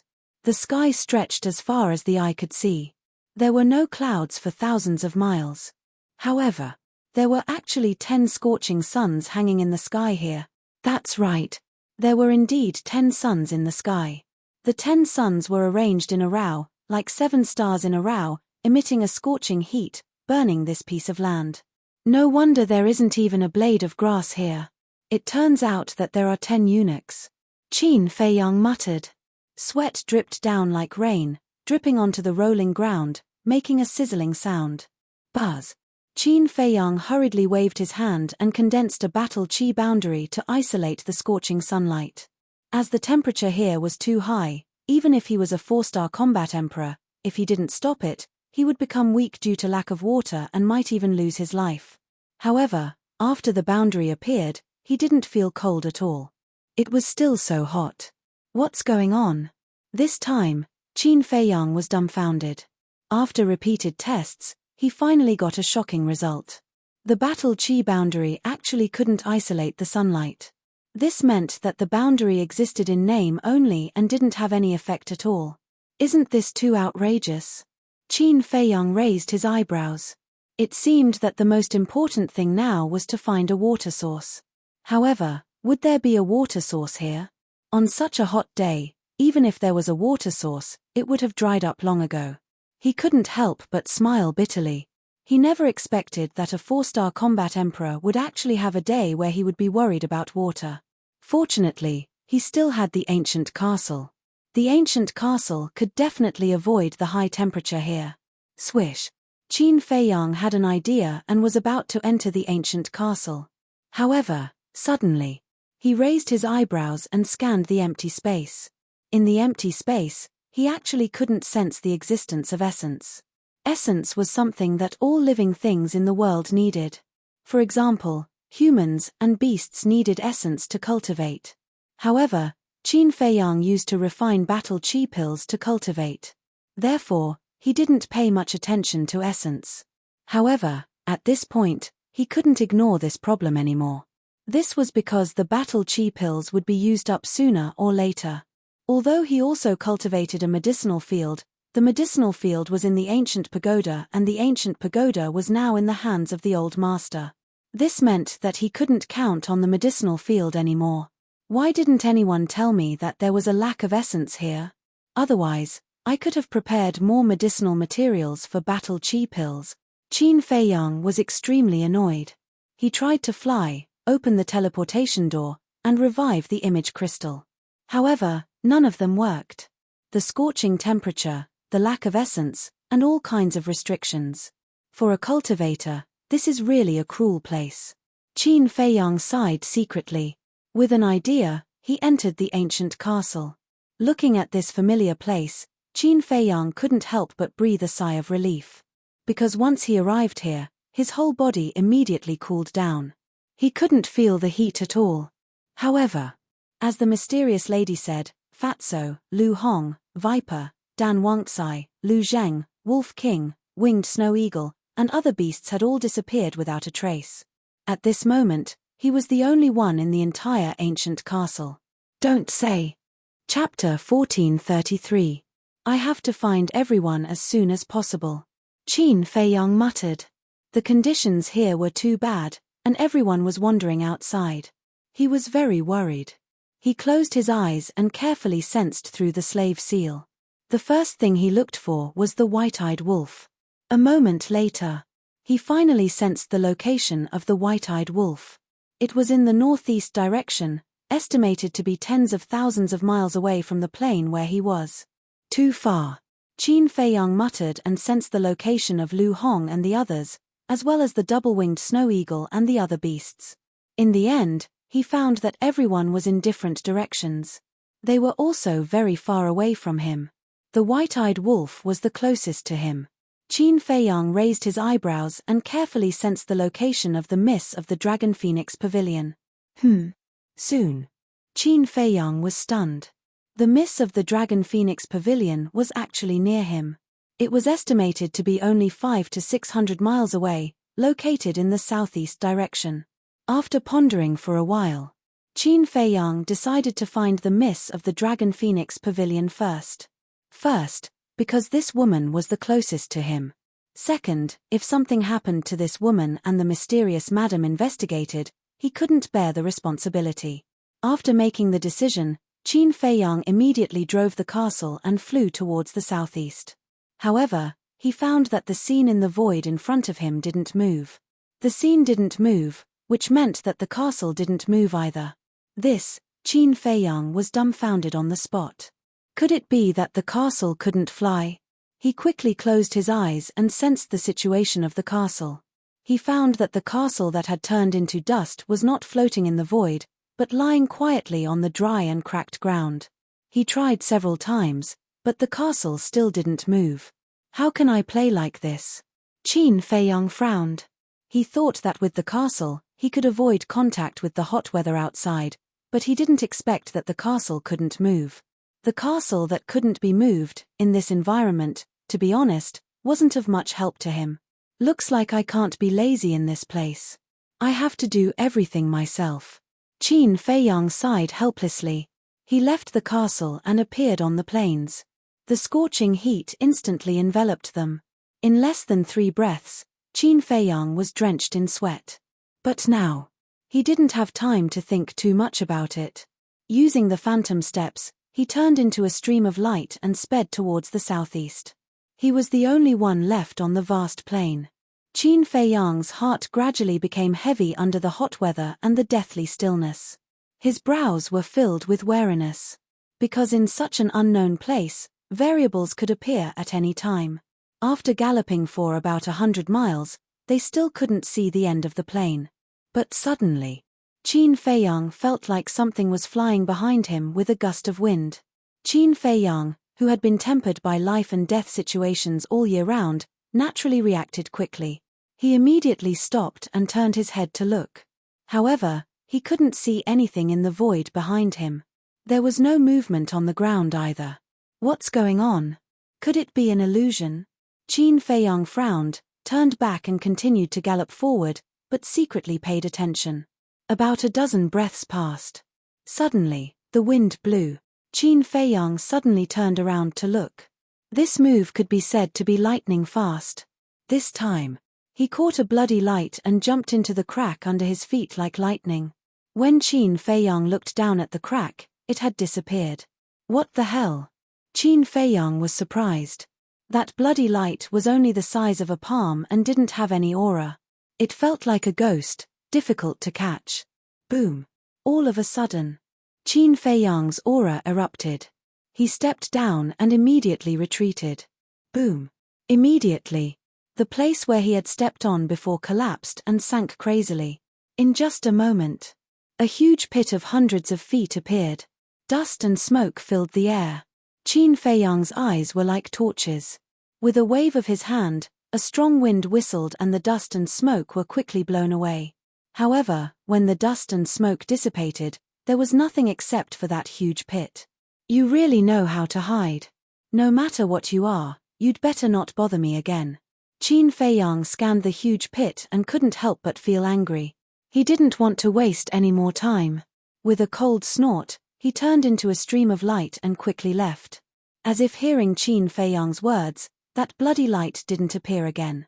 Soon, Qin Feiyang sped for another 300 to 400 miles.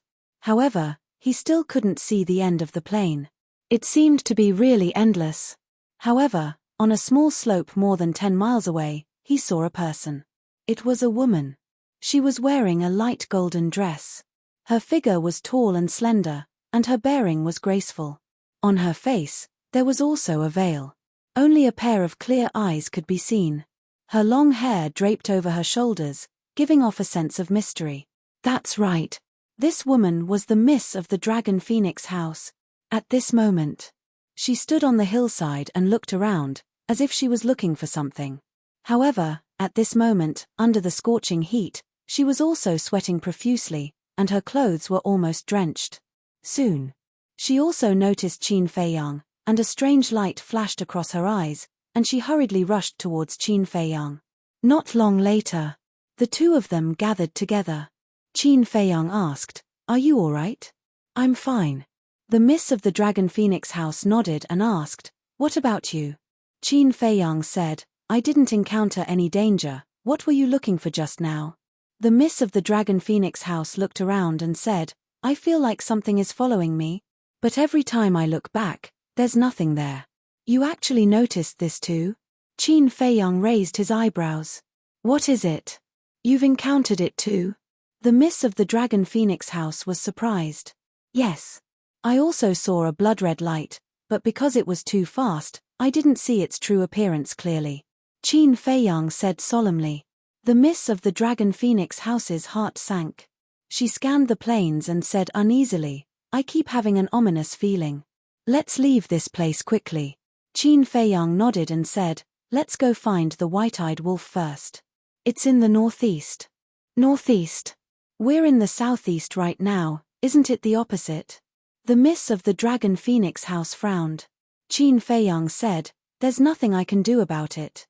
The white-eyed wolf is the closest to me, so I'll definitely look for it first." "How far is it?" The Miss of the Dragon Phoenix House asked. Qin Feiyang said, according to my estimation, it should be 40 to 50,000 miles. 40 to 50,000 miles is the closest. The Miss of the Dragon Phoenix House could not help but laugh bitterly. Don't dawdle, let's go. Qin Feiyang urged. He then used phantom steps and turned around to go back the way he came. The Miss of the Dragon Phoenix House hurriedly chased after him.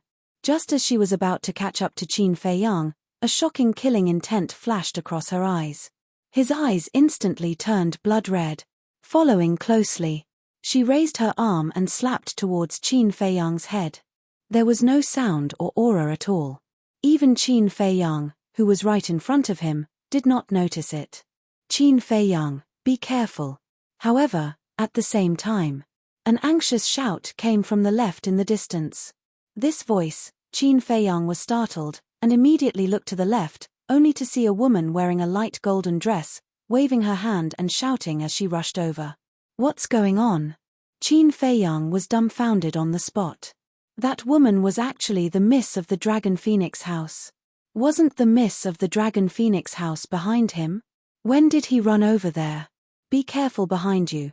The Miss of the Dragon Phoenix House on the left, seeing that Qin Feiyang did not realize the danger behind him at all, shouted loudly, her heart burning with anxiety. Behind me? Qin Feiyang was startled. He immediately turned his head to look, and his expression immediately changed. How could there be two Miss of the Dragon Phoenix House? At the same time, the Miss of the Dragon Phoenix House behind him also struck out with her palm, her mouth also releasing a terrifying sinister smile. At this time, it was already too late for Qin Feiyang to dodge. Because he discovered it too late. He had never thought that this Miss of the Dragon Phoenix House would sneak attack him from behind. However, after all, he had experienced countless life and death situations, and his battle awareness far exceeded that of ordinary people. In the nick of time, he tilted his head to the side, avoiding a fatal blow. At the same time, he activated the battle character art. His long hair and eyes instantly turned blood red, and a monstrous battle intent surged out from his entire body. At the same time that she activated the battle character art, the Miss of the Dragon Phoenix House's palm landed, brushing past Qin Feiyang's ear and fiercely slapping his shoulder. Crack! Qin Feiyang's entire shoulder instantly shattered, flesh and blood flying everywhere. The excruciating pain caused his face to contort even more. Moreover, the ground below also shattered with a loud bang, causing dust and smoke to rise in all directions. Damn it! When the Miss of the Dragon Phoenix House on the left saw this, she was instantly enraged. Bringing along a terrifying Emperor's might, she rushed over. As they approached, without hesitation, she attacked the Miss of the Dragon Phoenix House who had ambushed Qin Feiyang with her palm. TSK TSK. The Miss of the Dragon Phoenix House laughed sinisterly, and without dodging, she waved her palm. Boom! The two palms met in an instant. A world-destroying aura instantly surged out in all directions like a torrent with the two of them as the center. For a moment, dust flew everywhere. The rumbling sound of the earth collapsing was deafening. In less than 5 breaths of time, the land within a radius of a few hundred miles had turned into a huge sinkhole. Puff! As for the two Miss of the Dragon Phoenix House, they were in a stalemate for a moment before spitting out a mouthful of blood and retreating a few hundred feet. Woo! Suddenly, a violent wind blew in this area. The dust that filled the sky immediately surged into the sky along with the violent wind. Who are you? Following closely, a sinister voice sounded. The two Miss of the Dragon Phoenix House turned their heads to look, only to see that half a mile away, Qin Feiyang was half kneeling on the ground with a dusty face, his injured shoulder bleeding profusely. He actually didn't die. The two Miss of the Dragon Phoenix House were surprised. You want to kill me? You don't have the ability yet. Qin Feiyang slowly stood up, like an enraged beast. He stared at the Miss of the Dragon Phoenix House who had ambushed him, and shouted, "Who exactly are you?" If he hadn't activated the battle character art in time, he might have really died on the spot. TSK TSK. The Miss of the Dragon Phoenix House licked her lips, her eyes flashing with a bloodthirsty light. Feiyang, are you all right? The other miss of the Dragon Phoenix house quickly ran to Qin Feiyang's side and asked with concern. "I'm fine." Chapter 1434. Although this woman looked exactly the same as the young miss of the Dragon Phoenix house, she was currently filled with hostility. She was completely different from when he first saw her.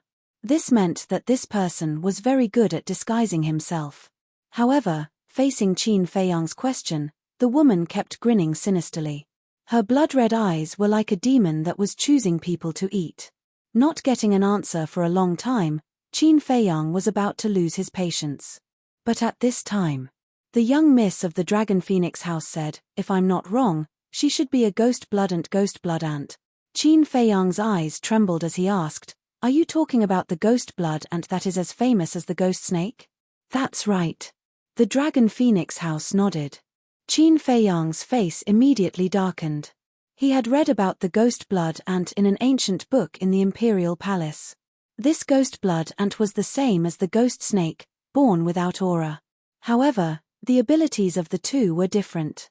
The ghost snake's ability was to change the color of its skin and confuse one's vision. As for the ghost blood ant's ability, it was to transform. As long as it was a creature it had seen before, it could transform into the other party's appearance.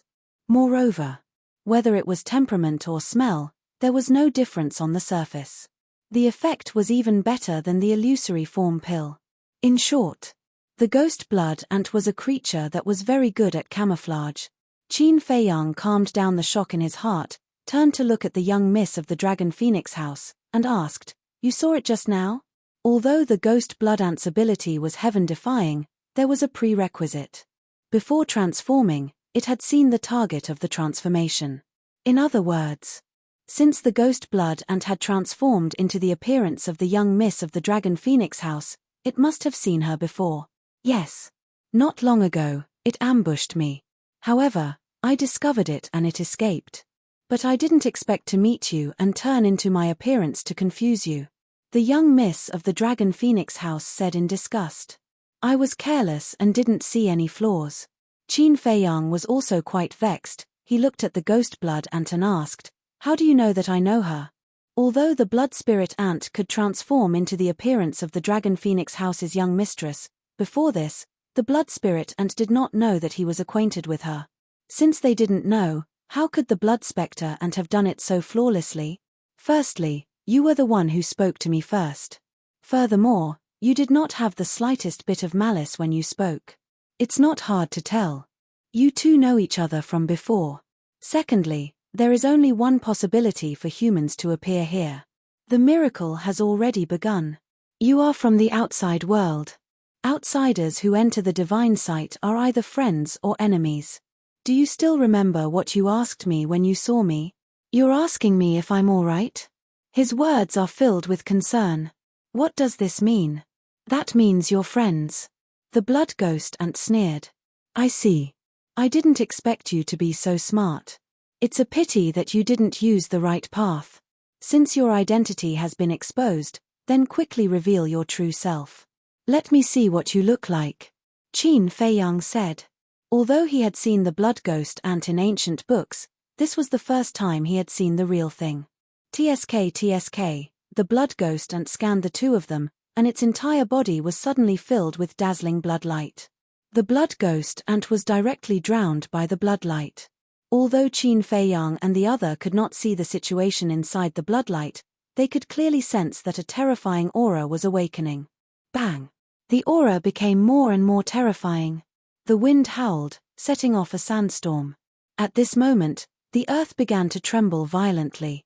Cracks appeared one after another. Accompanied by an earth-shattering boom, they spread out in all directions. Seeing this, Qin Feiyang and the other looked at each other and could not help but become vigilant. Bang! In the end, the blood ghost ant's aura suddenly rose to a critical point. This critical point was the peak of the 9-star combat emperor realm. Not good. It should be the ant monarch. The young mistress of the Dragon Phoenix house's expression changed as she said in a deep voice. Ant monarch.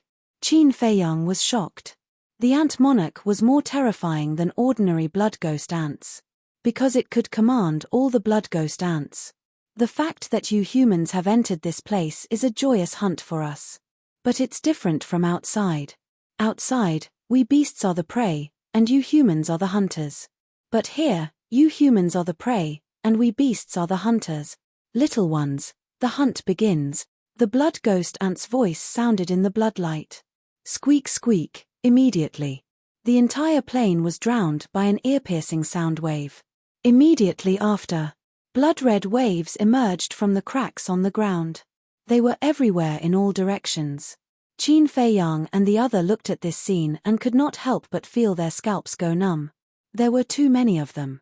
They were all blood ghost ants. Some were only the size of a palm.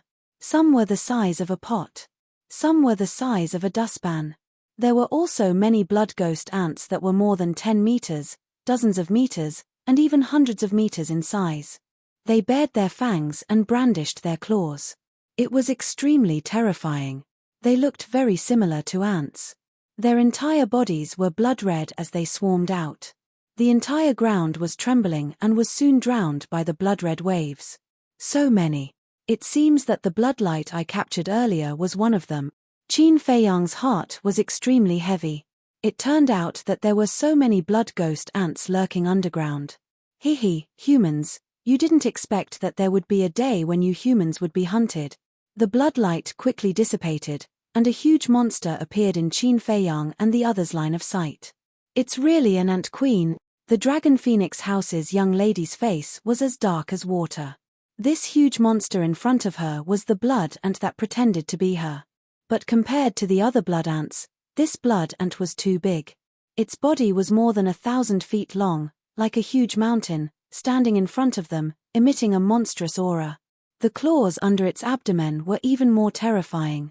Each of them was more than 100 feet long, like giant blades, suffused with a dense bloodlight, revealing a bone-piercing sharpness. So ugly. Using the word ugly to describe you is a bit flattering. Qin Feiyang shook his head. The ant queen was stunned. The young lady of the Dragon Phoenix House was stunned.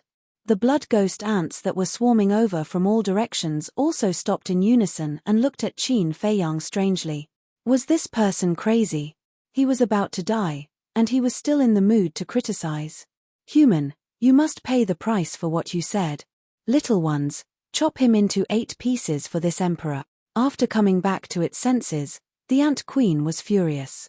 It raised its head and roared, its vicious aura soaring into the sky. Squeak squeak, immediately. The blood ghost ants from all directions swarmed towards Qin Feiyang and the others' direction.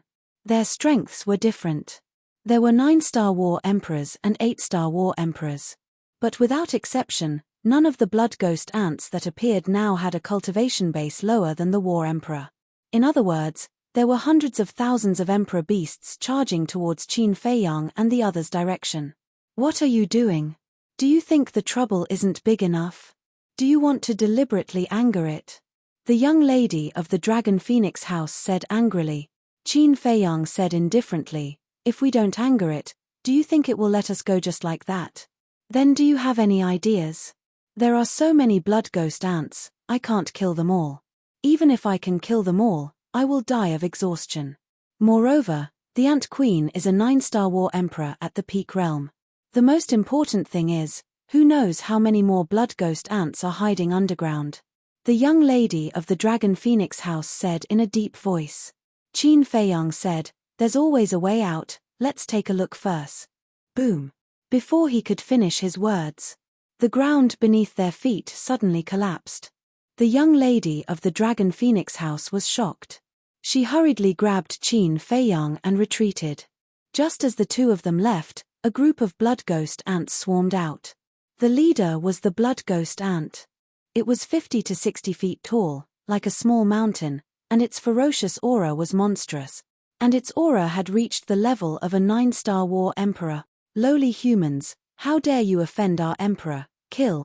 The moment the blood ghost ant appeared, it raised its claws and charged towards Qin Feiyang and the other two. The cold light was oppressive. Scram! The young lady of the Dragon Phoenix House shouted. She waved her jade-like hand in the air and her battle chi roared, turning into a huge wave that rolled over. Clang! The moment the battle chi collided with the sharp claws, a deafening metallic sound was heard. Most importantly, facing the young lady of the Dragon Phoenix House's all-out attack, the blood ghost ant's claws were not damaged at all. So hard. The young lady of the Dragon Phoenix House was dumbfounded. One had to know. She was also a 9-star war emperor. You have to use a battle art to hurt it.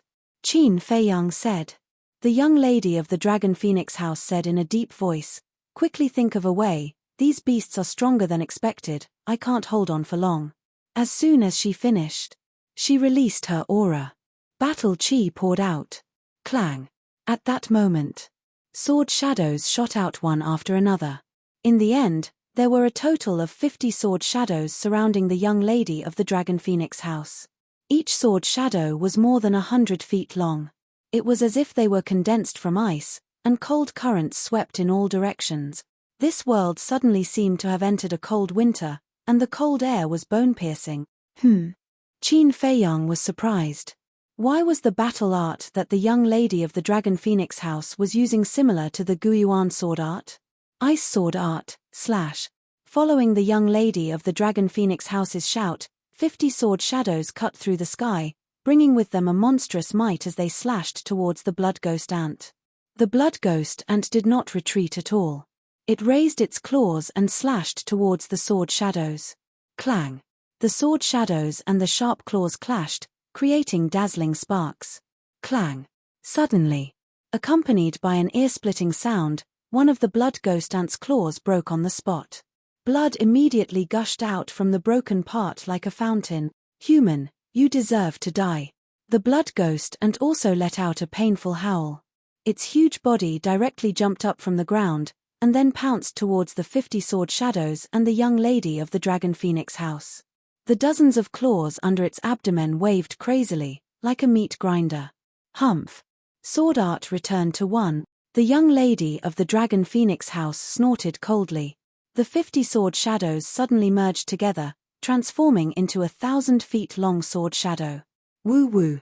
A cold wind blew. Frost appeared. The sharpness was even greater than before.